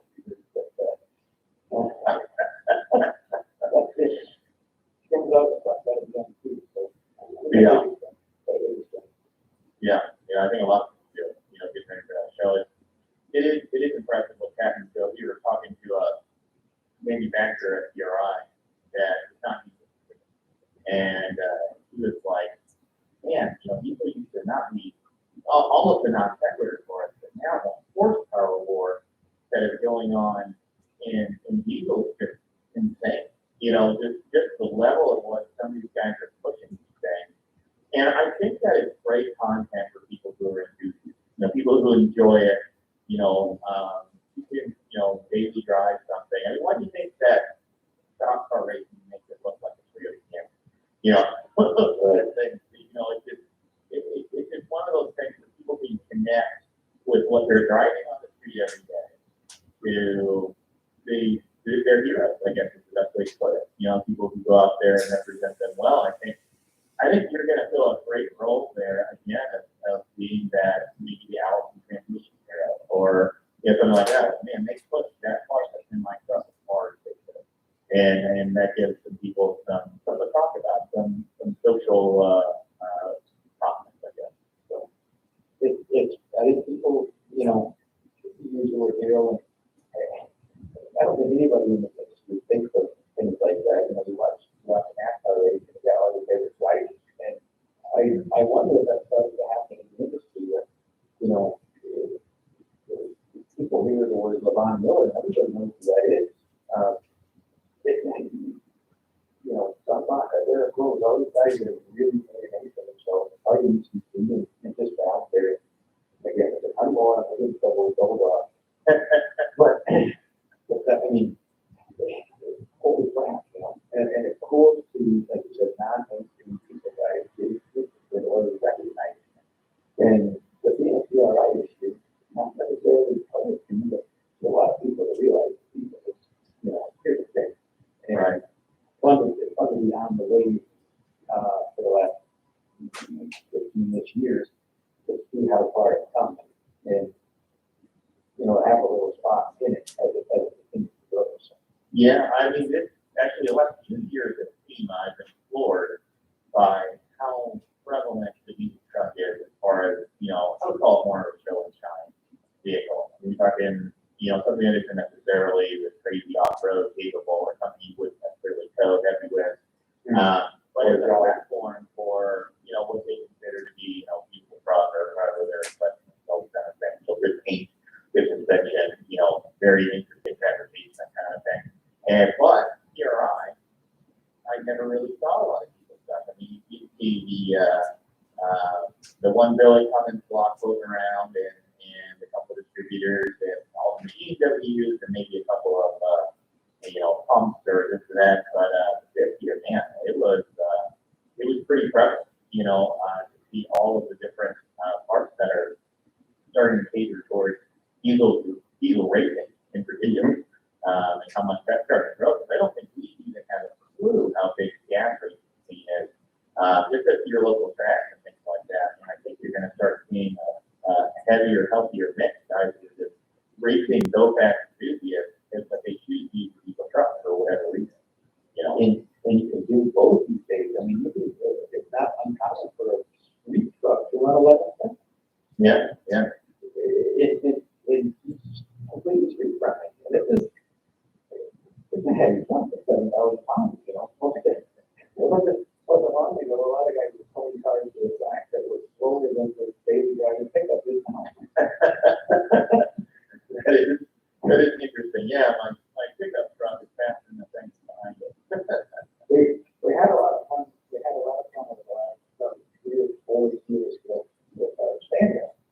And kind of the same thing, we taking something that's out of its element, you know, a two chassis car that they're on accident, that silent and vibration. And there's so much of that, and guys that running and you know, high end race gas and rebuilds and, you know, going to the line and we hot lapped that car to the point where it stopped. So Nick was driving to the back of the gap. If you live here, and Ron, you would have to do that. And, Oh, yeah. Donnie Brown, Did you ever get a final count how many people we ran through that? I don't know.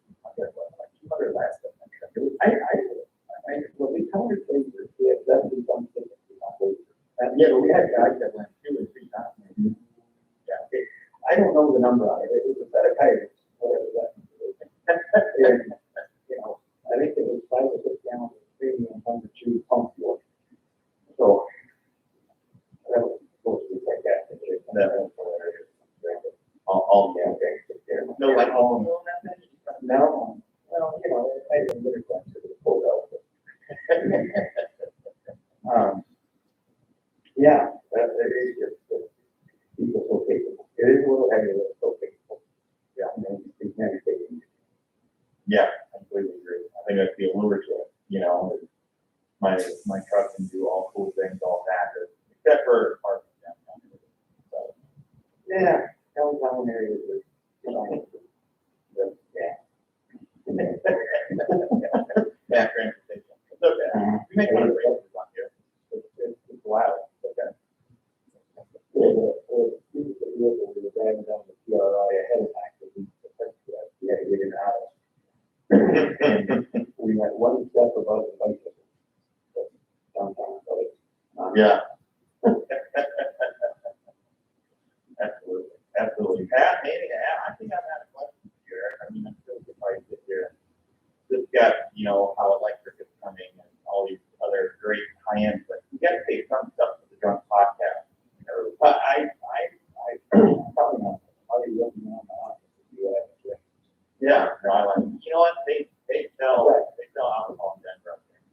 It's not that crappy Ford U stuff they have the next day over. No, Okay. Pretty good. I'm sorry. Yeah, I think Fort is like the standard option. Okay. Yeah. Nothing worse than having a few more than they Ridiculous. We definitely appreciate your time, Eric. There's so many great messages in this podcast about competitive business, the enthusiasm for the trucks, things you guys are working on. So we appreciate that time. Then we look forward to March as well. Make sure to bring some Jim Beam, which is my drink of choice. And, That's a long bourbon. Don't do it. Come on, man. Don't tell me it's something like Devil's Cut or Red Bag or something like that. No.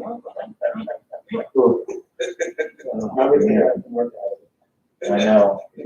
Well, I tried to teach Eric how to smoke a cigar one night, and I didn't pronounce it well either. He was doing yeah, we also put a hole in the cat hole fence in the golf ball with the grinding all the factor. And he does not live in like the middle of nowhere. It's in a subdivision, so. At the time, there were no houses behind him. So in our defense, we weren't gonna hit anything. Cool. Not with our field office, not with our. Well, we were in the middle of those problems about Wednesday night. And I remember swinging at the ball and hearing what we later found out to be the sound of the dog ball penetrating the pocket. I mean, so, we had, you know, you're just useful in the sense of about a minute and a half of diameter. Yeah, it was, that was a worm burner there, but man, it went right through that fence. It was pretty impressive. It didn't have the height of the direction, but it had the velocity. So many jokes. So, Eric, one last time, how do we get a hold of you? Yeah, I don't remember that. No. You can get on here, I guarantee you people will call you. And text you. I don't have a number that we call, but I don't. So, bye. Maybe I'll give you like a quick, friend of mine, merchant dash, automotive.com, there's a dash, a hyphen, you know, a little line that's within in the middle of the letters, however you wanna call it. Mhm. Phone number 616-772-9551. Don't ask for me.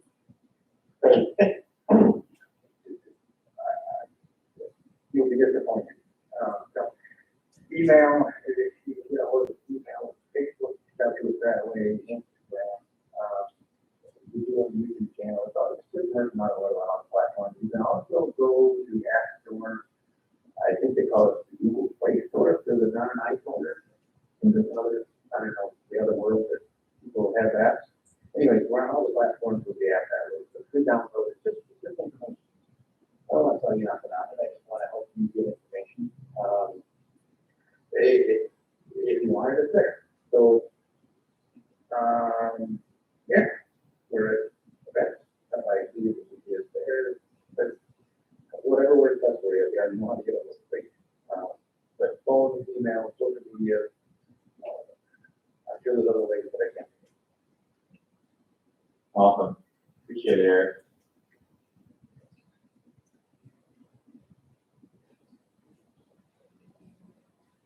I'm Ryan Milliken from Hardware Performance. You're listening to the DCO podcast. This is Anthony Reed from WDP. This is Jaron Holder, Holder Down Performance. Corey Lewis from PPI. I'm here with D&J Precision Machine.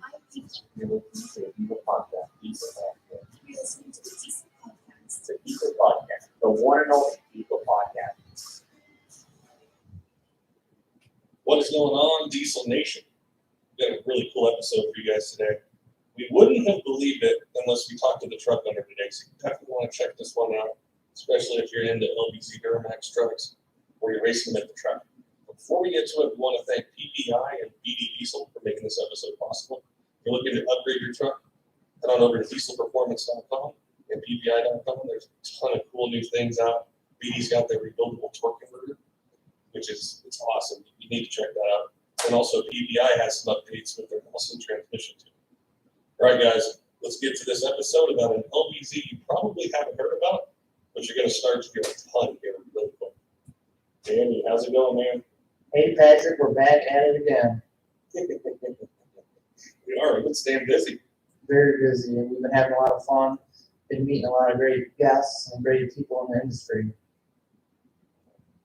Definitely, man. It's definitely, you know, so much. There's so much going on in diesel stuff right now. It's really cool. And you know, today's episode is when you told me about this guy, I was floored with what he's done with his truck. So we wanted to welcome you to the podcast. How's it going, Jesse? How's it going, guys?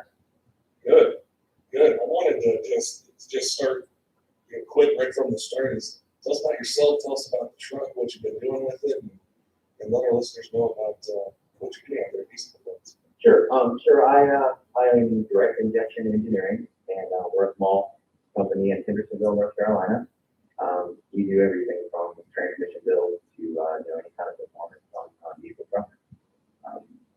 And we have right now we have the world record holding stock engine Duramax truck. How fast did they go? The last time we made, they ran a 996 at 135 miles. Ooh, that's moving. Tell us about the truck a little bit. What's the setup? What's the configuration as far as? Well, at the moment, it's an LBZ engine that we actually picked up a few weeks ago from the guy on Craigslist. It's a 300,000 mile engine. The guy was actually on the Duramax diesel forum, and so we talked to him a little bit. He said, it ran well. He took it out of a wrecked truck, and still factory CPR and everything. We actually cleaned the gunk off of it. We didn't even mess with the headsets or anything. We just basically slapped some LLY injectors into it, and because that's what we had in the previous engine, and we put it together. It's a single turbo. It also runs nitrous on it. It's a 3-gas. As far as stock engine, what would define it, say, as a stock engine? Well, from the valve coders next to the oil pan, it is straight so untouched. It's crazy to go that fast. Yeah, we're thinking it's around, about 1,000 horsepower is what this thing should be at. And it's holding it pretty well. The previous engine that we recently, almost split the block in half, on the last engine, but it took about 55 passes on the street to do that, or on the track to do that. None of the Duramax systems you have, they're gonna ask, how can you go that fast on a stock engine? And not, because you think of all the things that could happen, could go wrong with cracked pistons, bent rods, or something like that. How do you guys keep it alive? Well, I think that it has a lot to do with the RPM. I think one of the tricks is that we're trying to get the RPM higher so that we're staying over the torque curve. Because the torque is what we feel is very damaging to bottom end anyway. So we're getting the RPMs up a little bit. We're running 6,000 RPMs over the factory. Red ones are at 3,250, which is the top end. So we're also, I think the nitrous comes out. The nitrous is keeping things a little bit cooler. I think we're not actually building as much boost as a lot of these other guys, and I think that also blowing apart intake pipes and everything else. You still have the factory wide bridge on the truck. So, or not the factory, but just the factory wide bridge, but a UTR. So we haven't put any aftermarket one pieces or anything like that on. We're just handling it fine. With the transmission setup, is it built shafts and P2 plant hub and all that stuff? Yeah, it does have a billet input shaft, billet P2, basically just it's like a 750 build plus an input shaft basically. So it's not real special or anything. It does have the pump shims pretty hard to give it a good high pressure to do those shifts. So it's not going to be like probably a long lasting transmission, if you will, but it shifts really great. It's so impressive to think, because it basically takes everything that people may think it takes to go that fast. You think of one need an engine build, you build rods, all these different things, and the fact that it can hold it and do it, and it can do it multiple times is what's so cool. Yeah, we love it. We get a lot of attention for it, and I think that 90% of our customers are going to have stock engines. For us to go ahead and push a built motor, $30,000 extra on the customers, at 700 horsepower, I don't think it's really necessary. I think that the tuning is so good now. The hard parts are getting really, really good. EFI Live gets better with every update. So I feel like we're able to dial in the things better, and with experience with these new tuners and the old school tuners as well, it's getting so much better. I think we're able to push them more further. To take a crew cab short that's that level, what did you guys do to shave the weight down? We have the interior pretty gutted. This still has the factory dashboard and the back steering wheel, and actually the driver's seat still has power, leather seats and everything. We took the rest of the interior out. We shut the bed down pretty hard. That's really it though. It's still 5,500 pounds. Just in the end, it's geared up like 57, 20, 57, 50, something like that. And you mentioned it had a big single and some nitrous, but how big is the single and how much nitrous? What kind of jets are you running? Not really that big. I say big single because it's a big beast. It's actually Danville built 871. It's actually an LVP based prototype, and actually the other engine we had previously we had a 3794 with the same billet 68 Danville wheel, but it was just basically a turbo for a towing. It wasn't anything fancy, and then we did have around, I would say about a 200, 250 horsepower Charlotte nitrous on that. And then with this bigger turbo we recently installed, we were able to dial the nitrous back down. We're only running because it's 252 jets. If you know anything about nitrous on diesel, around 100 to 125 horsepower.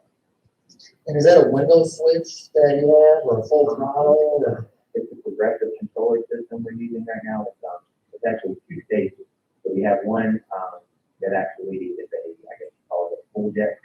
You know, it comes on pretty good off the line and, just tries to start a real, you know, pull up very quickly. And then the other one is more of a power jet that runs through the whole entire, run. And they are from United Express. And, everything is all dialed in based on the hot switch, it's based on the boost level. So, rises up and then I just compress it. Yes, It is, we built it, you know, originally it was, to tow my camper and, work equipment around. I was actually, I still am actually, I'm an electrical contracting business. So, that's where, you know, we started everything. We bought this truck, we had a little truck and, you know, started going to the track and getting faster and faster. And thinking, you know, everyone's going up to do things on their own truck. What do the Cummins guys say at the local track when you are running sub 10-second passes? So, yeah, I mean, we've only run one sub 10, so, at this point, you know, it's basically all social media that people are talking about it. But, you know, when we go down and run, I mean, mid-60s and 80s, you know, most of them at the local track, you know, they're pretty impressed, I think, especially with, it being a stop. We did a podcast last week. We had Ryan Milligan on, and him and I were talking about transmissions, and we talked a little bit about Allison's and 48 RVs. So he made a point that he said, you know, Allison's a great transmission for what it's intended to do, but it's a big, heavy setup. It's like the 48 RVs, they have their own issues. Once you want to get to a certain speed where the cases can't handle some of the pressure, and the valve bodies, you know, prevent the kind of pressure you need to run, and turbo 400s are the way to go. Have you guys thought about maybe doing a different transmission setup and cut down the time with the same power level, or do you guys want to do it with basically the way this truck would come from GM, so to speak? With Anyone that's done any, you know, track hunting with an Allison knows that you do go back to the same house another day, and it's not a good thing because the Allison, and it is, it's always learning. So, you know, you've got to kind of trick it into, you know, like going back and basically. So, but it's funny you say that because, a buddy of mine that I met at Rudy actually a few weeks ago, has deleted it, and, he's using a 48 already. Or I'm sorry, he's using, the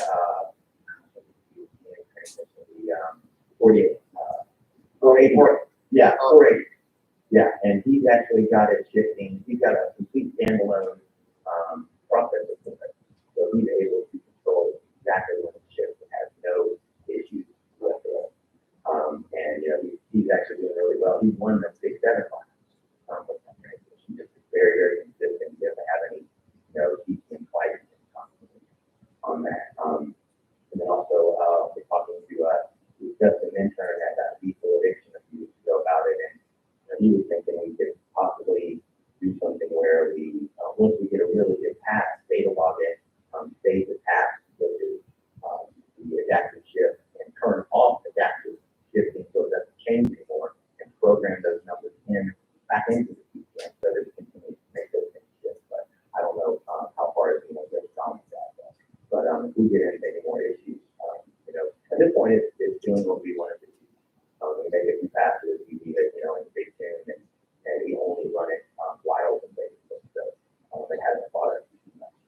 That's interesting too. Just I think like with Ultimate Fallout Challenge, we really see it. Some of the other things is the power and the ability. You guys mentioned earlier with the tuning, the parts and everything. They jumped really far ahead. And it's like the transmission side is still, it's trying to catch up. It's trying to innovate and adapt, and there's all these other options. And it's really cool to talk with guys like you and see, you know, what your plans are, what options there are to basically harness the power and go faster. I mean, the racing is probably going to look a lot different than a year from now, 2 years from now. Absolutely. I mean, again, you know, there are some transmissions out, and you know, those builds that have been in the low 9. I don't know how far the stock engine is going to go. We're going to take it literally as far as, and, because I think there's still left, plenty left in the tank. And, you know, I decided that I'm not gonna build an engine for this truck until I know the jack is 100% done.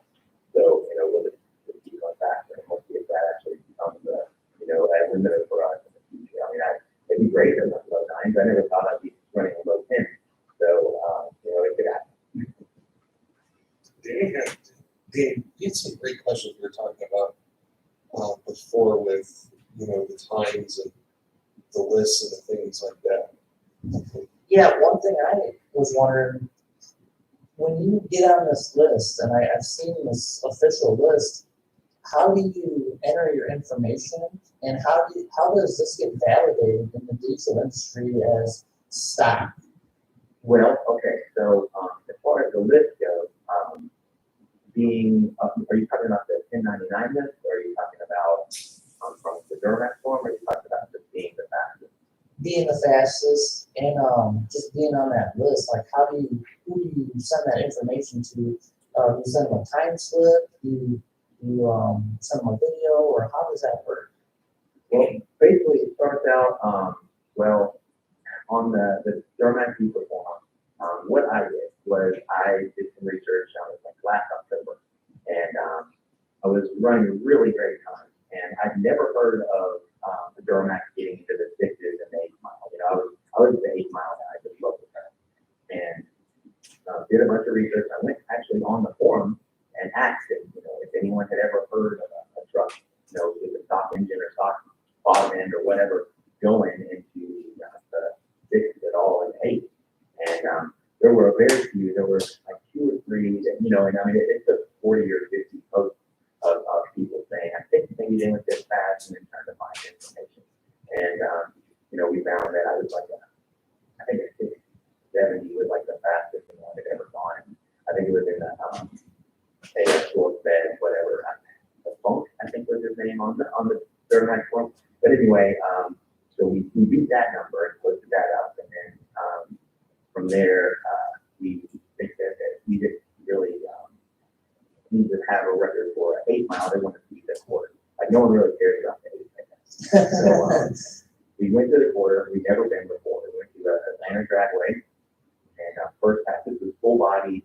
You know, it had every part except for a tailgate and a spare tire. And we ran a 1070.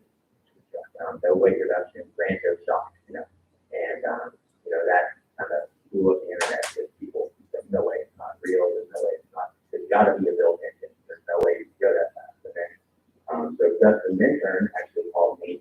I don't know if you guys know him from Diesel Addiction. A good friend of mine. He called up and said that he has been working on the same kind of project, trying to get the same record.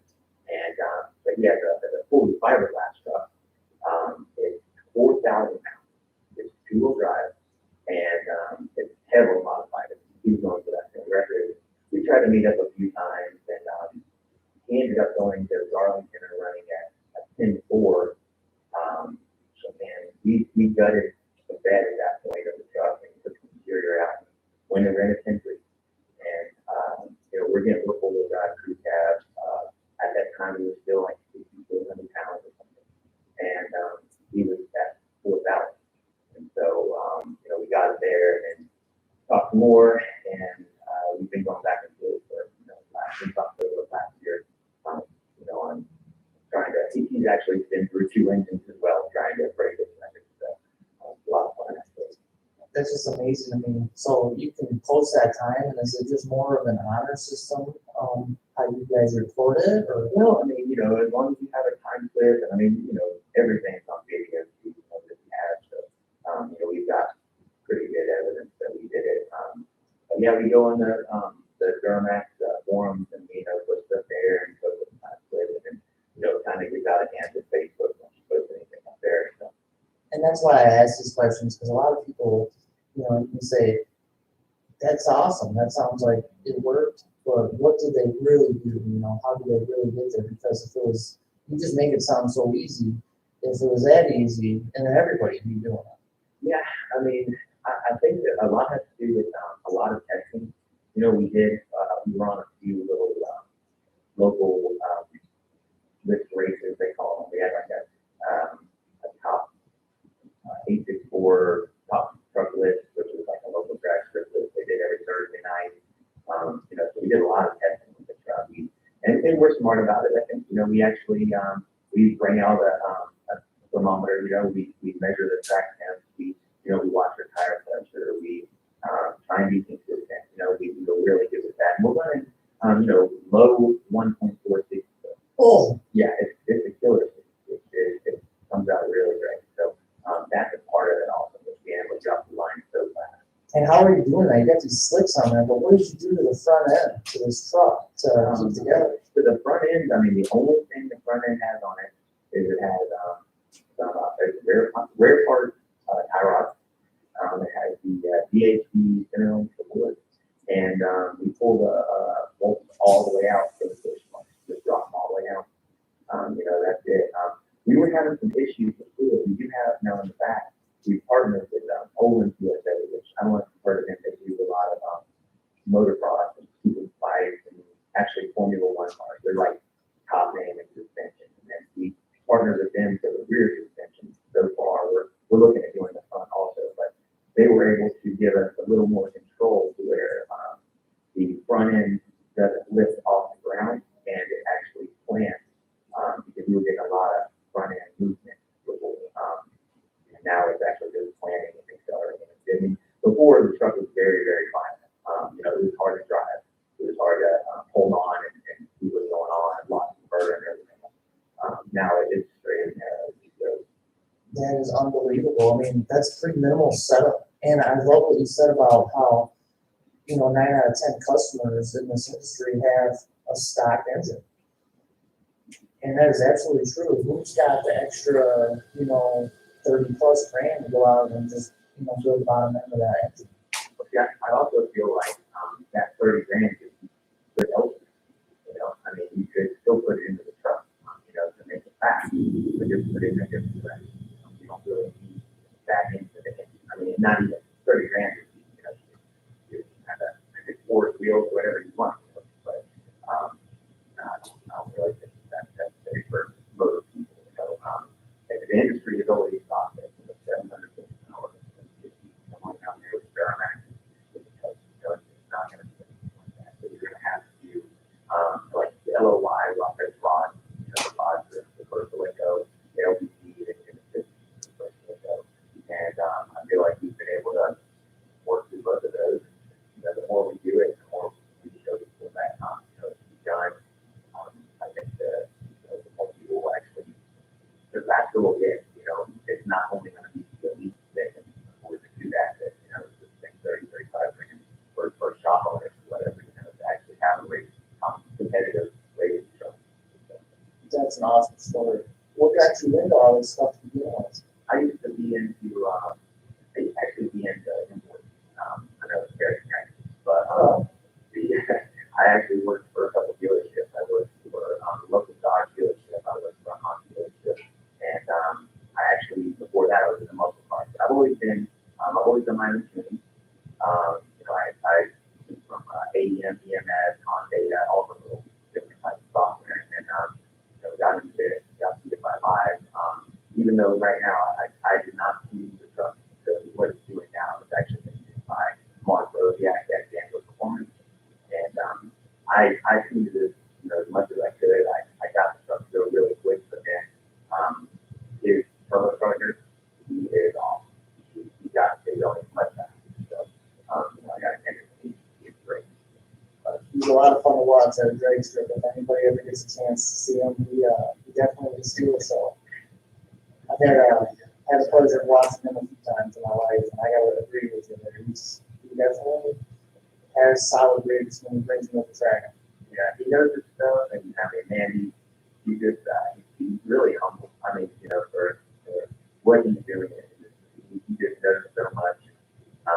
So helpful. I mean, you know, he's the only one that I know that you know update your team in the middle of the night. Yeah, you know, I'm going to the track tomorrow, and I need something. I need to ship it right over.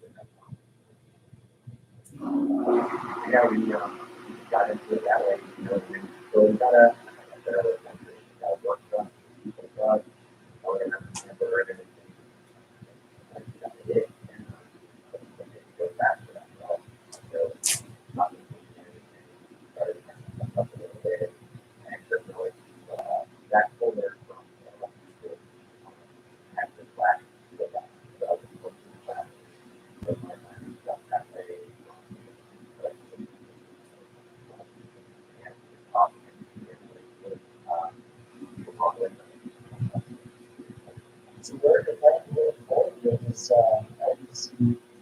9, 7 years.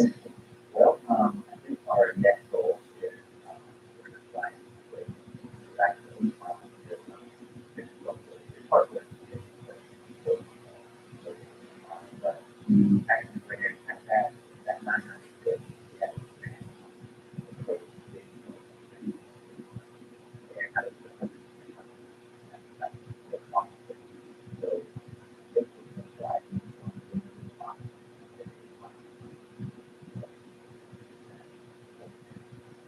Well, if you'd like to put the comments on that, are you married right now? Yeah, are you married? Are you married and a wife, that's a plus one to the thoughts. It doesn't care, huh? we are no longer.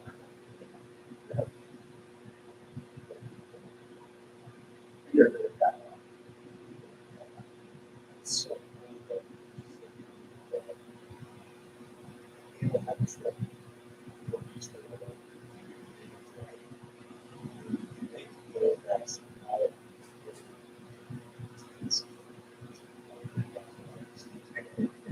And that's gonna be something for us.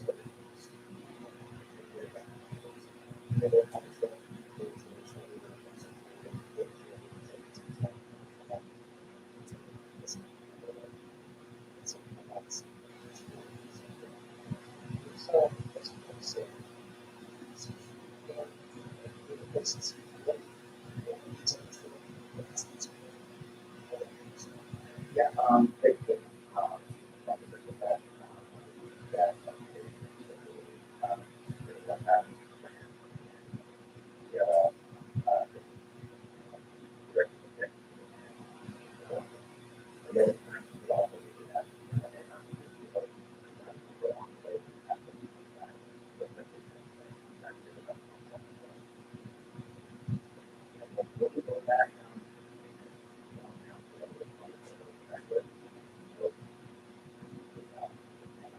was gonna say congratulations on Hudson's success, because I literally just asked them, and we're gonna do lots of investment. We're gonna do it wrong, but we're gonna want the best for you.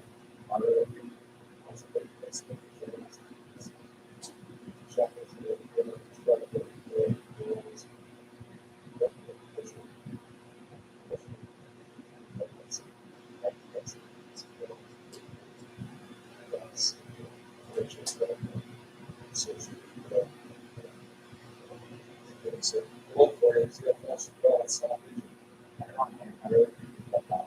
But the guys that I'm looking at, you said, it's not common, you don't know, it's products, things like things. But it's not sure, and you're not sure. So next time, you can try to side.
Also, go on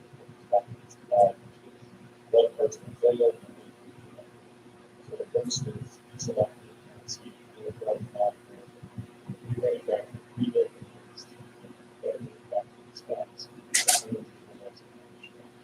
So this episode, that's this example. That's the way that it is to make sure that you don't make the way something that is not actually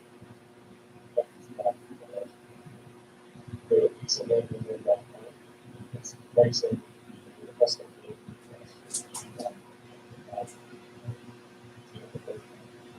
such that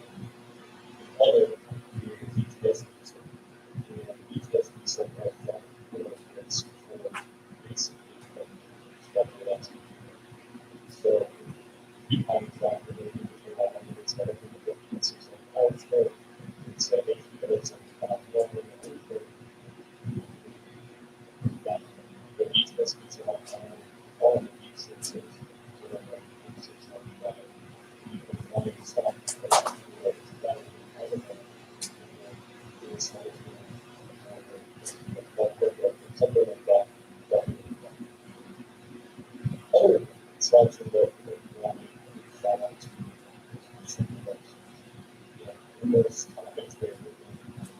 That's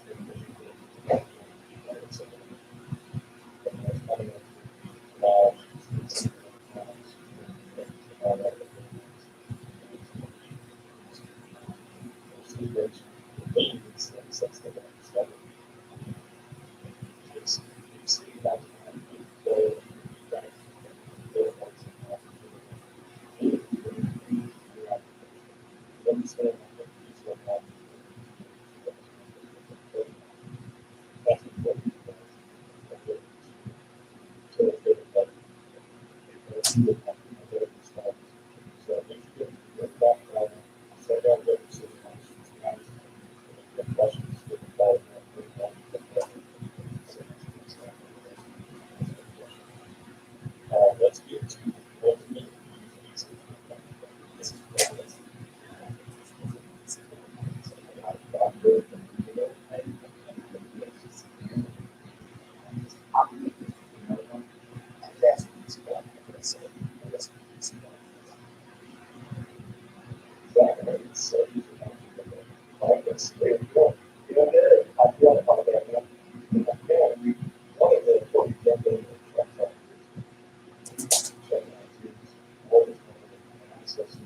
someone from the top let us know if you got information about decent trucks, and specifically, if you really need someone in the market for that's what you guys see.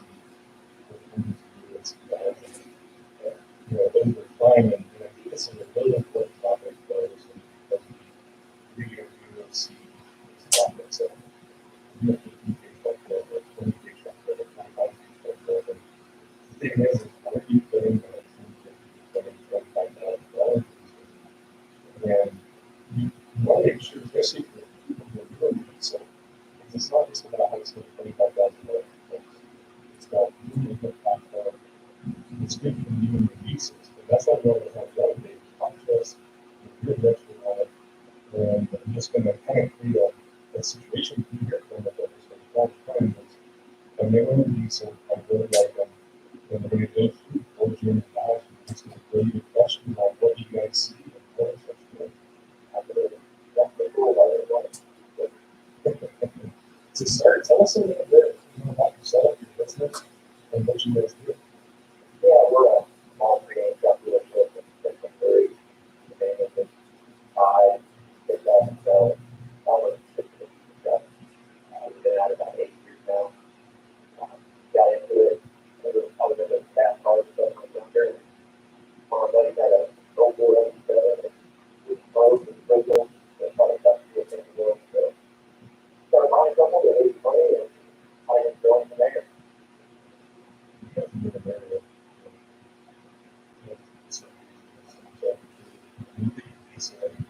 Missouri and some lines in the US, Ohio, and see you in the second vehicles that you guys We did a lot of fun in the buy trucks and did a lot of things and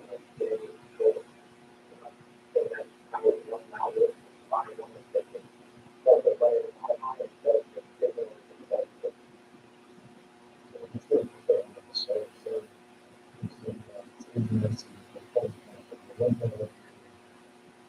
Well, we're going to spend say about the 94 and then 12. And then just teach that. What do you look for when you get on that? You're looking for what's the kind of issue that they just check out to do some good test. They're off the customers or whatever. Well, the first thing I'm going to do is get my final delivery number. Everything is set for the part. Injectors on those, or the part they got to put it out with the 98 and a half.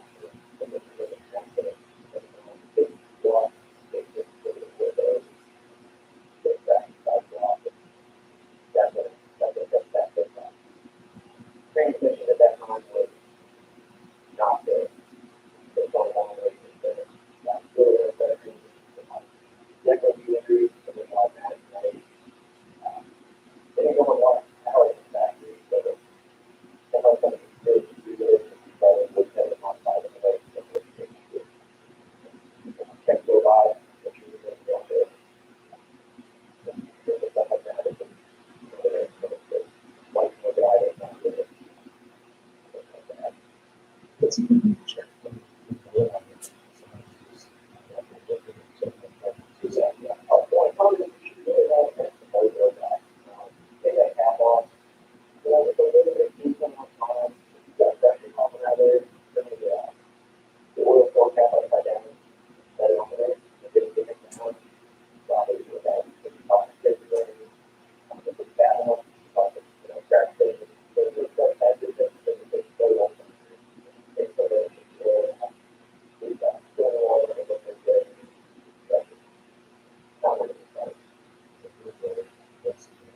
Actually, it's video.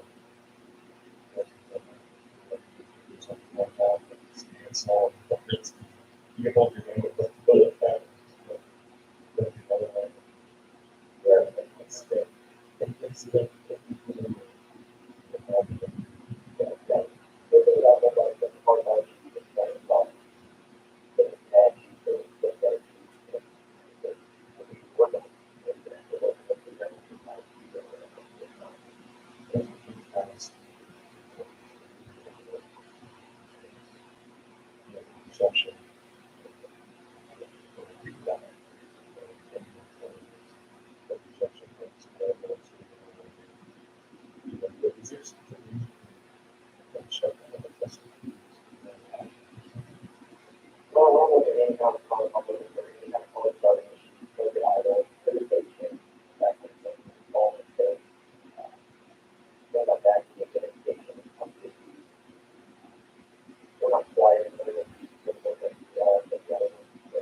Hardship.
That's kind of, oh yeah, yeah, I wanted to just give you an opinion on them, what you see, whether it's changed a little bit.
I'm kind of in that, not a definite bind right now, so, you know, when you go look at the new trucks, you know, it has nice space, or,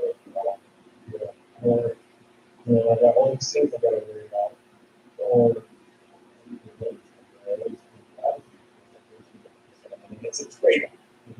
Those things I really want to great transmission can be like, that's sacrifice a little bit. Yeah. Yeah.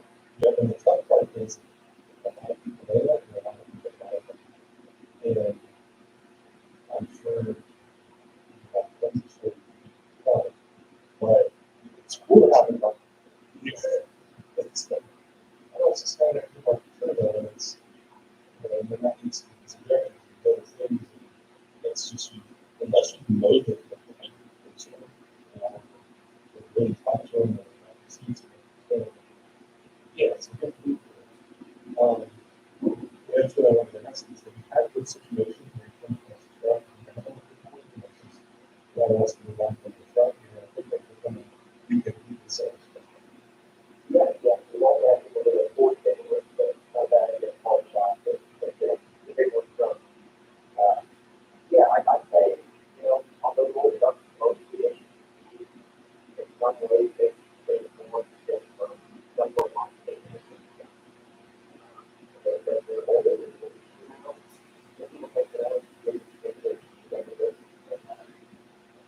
modify themselves, and they're going to do that, to try it. You know, that's it. That's what you don't do it correctly.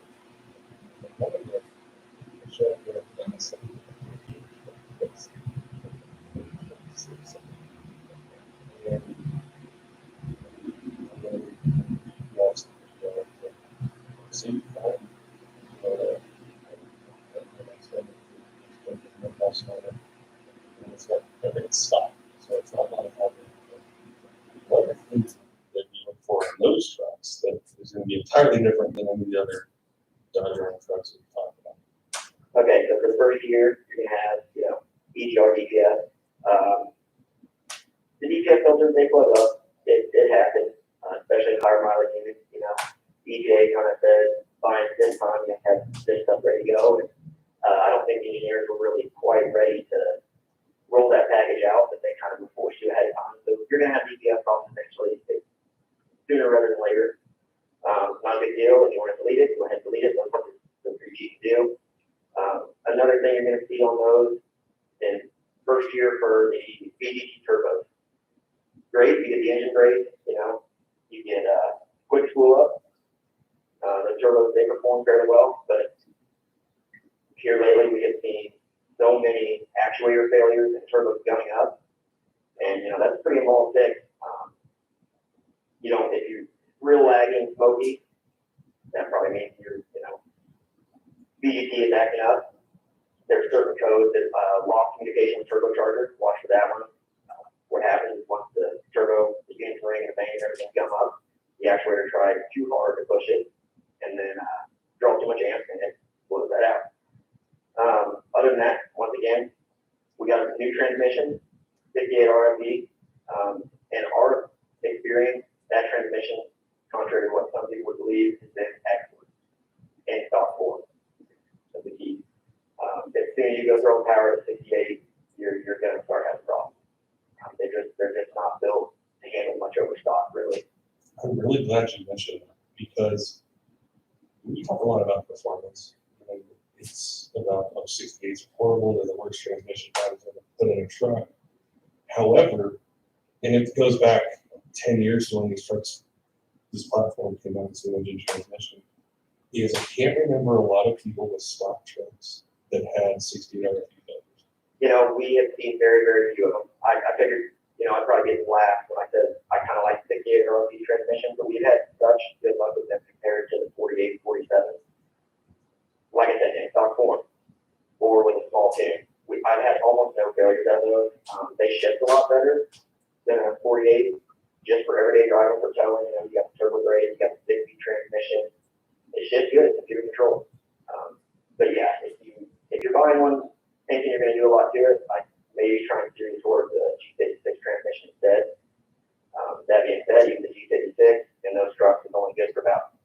only good for about 60 horsepower over stock. So after that, you're gonna be upgrading clutches, they're still a lot cheaper than a built transmission. And we all know that built 6080 still isn't that great, so. One nice thing about the 6.7 third gens is when it goes to current is how advanced the electronics are. So like if the DPF's clogged, you're gonna know it when you first sit in that truck. Yeah. You know it. Or the turbos. If you're getting into the era that there's enough computer stuff on the vehicle, bring a scanner with you and look at the truck. It's gonna tell you a lot of what's wrong with it, a lot of what it needs. Another issue on those trucks, if they've been tuned much, head gasket failure. Warren used it out on the 5.9. I don't remember the last 5.9 head gasket failure I saw. But the 6.7 is pretty common, especially if you have a lot of timing, a lot of fuel down low in RPM range, that turbo cools a lot quicker, and they're gonna bust head. Is the thing to look for when you first see a truck is either the overflow tank bubbling or there's coolant splatter. You know what I've noticed? Look for mark on the coolant tank, it does that down. People that mark the coolant level with a permanent marker when they think they're starting to have problems, then you go look at it 4 inches below that. All right, have you been using coolant? No. Looks like it's interesting. That's never thought to look at that. You'd be surprised how often that works out for you. Wow. People do some of themselves when you're looking at trucks. To say go to your business, exact. I really want Cummins. I'm not racing. I'm not turning it into a competition truck. I want something that's going to be reliable and have lower maintenance costs. I might maybe do a little bit to it, but I'm going to be using it for work. I don't want to invest a lot of money up front. What generation would you not push me towards, but suggest you really need to look at it? This is going to be true. Well, our best seller, and honestly at this point, my favorite truck is the Ford Gen brand. That being said, they are more expensive. If you're looking at a 250,000 mile crew cab SLT, you can get them down there. If you're looking hard, you can find one maybe just under 20. They might be few and far between, but you can find them. Just the cabin interior on this truck is so much nicer. But you can also find 5.9 quite a bit cheaper than that. And like I said, outside of the transmission, you're not going to be looking at big problems on 5.9. I feel pretty safe steering towards one of those.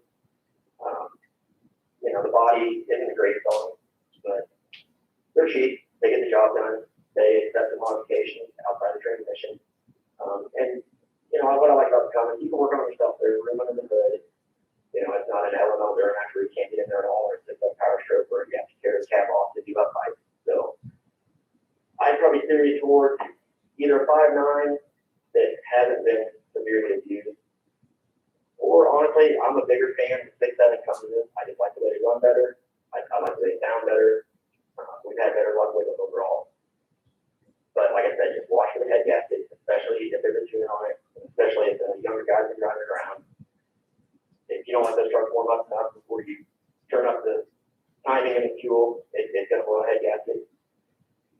And then, the turbo codes. Watch for turbo codes. Lost communication with turbochargers, definitely big one. So, the Cummins platform overall, all the years is pretty good, really, outside of transmission. For you. Yeah, even if it needs a little body work, it's on the body shops. There's things like that. If it's body work, you can see it. You know what you're getting into. That's true. Kind of a different story, you know what you're looking at. I don't want to leave the GM guys out, so we're going to switch over to Duramax. That's how I got into this business with Duramaxes. We were all Duramaxes all the time for a long while. I started with Cummins when I got into diesel performance. I did own an LMM, and it was something when I drove it, I loved it. It was just, it rode nice. The comforts inside of it were really cool features. And those things you can see on an LB7 or BZ. But what are things you look for in those pre-emissions Duramax trucks or pre-DPF trucks, I should say? Yeah, sure. D-Max is kind of our specialty for a while. We used to do a lot of LB7s. We kind of got away from a little bit because they're getting a little older now. Everybody knows the number one thing, injectors on an LB7. You need to get some kind of a scanner they can read your balance rate. Which balance rate, don't tell the whole story. When you're checking balance rates, be sure to check them at operating temperature and park. Some people try to check it when it's cold, and they're going to be all over the place. So at temperature, you should be within positive or -4 on all the injectors. If they're outside of that, plan on probably replacing unless you've got some sort of crazy regulator issue. Look for a haze at idle. It'll smell heavily of diesel. Basically, the injector nozzles are worn out and they're letting too much diesel by. Another thing to look for that we've seen is a lot of fuel in the oil. We've done oil changes on Duramaxes that hold 2.5 gallons and there's 4 gallons of oil in there. Bad time. Once again, not the end of the world on those, but that's like a 16 to 20 hour job for people that are good at it. People that like me that aren't certified mechanics, that's like a 25-hour job. So that's a big one. Other than that, we're starting to see some more head gasket issues in the older LB7. I mean, they're going to get some miles on them. You know, lack of maintenance, people doing them up and running hard. So we're starting to see some more head gaskets on those. The pistons are really good in those trucks. The big turbo is good. You got no emission. You got no VGT turbo to start acting up on you. They're a really simple platform. I still really like those trucks, and they're probably the best sounding Duramax out there. The simplicity at home is what's so appealing to a lot of It is a lot easier to build trucks than a build the LB7 just because it's a lot easier to do. Yeah, Sorry, go ahead. I was just gonna actually see on a level 7, or I mean, really, it's gonna be any of the trucks we talk about. I know there's the Duramaxes. How many miles would be too many where you'd say, that might look okay, but I know something's coming around the corner. I might not know what it is, but what's too many miles?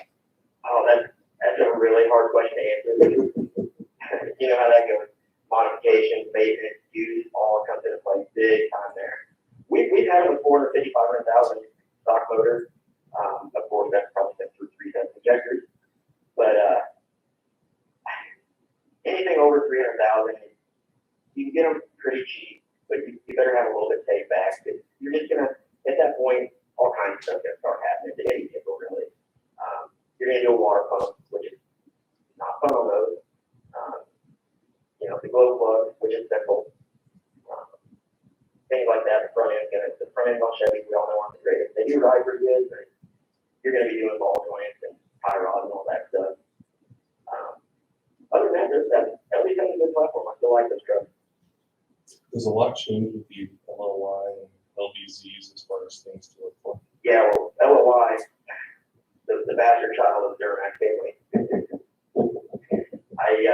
Some people like them. That is by far my least favorite.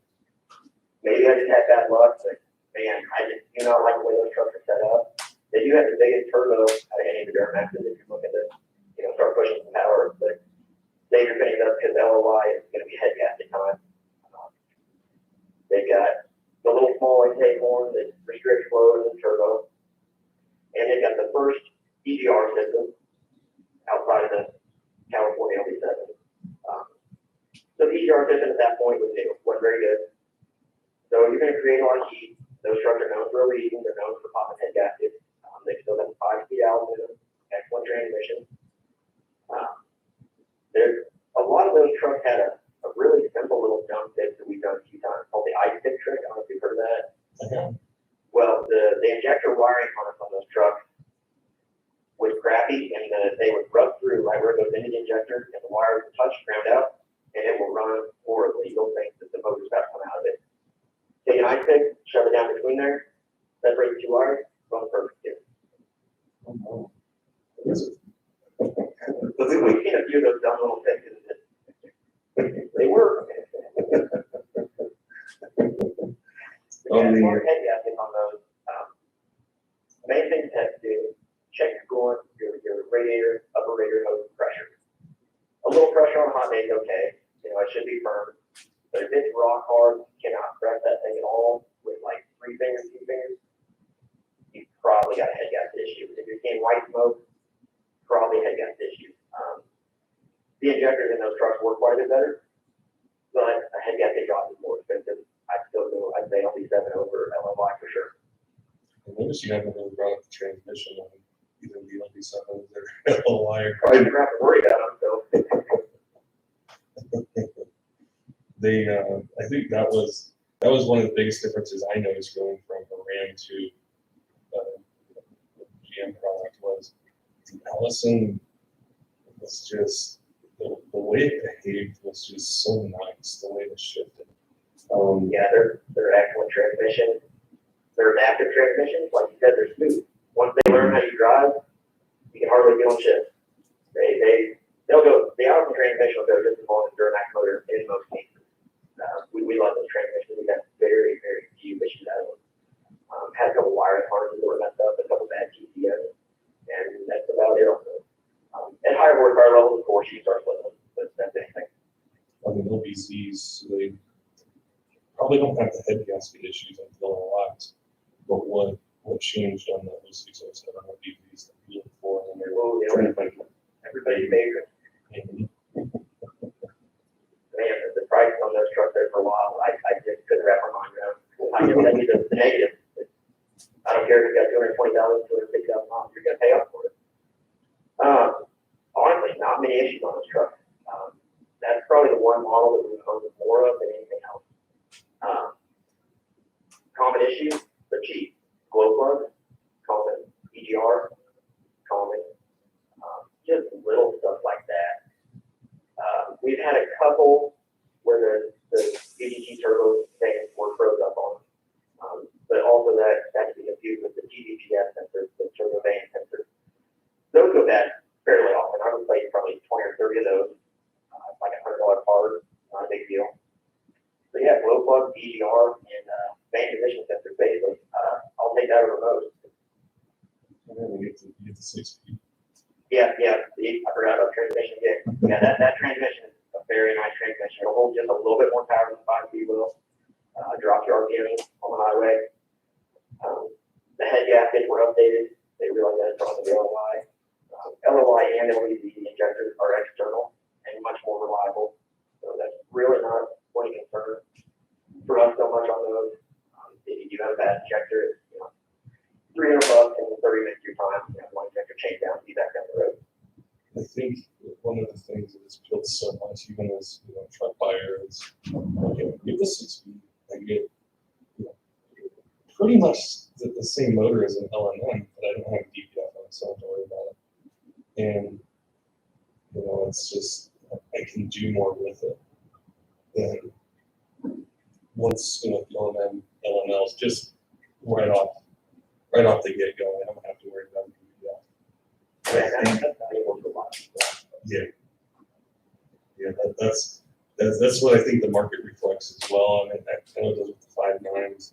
It's just like you get pretty much the same stock power, but without all this other stuff. Yeah, and it drives the race. Yeah, crawling down your back. Yeah, exactly. Once we get into the LMM and LML, is there one you like more than the other? LMM. Well, I say that I like both those trucks. Most people don't realize the LMM is essentially the same motor as the LBZ. Basically, they're the exact same. There's a few little small differences. I don't even exactly know what they are besides the DPF filter. If you're planning on deleting anyway, and you like the new body style, go with the new body style. If you like the old body style, go with the LBZ. They're both, at this point, going about the same money for comparable trucks. One thing non-motor related, the LMM show runs on the fender wheels where you feel a little bit better than the LBZ where it shows the rockers. I've heard of some fuel dilution issues causing bottom end bearing issues on LMM, but I haven't personally seen much of it. We don't see a lot of blow by on those trucks. We don't see a lot of bottom end knocks. Really, the Duramax platform altogether, we don't see a lot of bottom end issues. I should really run. Yeah, the LMM is, in my opinion, a little bit nicer body. I might be biased. My personal truck for 5 years was an 08. Other than that, get rid of DPS. Yeah, LBZ. That's when I was looking to get the Duramax. I gravitated towards the LMM because of the body. I just liked it more. I like the styling more, the interior, and I knew it was pretty much just like an LBZ, but a different body. Yeah, it looks similar even to the LML. The average person can't look at it and know you're driving a 15-year-old truck. Yeah, it has that modern styling to it that I think people really like. And the LMLs, I think we hear most about the injection pump or issues that the other ones can have. And do you see a ton of those? A ton. I feel like that problem is actually kind of downplayed a little bit. the LML is a great platform. You get the electric injectors, you don't support a lot of power. You got not really a built Allison, but kind of a built Allison in those trucks. Very short converter and all that stuff. Really nice truck, heated and cooled seats. I mean, guys winning on it. But yeah, we've been seeing a lot of injection pump failures. It's not enough to shy me away from them. The dealership is going to charge you $8,000 to $10,000 if you have a CP4 failure. What happens is those pumps have a lot tighter tolerances than the old CP3. You get bad fuel, you get water in your fuel, starving your fuel, and they're going to come apart and send metal through all 8 injectors, fuel lines, fuel rails, filters, sensors, tanks. Yeah, the last one we did, we just went ahead and pulled the cap, pulled all the injectors, rails, pumps, fuel tanks, cleaned everything out, put it back together. That being said, I'm still not scared of them. If you get one that has a PO191 code, run the other way. Because she's ready to go. Hard starting issues on those. We've had a few that had CP4 failure. They still run fine. They start full time. But once they're hot, they wouldn't start back up. Or you get on the road and try and hold rail pressure, and they wouldn't hold rail pressure. They start trying to die out on you. If you get one that hasn't happened on yet, my number one recommendation to everybody who buys one of those trucks, put a lift pump on it immediately. You'll save 99% of your headaches if you just put a lift pump on immediately. If you can afford a CP3 conversion, go for it. A lot of people can't. Just do a lift pump and you'll save yourself a lot of trouble, trust me. I think you hit the nail on the head with when you get questions on Instagram, Facebook, email, and they're very general. And I like Duramax trucks. Which one should I get, and which one should I stay away from? And that's why it's so great to chat with you about these different platforms. You see them all. It's obviously a passion that you have for them, and you're a owner of them. But it's also a business for you, and you need to make sure that the product you're putting out there for the consumer, they know about, you know about. And you see so many things that we may not read about, we may not hear about, or see on YouTube. It's not talked about. It's just like, hey, how do I make 1,500 horsepower? Or how do I make 900 horsepower? But there's a lot that comes before it. Exactly. Yeah, you brought up the number one talking point on any of the Eagle ones. Which Duramax is best? Mm-hmm. And everybody just pushes whichever one they have. Yeah, like I said, I feel like the unknown. I've seen a few people on the forum try and say that there's only like a 7% failure rate. And I think what they mean by that is under warranty, because I think within 250,000 miles of these trucks, you're going to see more like a 30 or 40% failure rate with these Fords. Can't forget about the Ford guys out there. We got a ton of listeners that love their power strokes. I don't want to start at I think where most people look. You know, I know that 94 to 97, the WS style, people love them.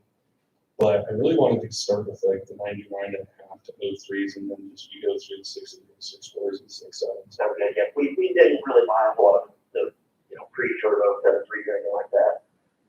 7.3, I mean, it's honestly one of the best motors that was ever made. It is. It'll go a very, very long time. You're not going to get anywhere very fast. I just wanted to draw back to it. They're pretty slow trucks. Really, all we've seen that there's a pretty common glow plug issue. Injectors can be an issue, but they're kind of in the realm of that 12 ounce at this point. The parts are cheap. I mean, they're out there and they're cheap. The bottom end of that motor should last you a very long time. I don't remember exactly which year now, off the top of my head. There were a few years that had some connecting rods that were a little bit weak. They're fine in stock form, but you got to try and put a bigger turbo, bigger injectors. You can run into maybe squish a rod or something. Other than that, yeah, there's still people, usually older guys that stop on my lot. That's the only thing they want to look at is 7.3. Do the bodies hold up well enough? Yeah, you know what? I'd say better than the Dodge and the Chevy probably. They've got the rust issues. I mean, the rocker panels on those rust out. Something you don't see in a lot of the newer trucks. The front fenders on those start rusting out. Other than that, I think it's a good platform. Like I said, if you want to build a race truck or something to go do burn, then it's probably not the one. But if you're looking to tow with it and treat it nice, they'll go about forever. I think that's probably one of the main appeals of that one is I have family members with that 7.3 That's all they'll ever drive, but they don't care about how fast they get there. They just want to tow something, do the speed limit, and they don't want to deal with anything newer because 7.3 is very good as far as lasting and pretty straightforward. There's not a lot of issues with them.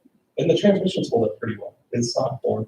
And stock form, there's still a place in this market for that truck. There is.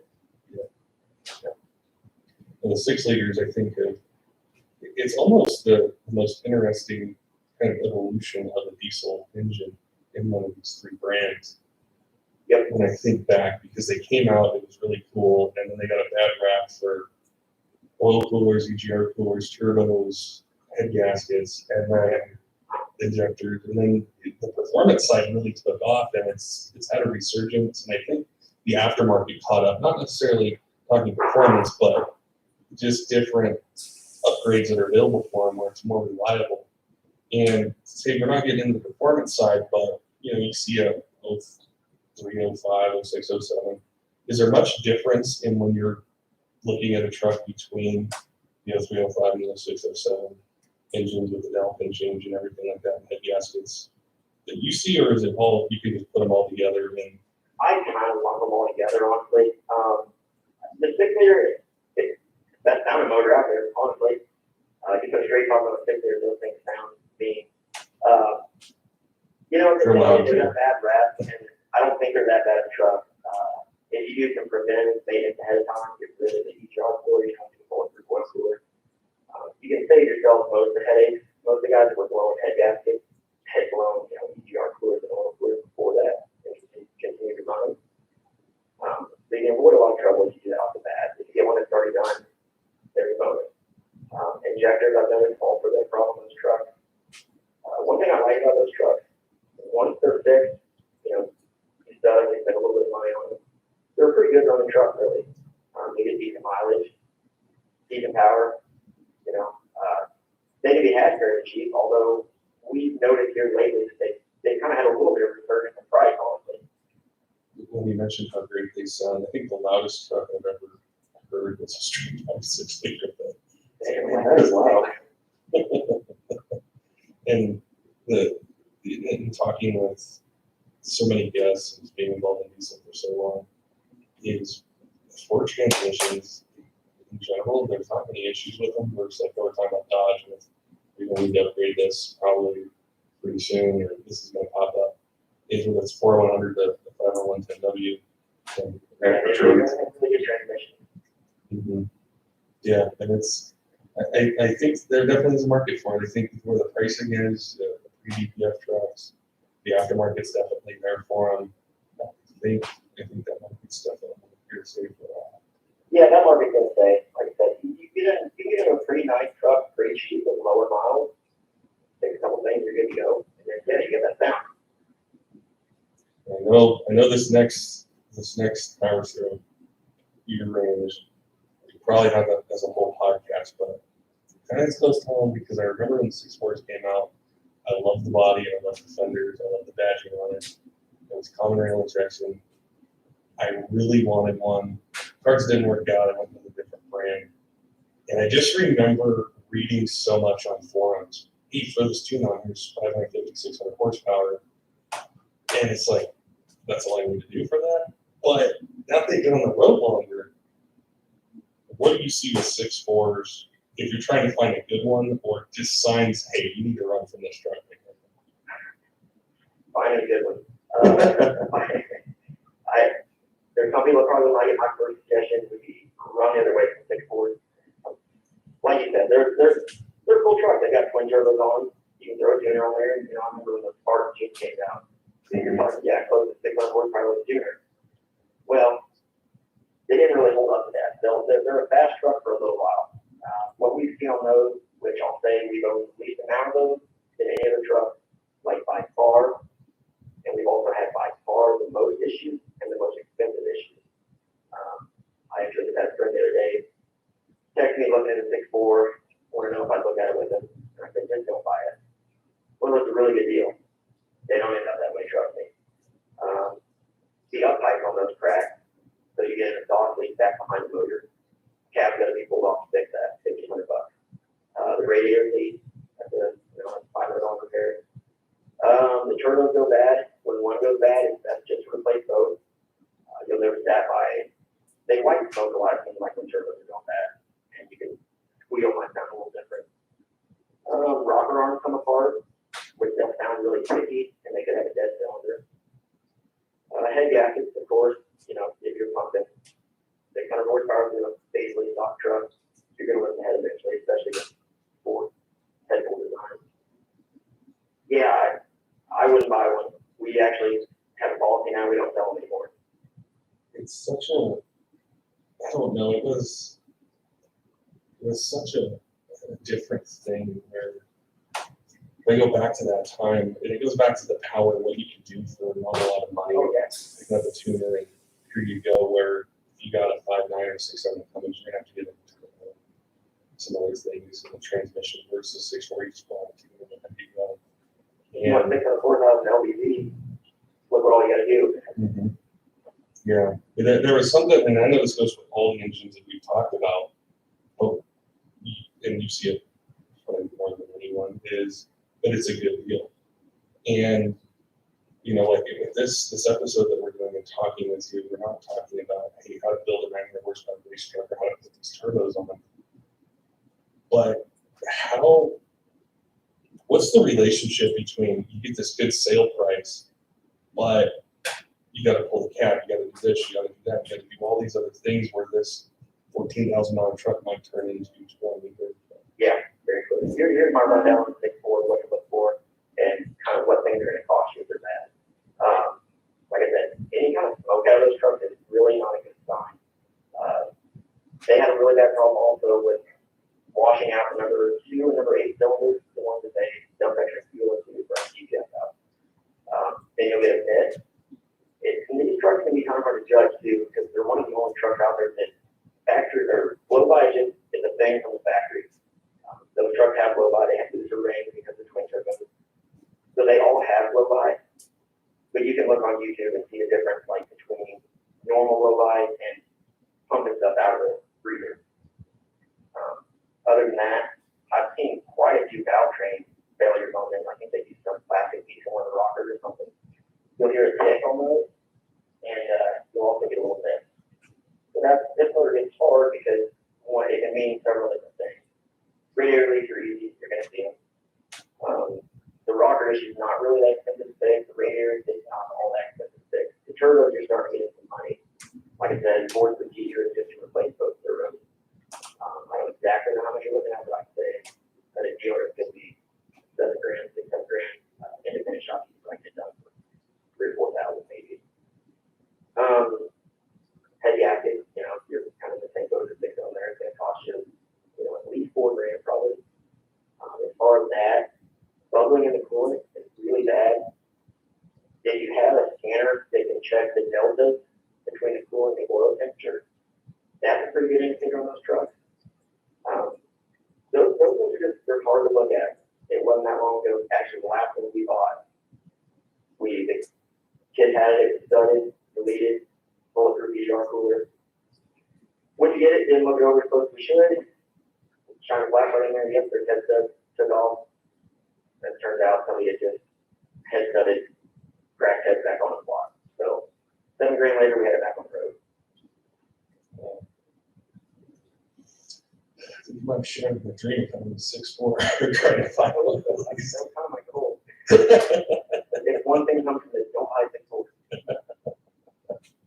So we get into 2011, 6.7 power stroke. And what do you see on the 11 and 14? Massive upgrade, first of all. Huge upgrade. Those are nice trucks. One of the nicest interior you'll get. Frame and front end wise, they're really stout. We don't do here, there's any front end rebuilds on those. We have seen some bad turbos on the earlier 6.7. A lot of times you hear squealing noise. If you're down low in the boost range, you hear squealing noise, that can either be turbo bearings. It can also be a manifold exhaust leak, which is a huge deal, but still somewhat expensive. Once again on those trucks, the cab has come off for quite a bit. They're not quite as bad as the 6.0s. We've got one part of the shop right now. I've got the cab on there. both down low. Really solid trucks. I like this truck a lot. We sell quite a few of them. Once again, the transmission's great on them. Emissions equipment can be a problem, but that's basically across the board. So yeah, the main thing I'd say to watch out for on those would be the turbos. They do have just a touch more blow by than like your older Cummins or Max. It's not like the 6.4, but they have just a little bit of blow by from the factory. Like I said, you can get on Facebook or YouTube and kind of see what's going on, what's not. Overall transmission good. Body good. Yeah, the bad thing about those trucks, they share something in common with the LML and the CT4. The one I've got my shop torn for right now is from the CT4 failure. They're not as common as on the LML because they have two filters and an intake pump. They do still happen. On those, a lot of times when it happens, it's bad enough they just die. If they don't just die, they're going to be throwing in the code, low rail pressure, stuff like that. Smoke, maybe if it's deleted, if it's still got the DPS urea intact, it's probably not going to smoke even if it started to go bad. So I'd watch for hard starting on that. I'd watch for losing rail pressure. But it seems to me like usually when those go, they go. What we got in there right now is full of metal shaping. So we're ripping everything out. Once again, that's a $8,000 to $10,000 deal. Keep your fuel filters changed. Looking back on our conversation, is one of the main things is no matter what brand of your truck you buy, they're all going to have issues, and it's just a matter of potentially being able to identify up front if it's immediate or if it's down the road, and then also which one fits your goals as a truck owner. Yeah, I used to be really Chevy oil. I'm really not anymore. I like all the big three. They've all got their positives and negatives. Like you said, it's mechanical. Things are going to break. It's going to happen. But there's things you can do, like we talked about, to kind of minimize your odds of having to put a motor or have to put a head gasket or a turbo on something. We're not worried about ball joint here and there or road block or something like that. We're just trying to get you to be able to avoid, the big ticket items, head gasket, turbos, bottom end, transmission, that kind of thing. I wanted to chat with you about your dealership more, and I know a lot of people that are listening, they're in the market for trucks. They get the message daily about it. Do you guys ship everywhere, or do people have to go like right to your lot, or how do you guys say somebody from out of state wants a truck? How can you do something? We can arrange shipping. Most people, it seems to me, prefer to come up here if they're coming from away. We've sold to people in Minnesota, Kentucky, Michigan, Florida, Colorado. We sold trucks to most of the Midwest area. It seems like most people want to come look at it. I understand, we sell used trucks. Come check it out for yourself. What we have on, we can, not everything we got. That being said, we can arrange shipping. We can pick you up at the airport. Either way, and even if anybody just needs to buy a big home here, Matt. As far as say like right now, how many trucks do you have? We're thinking about, I think we got like 16 right now. We're definitely not the biggest dealership in the world. We've been moving through pretty fast. For people that are shopping for trucks, I'll tell you that right now, I think the hardest one to buy is going to be your Ford J Cummins. We sell those like the last 6 feet regular cat Ford J we had, we sold in 4 hours. And the one before that, we sold in 2 days. They're hard to find. The power strokes seem reasonable. Their Lancers are kind of reasonable. So, I think you're 41 of those. It seems so hard to find them, and I think one of the stumbling blocks that I ran into is I can go on the sites and look at trucks for someone like a dealer or owner, but it's like I want to trust who I'm buying it from, that they know what they're dealing with, and I think that's one of the biggest things, one of the obstacles I have had over time is just I find a truck that's out of state. It could be at a Honda dealership, so I'm going to trade it in because they want something different. They might not know what they have or what's wrong. And that's where I think the knowledge you've been able to offer us today, that you've seen all these trucks, you've seen tons of them, is if people call you up and you say, hi, I fly in, is you know what you're looking for on each year range or engine type. And I think that's really important. Yeah, one more little bit of advice I give people. I've had people that really care about to do it. I understand that.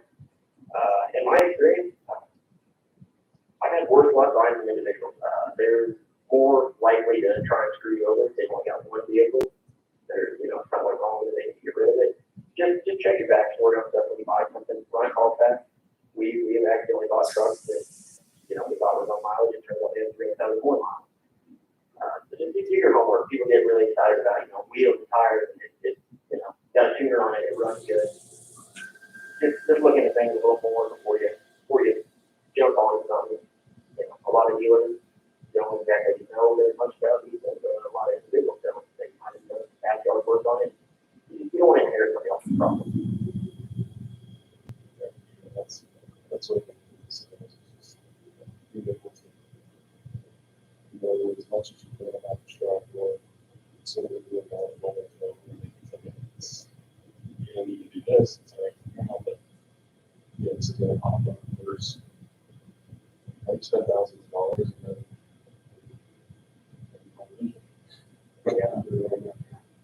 I would highly recommend if you don't know that much about it, you just find a little bit. If you know somebody, give them about someone with it. what's the best way for us if they want to talk to you, want to ask a question, or they want to see what you got to do or maybe do that or something. Yeah, sure. Our Facebook page, you find it, Info Diesel, LLC, around Fulton area. About 20 minutes from Columbia. We got Facebook and Instagram, and both at Info Diesel. My personal cell phone number is 660-341-0678. And if you want to buy a truck from us, if you have a question or two, we're pretty busy, but I'll try my best to get back in. Help you out if you have a question.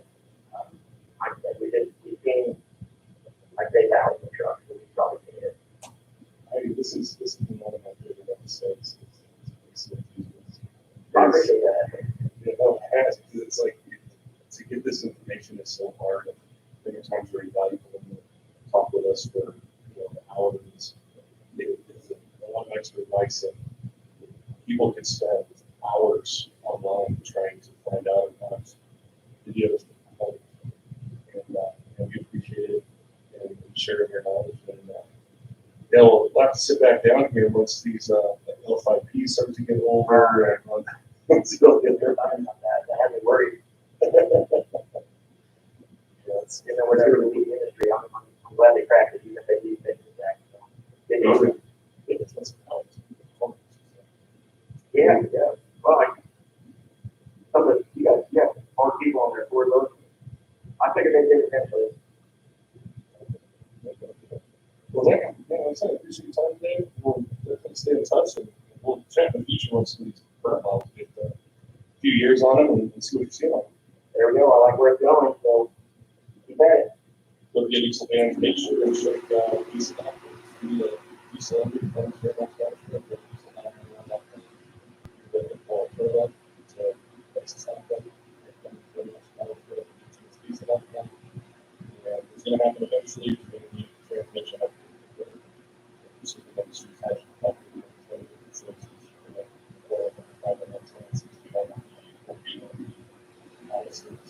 anything you got. All right, so next time, keep the shiny side up.